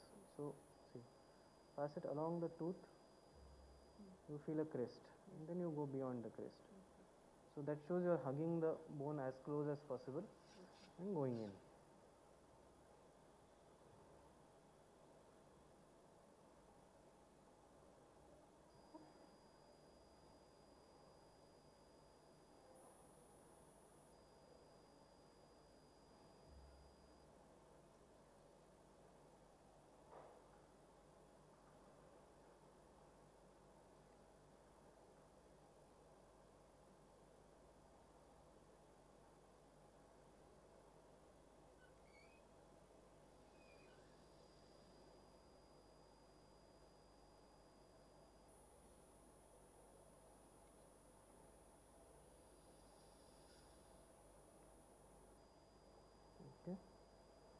So one side of the pouch is done, and start with the other side.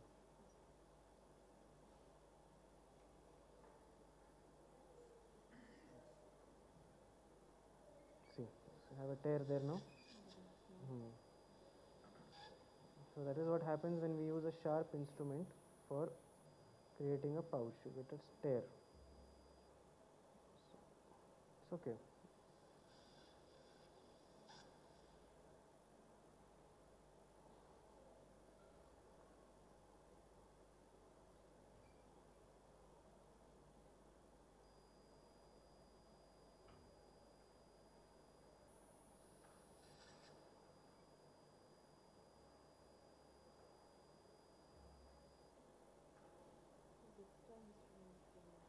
Yes, those are very good actually. Okay, no problem. We have anyway started with this. But we can use the Vista instruments are actually meant for such procedures. So those are the tunneling instruments which we can use here.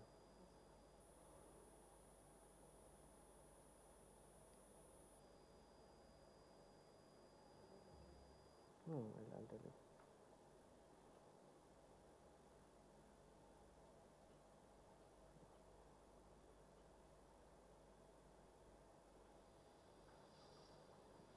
You can see some tags now here. You can feel a tag. You can always use a blade to separate them.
So I think we have a decent pouch other than the tear.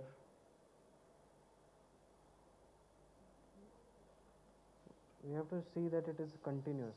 The pouch needs to be continuous from one end all the way to the. So we have some adhesions here we need to remove.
The basic intention of making a pouch which is so much larger is to make sure that these edges are tension free. So to actually, allow us to suture it over the CTG. Yes. So we should be able to actually approximate these to each other. Not manipulate this area too much because it already has a tear.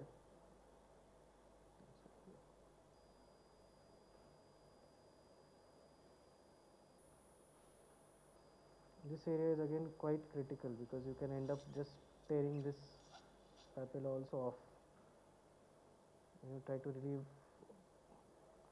actually lift the papilla off the crest so as to allow vertical pull in this area. So you have reasonably passive wound edges.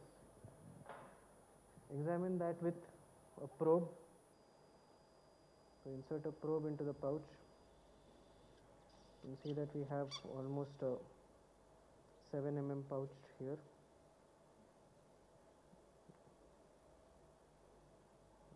All around.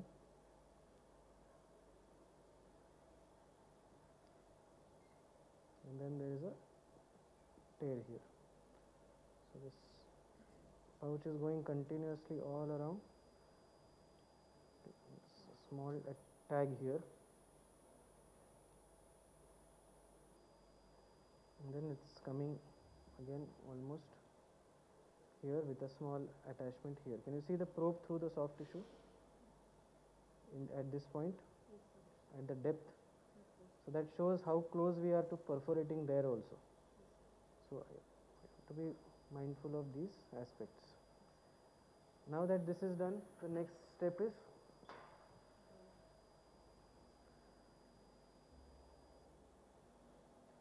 to take the CTG. So we need to measure how much CTG we want.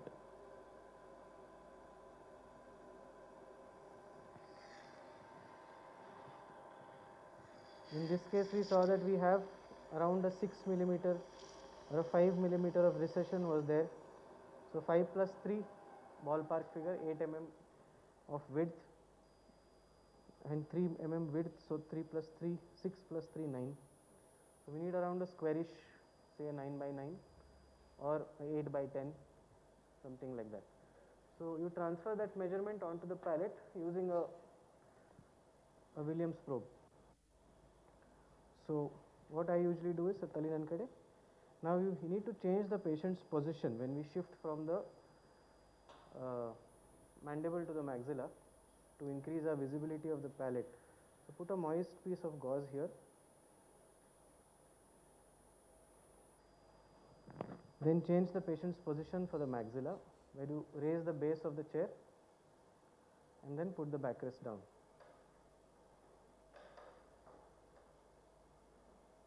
And the light which was coming from top now has to come from front. So that will improve your visibility to the palate.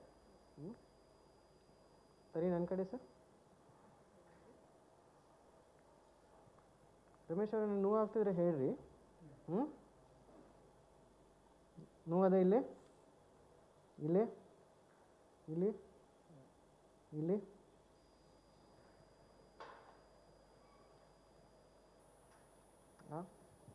ತರಿ ನನ್ನ ಕಡೆ ದೊಡ್ಡದ ಮಾಡಬೇಕೀಗ.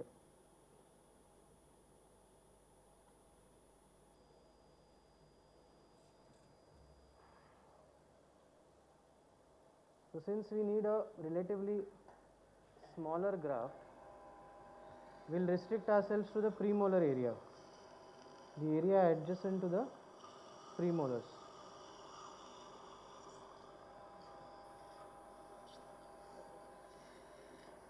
Turn ಮಾಡ್ರಿ sir. ಮಾಡ್ರಿ ದೊಡ್ಡದು. So now I will mark the area around 3 millimeters away from the margin of the marginal gingiva of the 4 and 5 here. So I am putting a lot of pressure with my metal probe. It's giving me an indentation. The length of your probe is around 15 mm from base till the top. So I get a rough ballpark idea of the. Can you see the mark on the palate now? Tali ikade sir.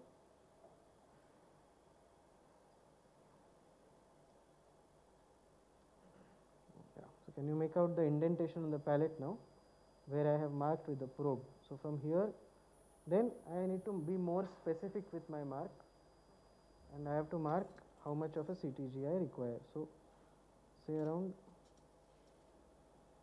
10 mm. So I again mark with, put pressure with the probe and create those indentations. Same thing for an FGG, right? We do the same thing for a free gingival graft. Now I am going to make try to harvest a single incision CTG now, so for which we first have to make a partial thickness access flap.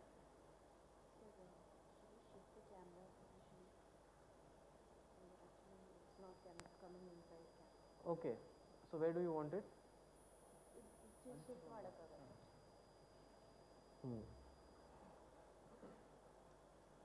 Are you connected to the hall? Okay. Right. So do we have a direct section? Do we have a direct line to the hall?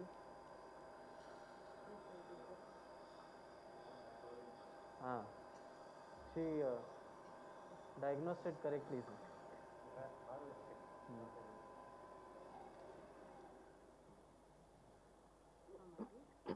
ದೊಡ್ಡದ ಮಾಡ್ಬೇಕು sir ಈಗ ಒಂದು 10 minutes.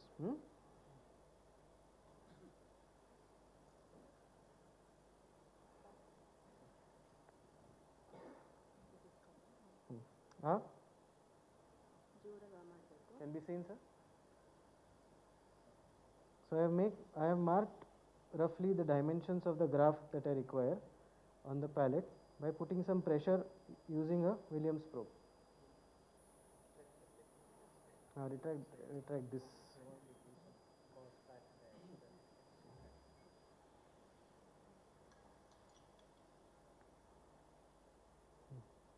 Do this.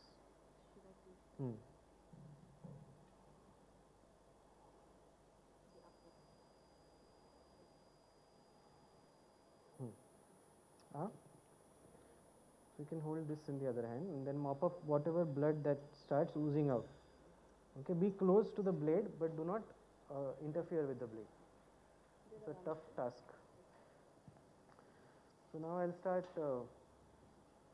with my first. So the line which I had marked with the probe, now going to start tracing it with a 15 number blade. Now the angulation of the blade right now is going to be almost perpendicular to the palate.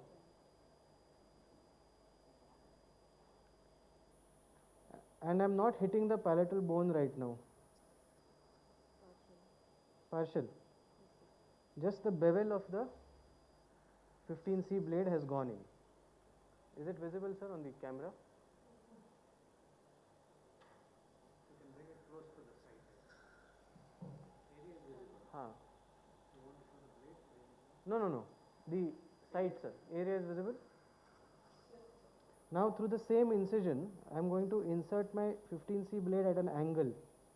Initially I had given the incision with a vertical blade. Now I am going to put it at an angle of about 45 degrees and retrace the same incision again.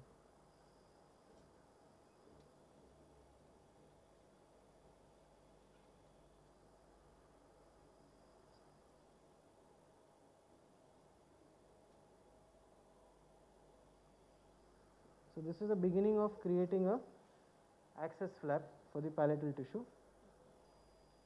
And the blade is just going to start going in deeper and deeper. Partial thickness. So I am preparing a pouch now.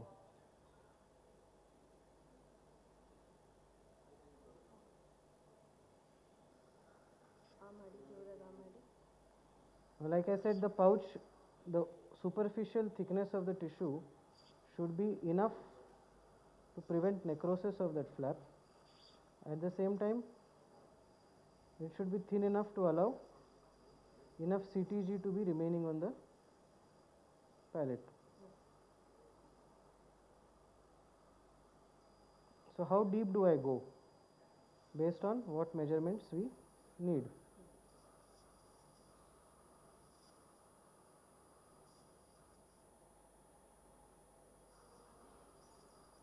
This is also the same technique that you can use while harvesting a free gingival graft. But you keep it slightly thicker than this.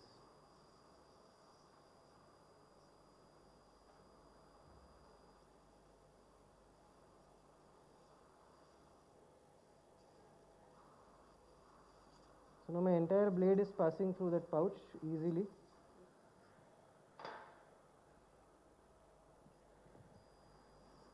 So I'll use a probe now. So I have a nicely prepared pouch, some interference here which I'll remove, but I have a reasonable patency of the entire pouch.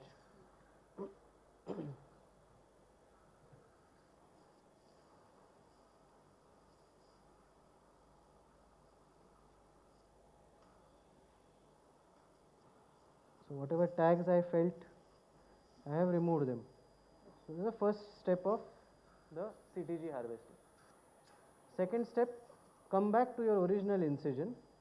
This time orient your blade at an obtuse angle.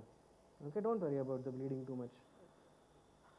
So place it at the same area, and now I am putting a full thickness incision. This time I am hitting the bone, but look at the angle of the blade. It is completely opposite to the angle that I had used for making the pouch.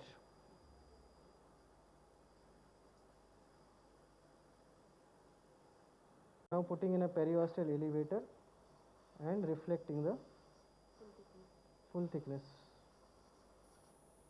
And this full thickness is going to be under the same area where we have done a partial thickness.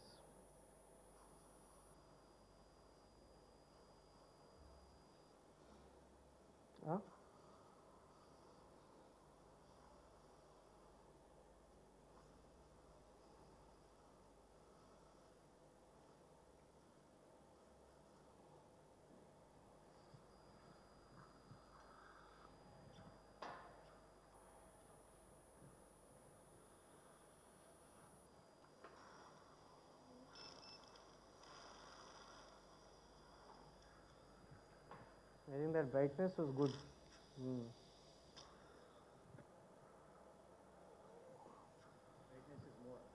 Let it be, sir. It's fine.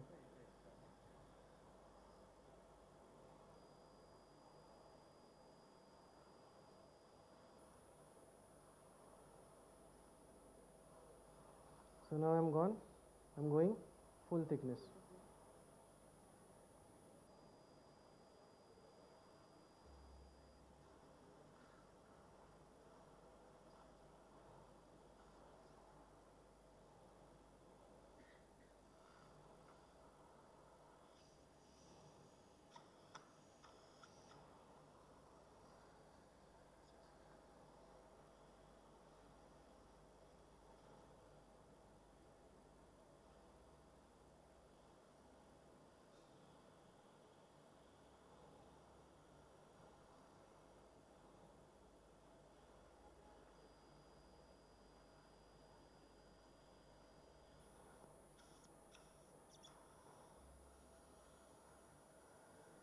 My dear sir.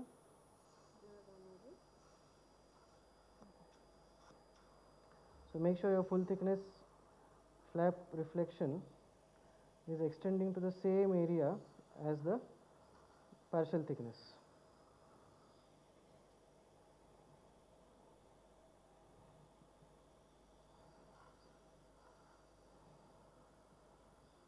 Okay. Amadri.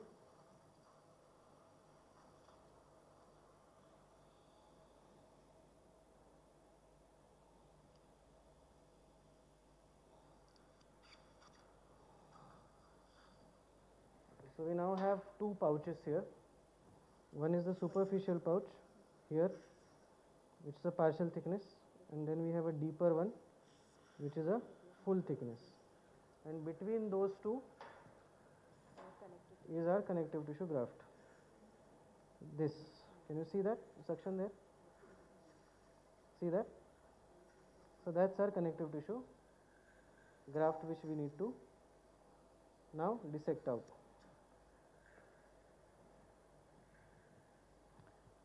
Now the next step is to hold that graft. Section here. Yes. Hold it and start. Put a blade on the superficial pouch. My dear sir, do. Now I am turning the blade and giving the distal vertical incision.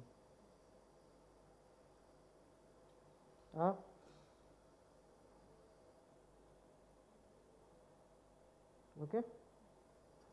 So my graft is free from the distal area. I'm bringing my blade forward.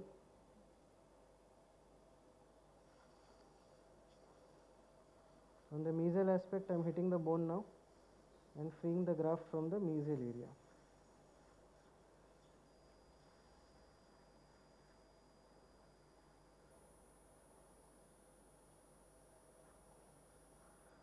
Now putting in my instrument deep ಆ ಮಾಡಿರಿ sir ದೊಡ್ಡದು. And again incising apical to the graft, again with a full thickness incision.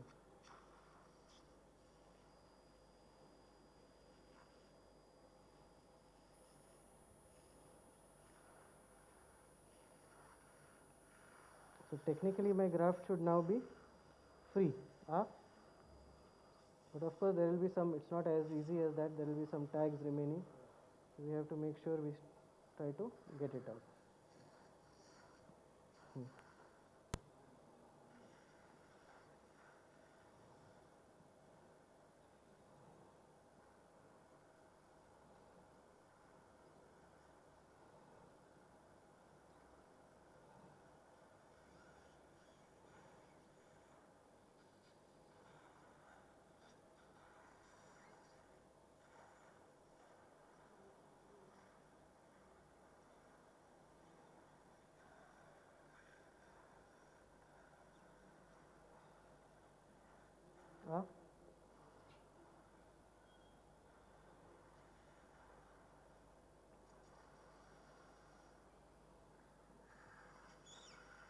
The graft is now peeking out.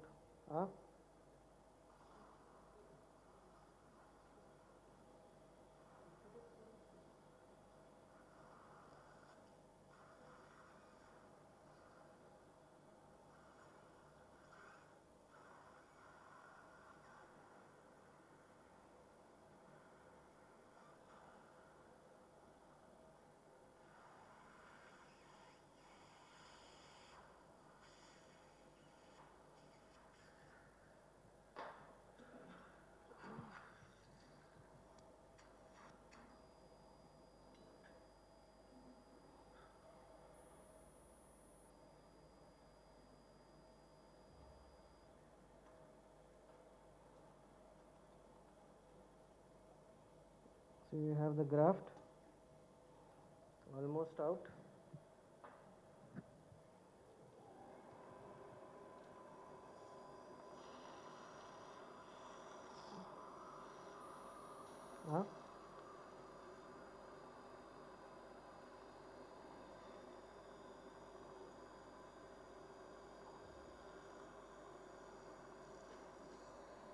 There it is.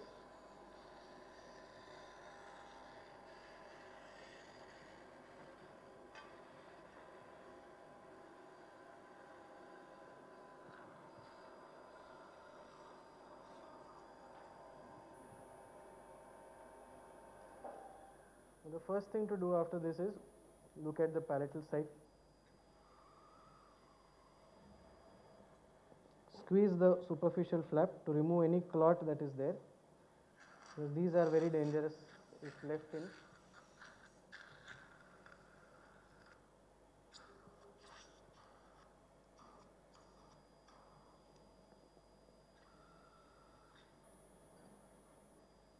And then place a piece of gauze and apply digital pressure.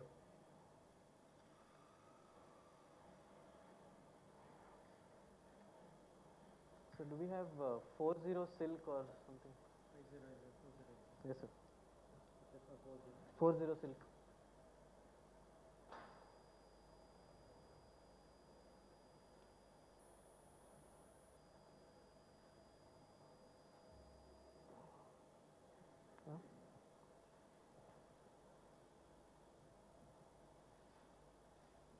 Sir. Suction please.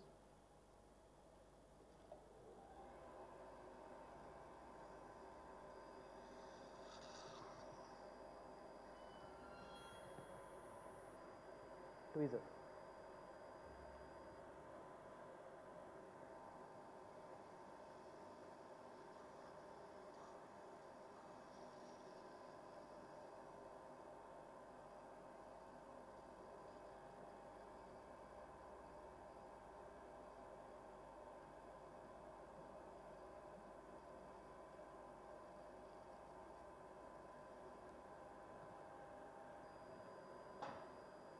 Saline.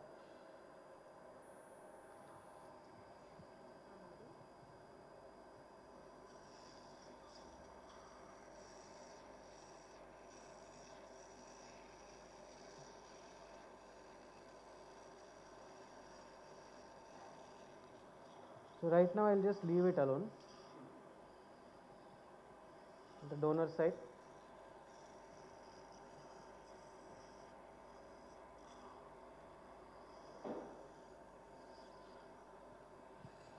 And we'll proceed to our recipient site again. So it's best not to leave the CTG out for too long.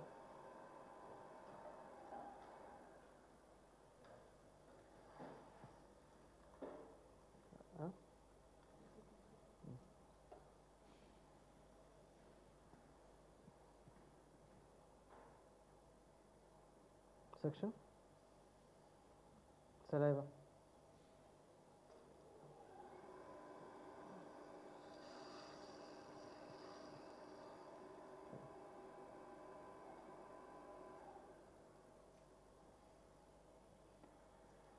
Very straight. So now that we are going to transfer the graft here, first plane the root surface a bit.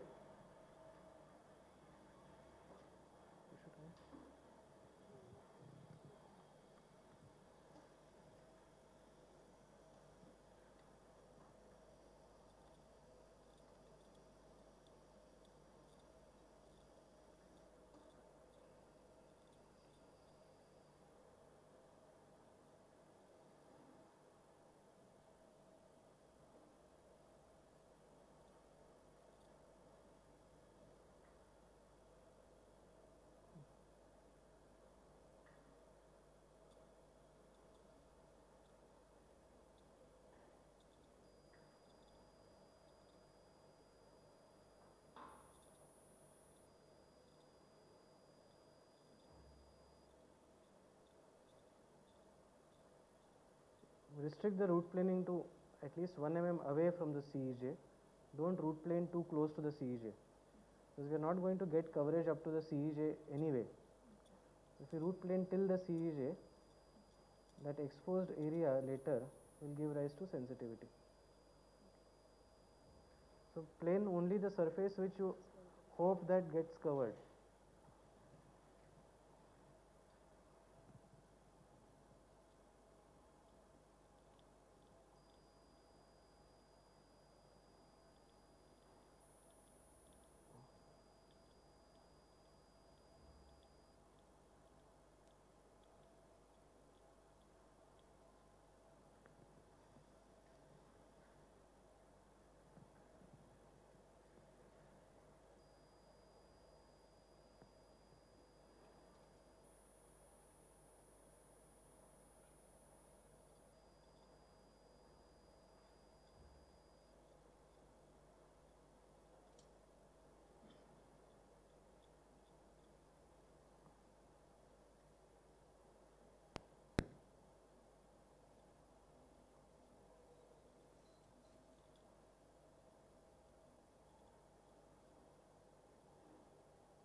Okay. Now you can condition the root surface with some EDTA or some citric acid, something like that can always be used. Emdogain can be used, very expensive.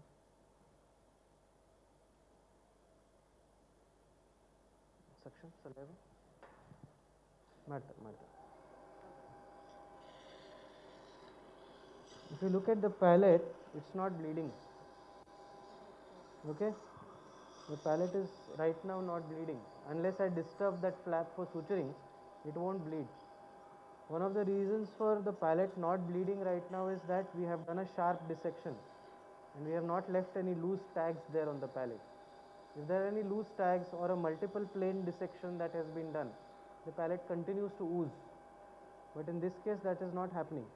So if you have a clean dissection plane, your palatal bleeding is minimal.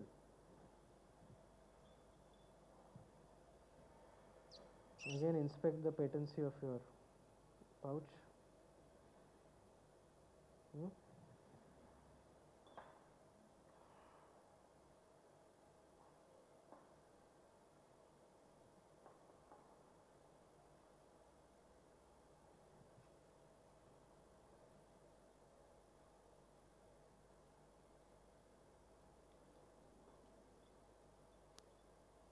Clear it of the clots.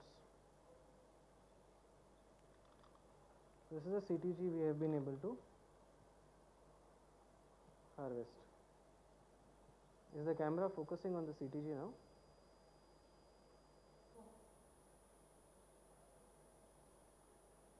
If you look at the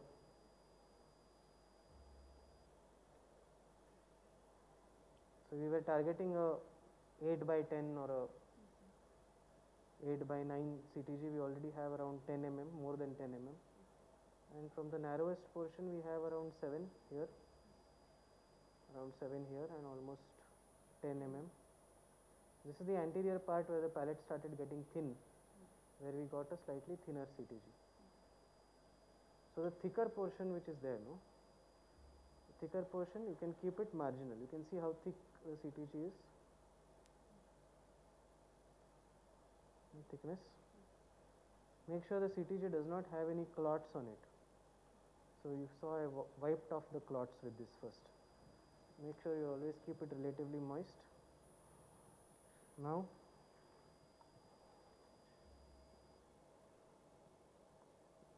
you look at how large it is as compared to the site to be covered. If you want to ensure uptake of the CTG, let it be on the larger side, always. You can always trim it later, but you can't take more once you have done taking the graft. So now you hold this CTG in one hand.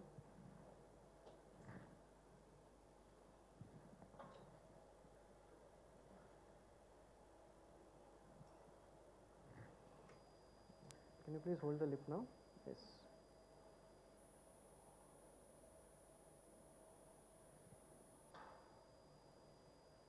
Slightly elevate one of the edges of the pouch and try to push in the CTG. Like I said, the CTG does not want to go in. Usually, you keep popping out. So one way that what we can do is we can create a pinhole here through which a suture can be passed. The CTG can be held and it can be pulled into that pouch. So if it is not going easily, that's what I'll do. If it goes in easily, then fine. So now the periosteal side is actually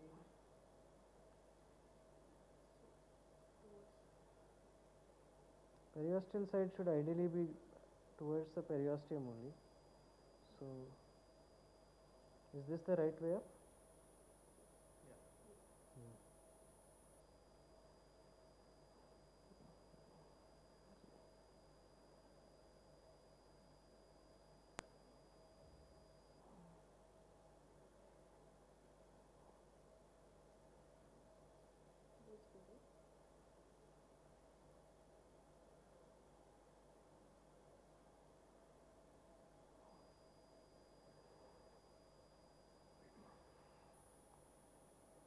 Just dab it nice.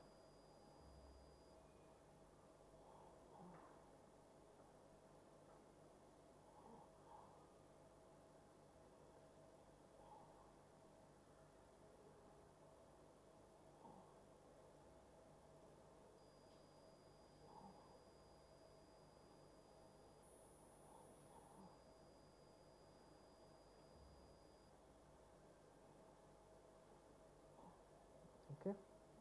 The CTG is fully inside the pouch. We did not have to create a keyhole for it. Now we need to stabilize it in there. In case we didn't have the tear, it was just easy. We could have placed just 2 sutures to approximate this thing, but now we have to take care of the tear as well as approximate the flap.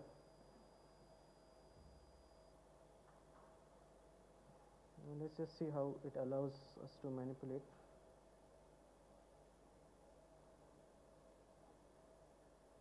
We want to just first suture the tear up individually and then close the recession space.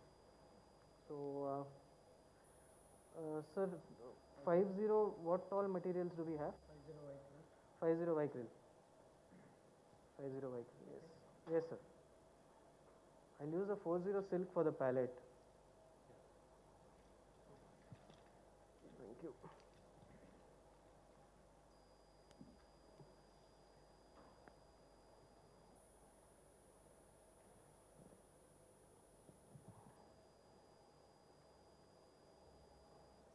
moisten the suture material always.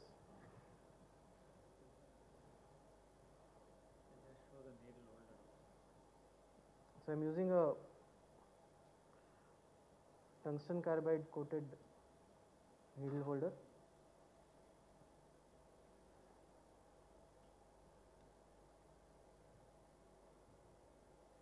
So I'm trying to engage only the superficial tone tissue now.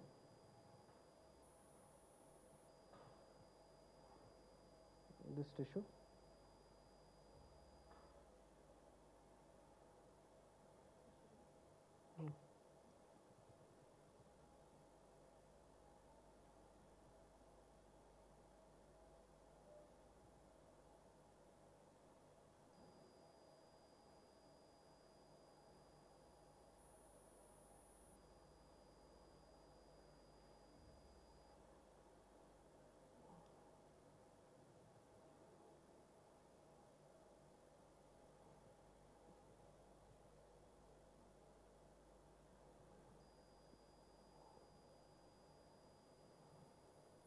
Pierce the papilla, come out on the lingual side. I hope this suture is sufficient for that tear.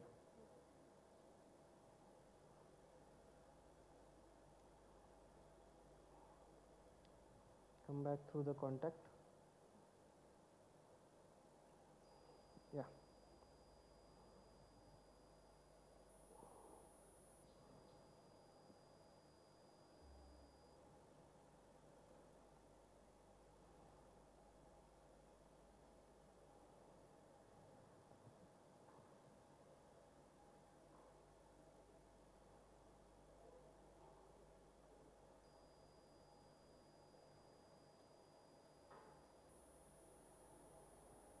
Two clockwise throws.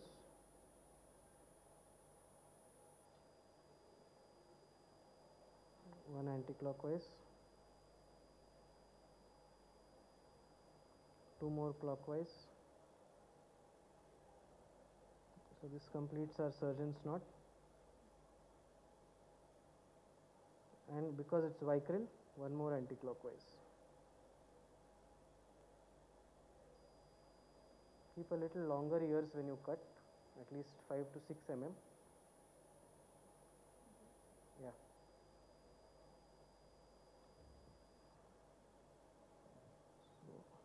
So, sutured the tear.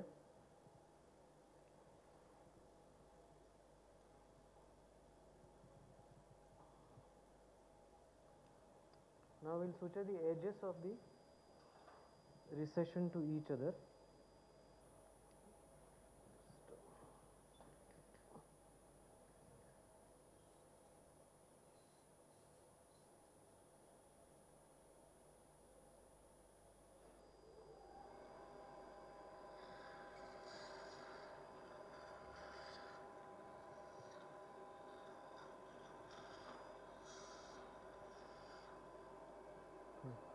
Can you pinch this lip slightly? Yes, yes. Don't stretch it too much. Yeah. So now I'm using the probe to delineate the plane of the suture so as to not pierce the CTG.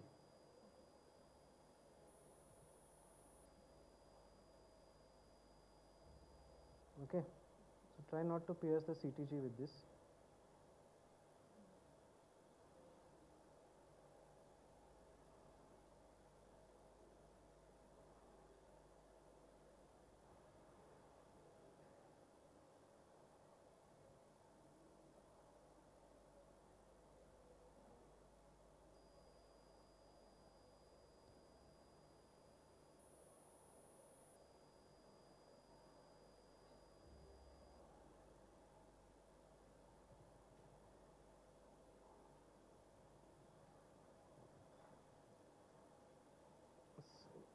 Basically just a simple interrupted suture across the recession. So once we tighten this, it should help us to close that cleft which is there.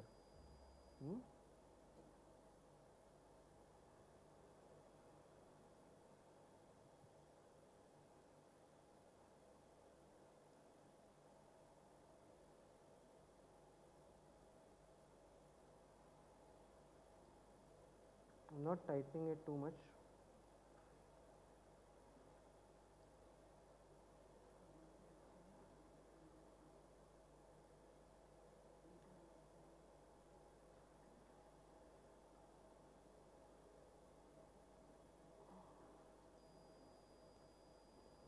To slightly change the plan, I want to remove the suture.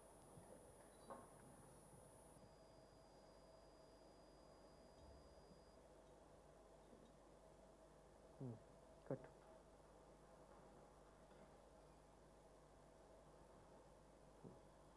So I think the CTG is starting to dip inside the pouch. So we don't want that to happen.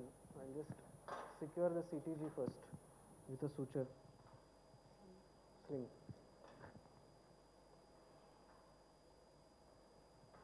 Should have done that before we sutured the tear.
So CTG was just running away into the pouch.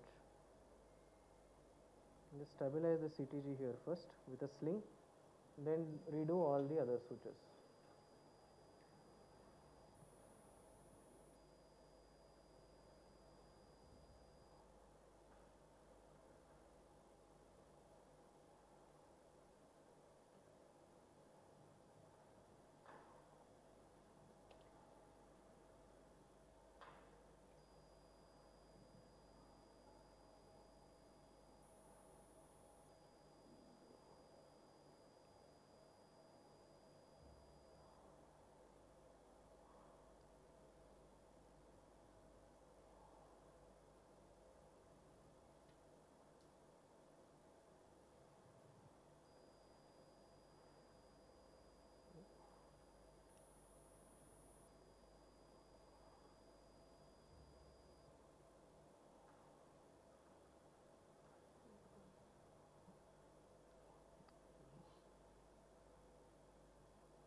I will not tighten this too much because I want to push the CTG a little apically.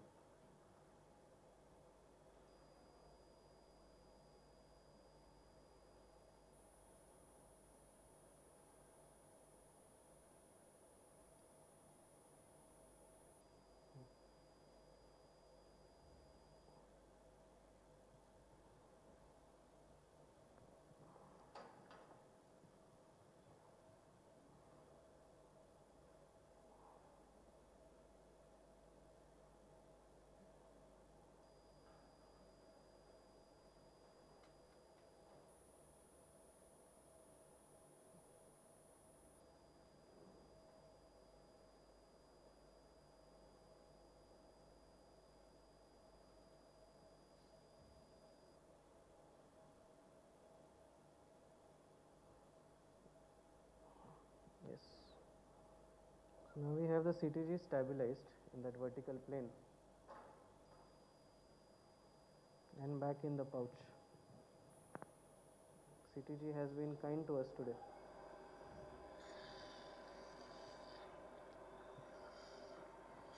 Where is the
keep those ears away?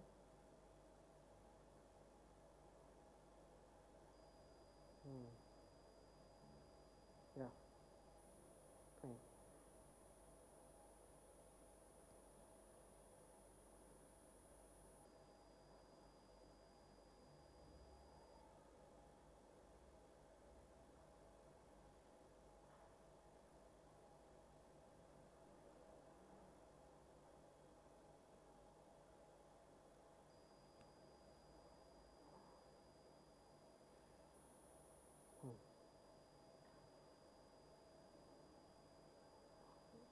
Yeah. Okay.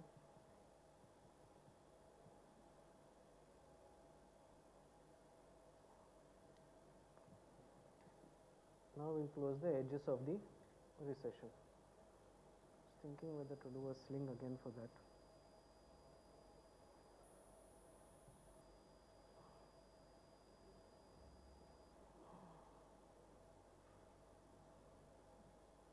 Can you hold this lip?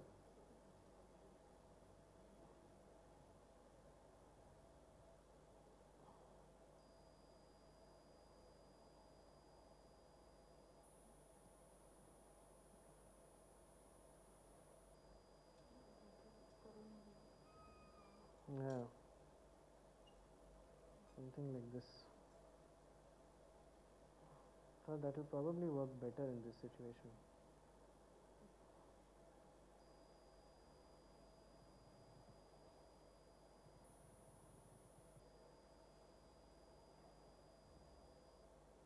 I'm putting a sling. I've taken a sort of a vertical mattress right there.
Okay, so we are getting a coronal advancement of that residual area.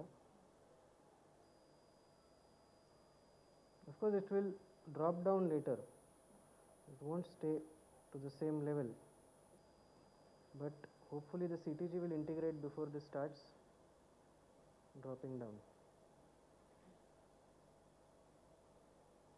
And again, I am not putting too much tension on that flap, giving it the freedom to slide down a bit later. Hopefully it should serve well.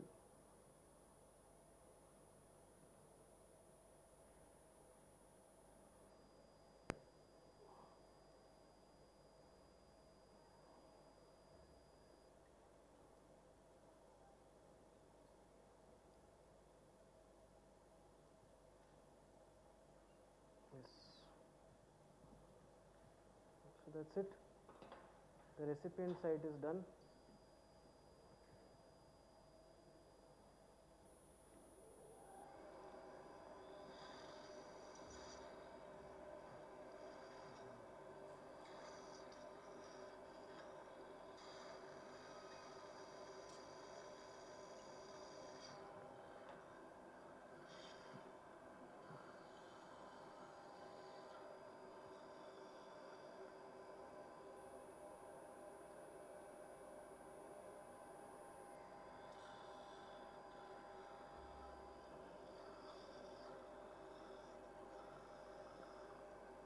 In focus.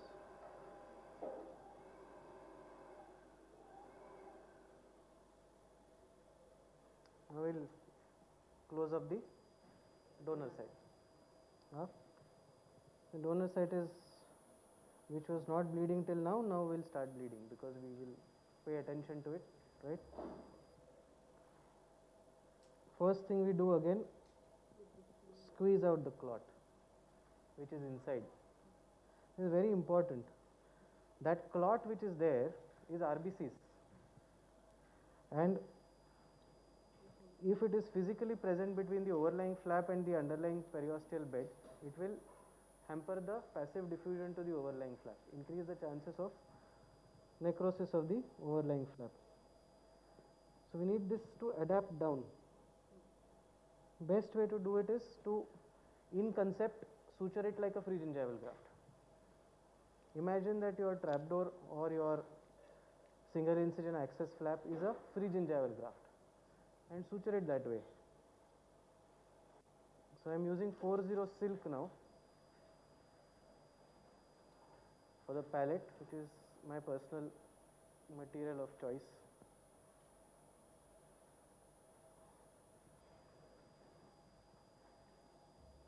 And now apical to this graft, can you see this? Apical to the graft, I'm going to pass this suture from distal and get it out easily. You see that? Okay.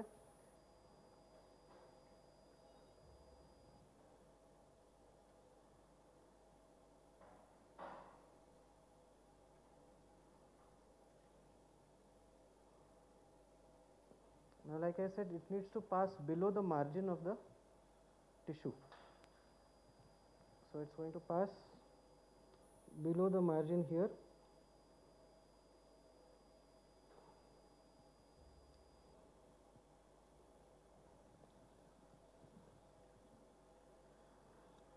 See where it's emerging? So now when I tighten this, look at what it's doing. Yeah. So it is pulling the tissue towards the palate. Right? Now go around the tooth, pass the suture through the contact.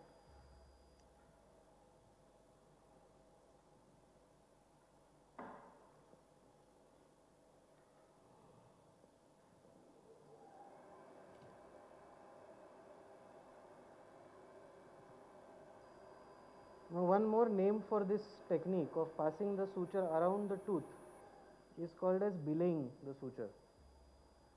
It's something that the sailors do, they throw the rope around a pole so that the stress is dissipated, doesn't concentrate on the rope.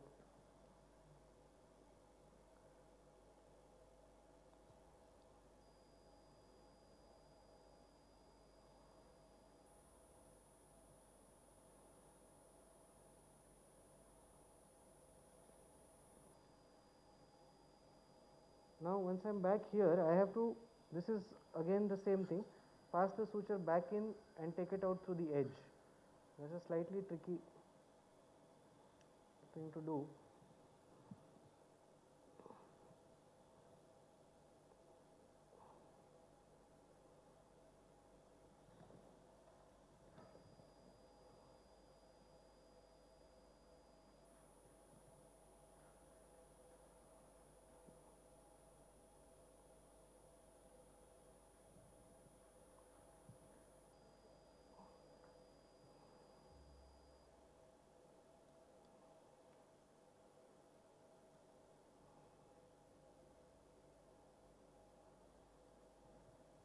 There it is. It has gone back into the palatal mucosa near the tooth, come back out from the edge. So now, because of the belaying, if you can see, when I pull this suture, it's tightening but staying firm. That's because I've passed it around the tooth.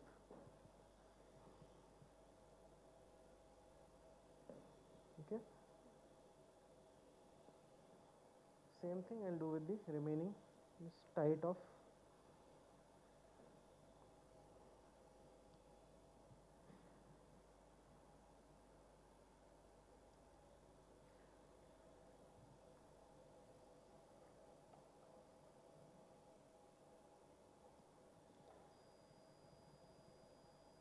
Do not put anything between the flap and the palate.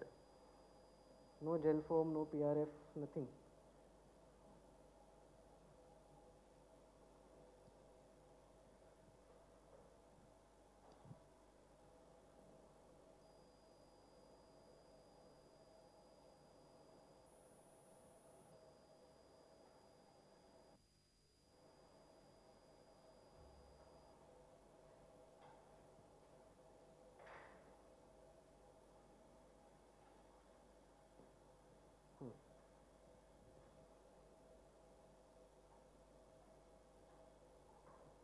Okay.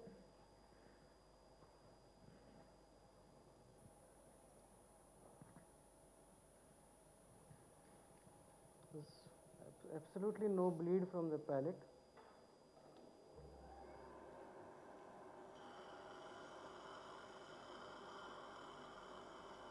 We are fortunate to have that hemostasis there.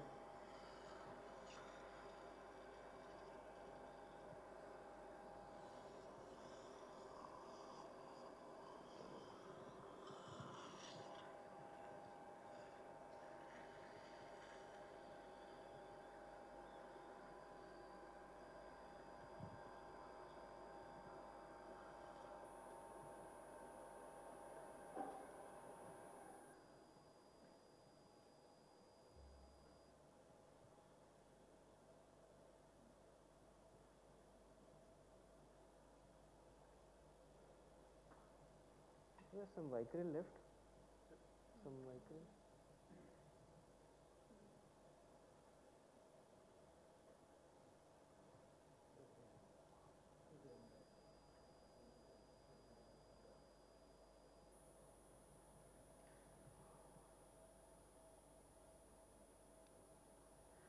Huh?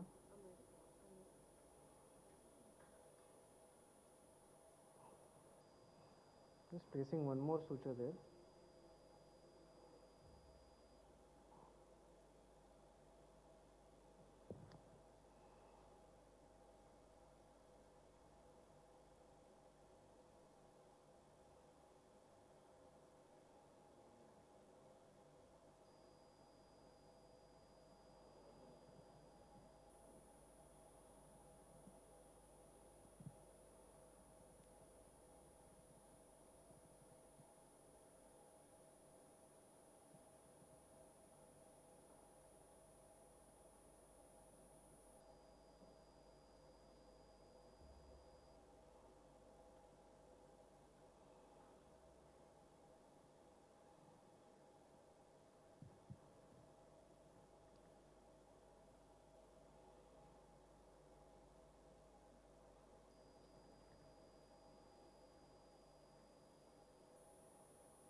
So I think careful.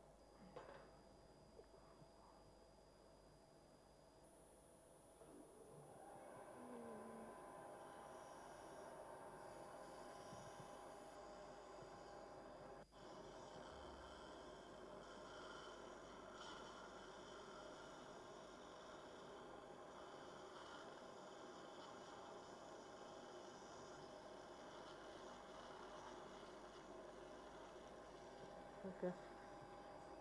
So that's the palatal side with the flap adapted down.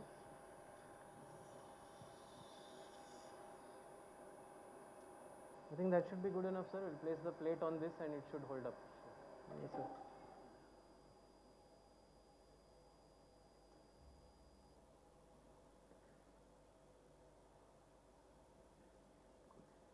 Pack. We'll place a pack now.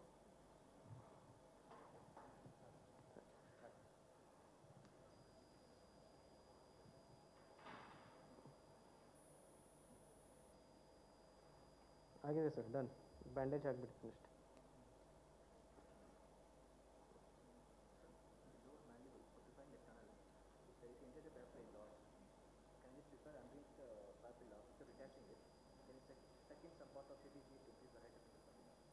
You can do it, but it's very tricky.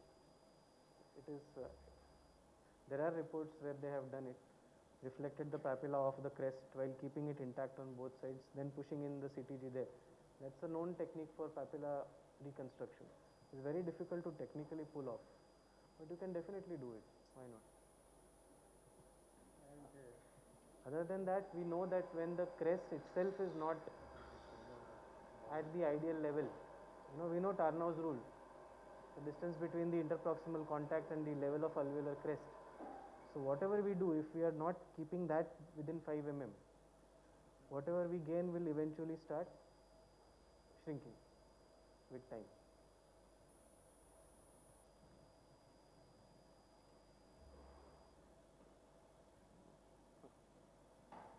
Little bit, bas.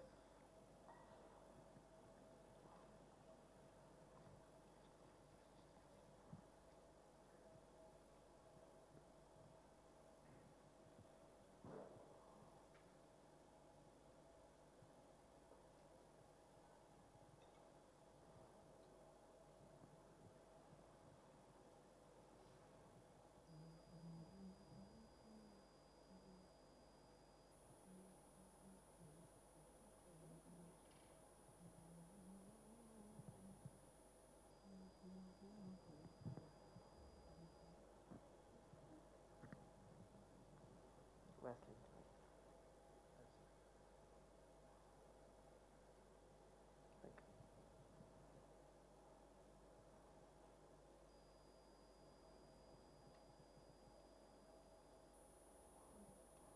Sister is going to curse me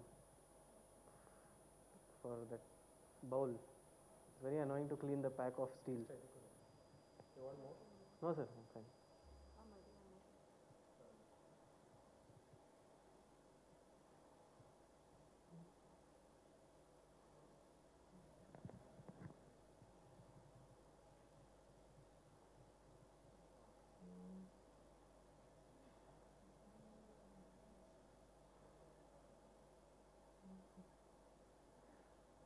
Loose battery, sir?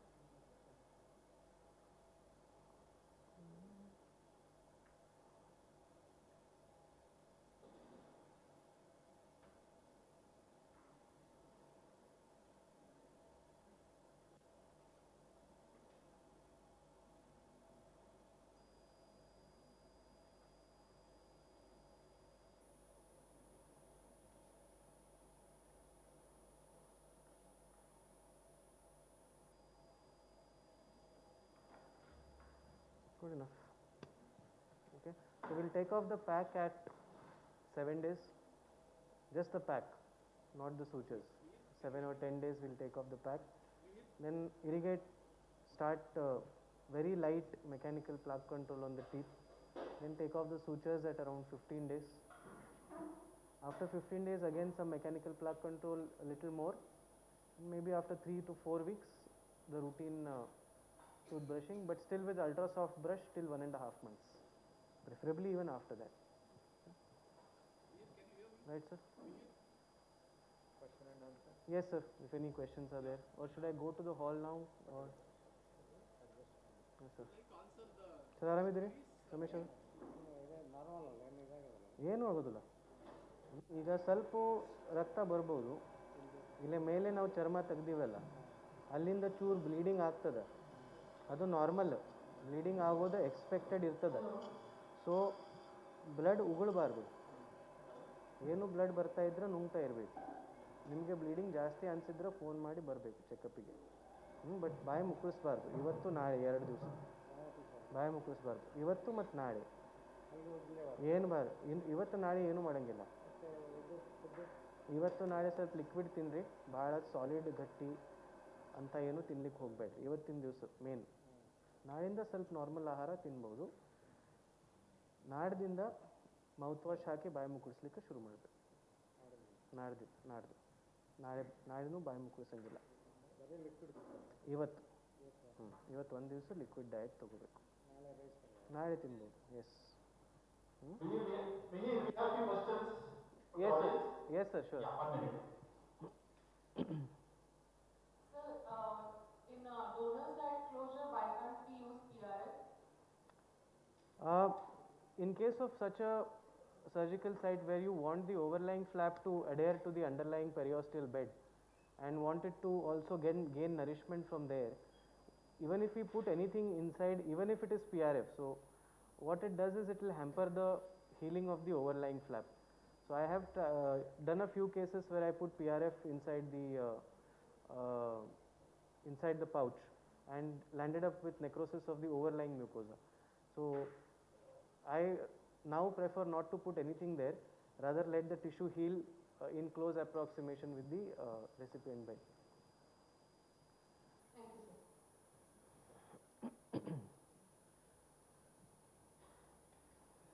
So while PRF is my go-to dressing for the free gingival graft, I never use it for a connective tissue donor site, especially if it is going to go into approximation with each other. Hello? Can you hear me? Yes, yes. Sir, is there any certain depth that I have to be achieved when you are making the pouch full? Technically, it has to be at least double the size of the recession on every side. So if our recession is say 3 millimeters in width, the pouch has to be 6 millimeters on either side of the recession and 6 millimeters apical also. In case if we encounter heavy bleeding, what can be done to that situation? Are you referring to the palatal side? Yes, sir. So you can start with very basic steps like using cold saline irrigation and application of digital pressure. Keep the digital pressure on for at least 15-20 minutes. If you feel the bleeding is heavy, do not take off the gauze and check if it has stopped bleeding at least for 20 minutes. That is very important because we get curious, we check again and again, and that disturbs the clot stabilization. So if it is bleeding, exert pressure with a moist gauze, keep it on for 20 minutes. The next step, if that doesn't work, you want to go to the next step. What I do is inject LA with adrenaline to get a temporary reduction in the bleeding and go ahead and pass a greater palatine compression suture. The step after that is to put gel foam or any other styptic like Botroclot, which is basically Russell Viper venom, to get some immediate hemostasis to allow suturing. The only thing that works predictably to arrest the palatal bleeding is the suture. Not just the greater palatine suture, but also sutures to hold the overlying flap down in case of a CTG, and to hold a dressing like a gel foam or a collagen sponge in case of a free gingival graft or PRF. Very rarely I think there is a need to use something like a cautery.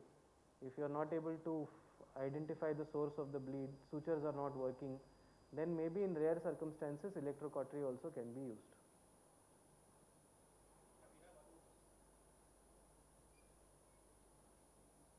Hello, sir.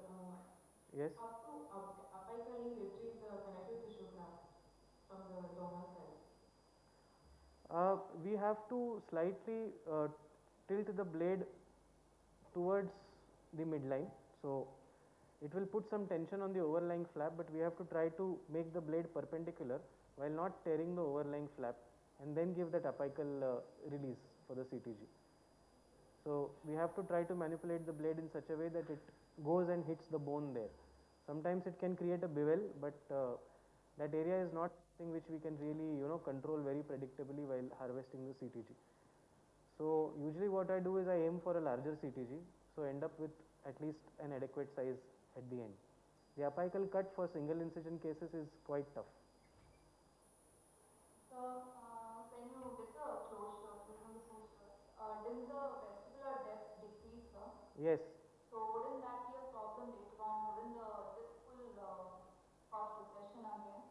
So what I am expecting and what usually happens is because there is a CTG underneath, you will not have any fibers directly attaching back in that area. The CTG will act as a mechanical barrier for reattachment of fibers. So you will eventually land up with a little more vestibular depth in this situation. So I hope that when you guys see the healing of this case, there is no loss of vestibular depth in this particular area. That's why when I was suturing, I have not put a lot of tension on that coronally advancing suture. So there is a little bit of settling down that the tissue will do right away. If you look at it now, it will be slightly better than the immediate post-op. But eventually, once the fibers start reforming, they will go and attach apical to the CTG rather than onto the CTG itself. That is the hope. And most of the cases, it turns out like that. But sometimes, yes, there can be a loss of vestibular depth and a frenum-like thing that forms, which can later be just removed with a frenotomy in that area.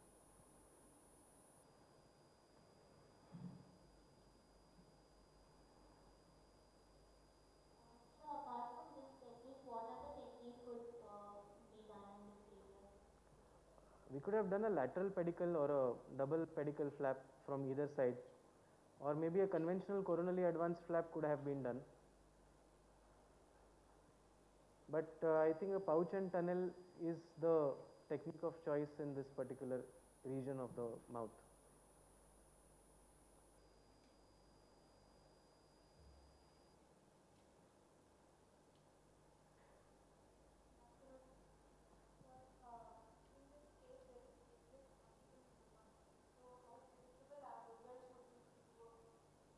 Can you please repeat the question? There is a little less clarity. In this case, there is labial labial cortical plate loss, right? So in that case, if we do a CTG procedure, how predictable are the results would be after the procedure? If we think in terms of 100% coverage, we are not going to achieve that. So when I was doing a root planing, I said only plane the surface of the root where you expect the coverage. So we have probably kept 1 to 1.5 millimeters of root surface, which we have not touched while root planing at the coronal area. So I expect in this case the recession coverage to fall short by say 1.5 millimeters of the CEJ.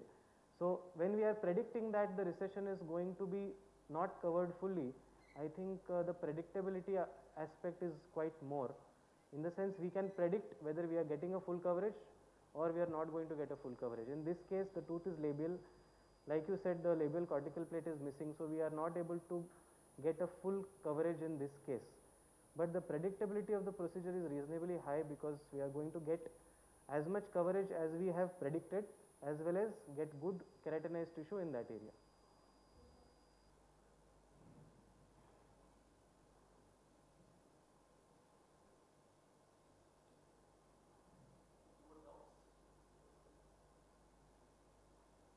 Here, one of the best surgeries I have ever watched.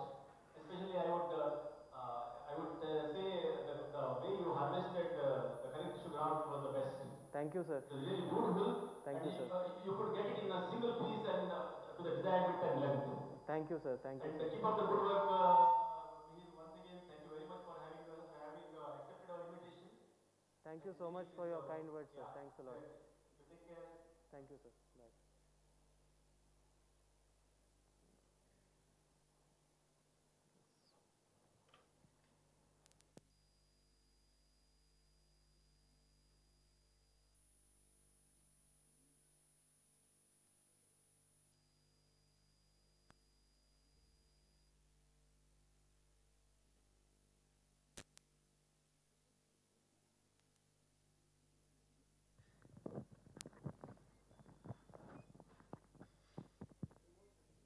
Hello, any more questions?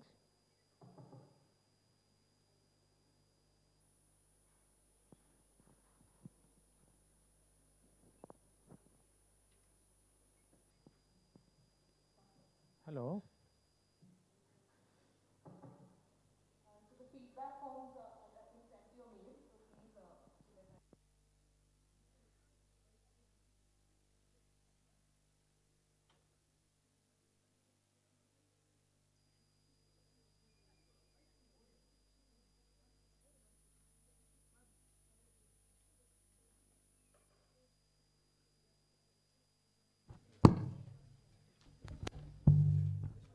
Yeah, so the feedback forms have been sent to your mails. So please fill it. Don't forget. Okay. Thank you. Yeah, certificates, e-certificates will be delivered once after you fill the forms.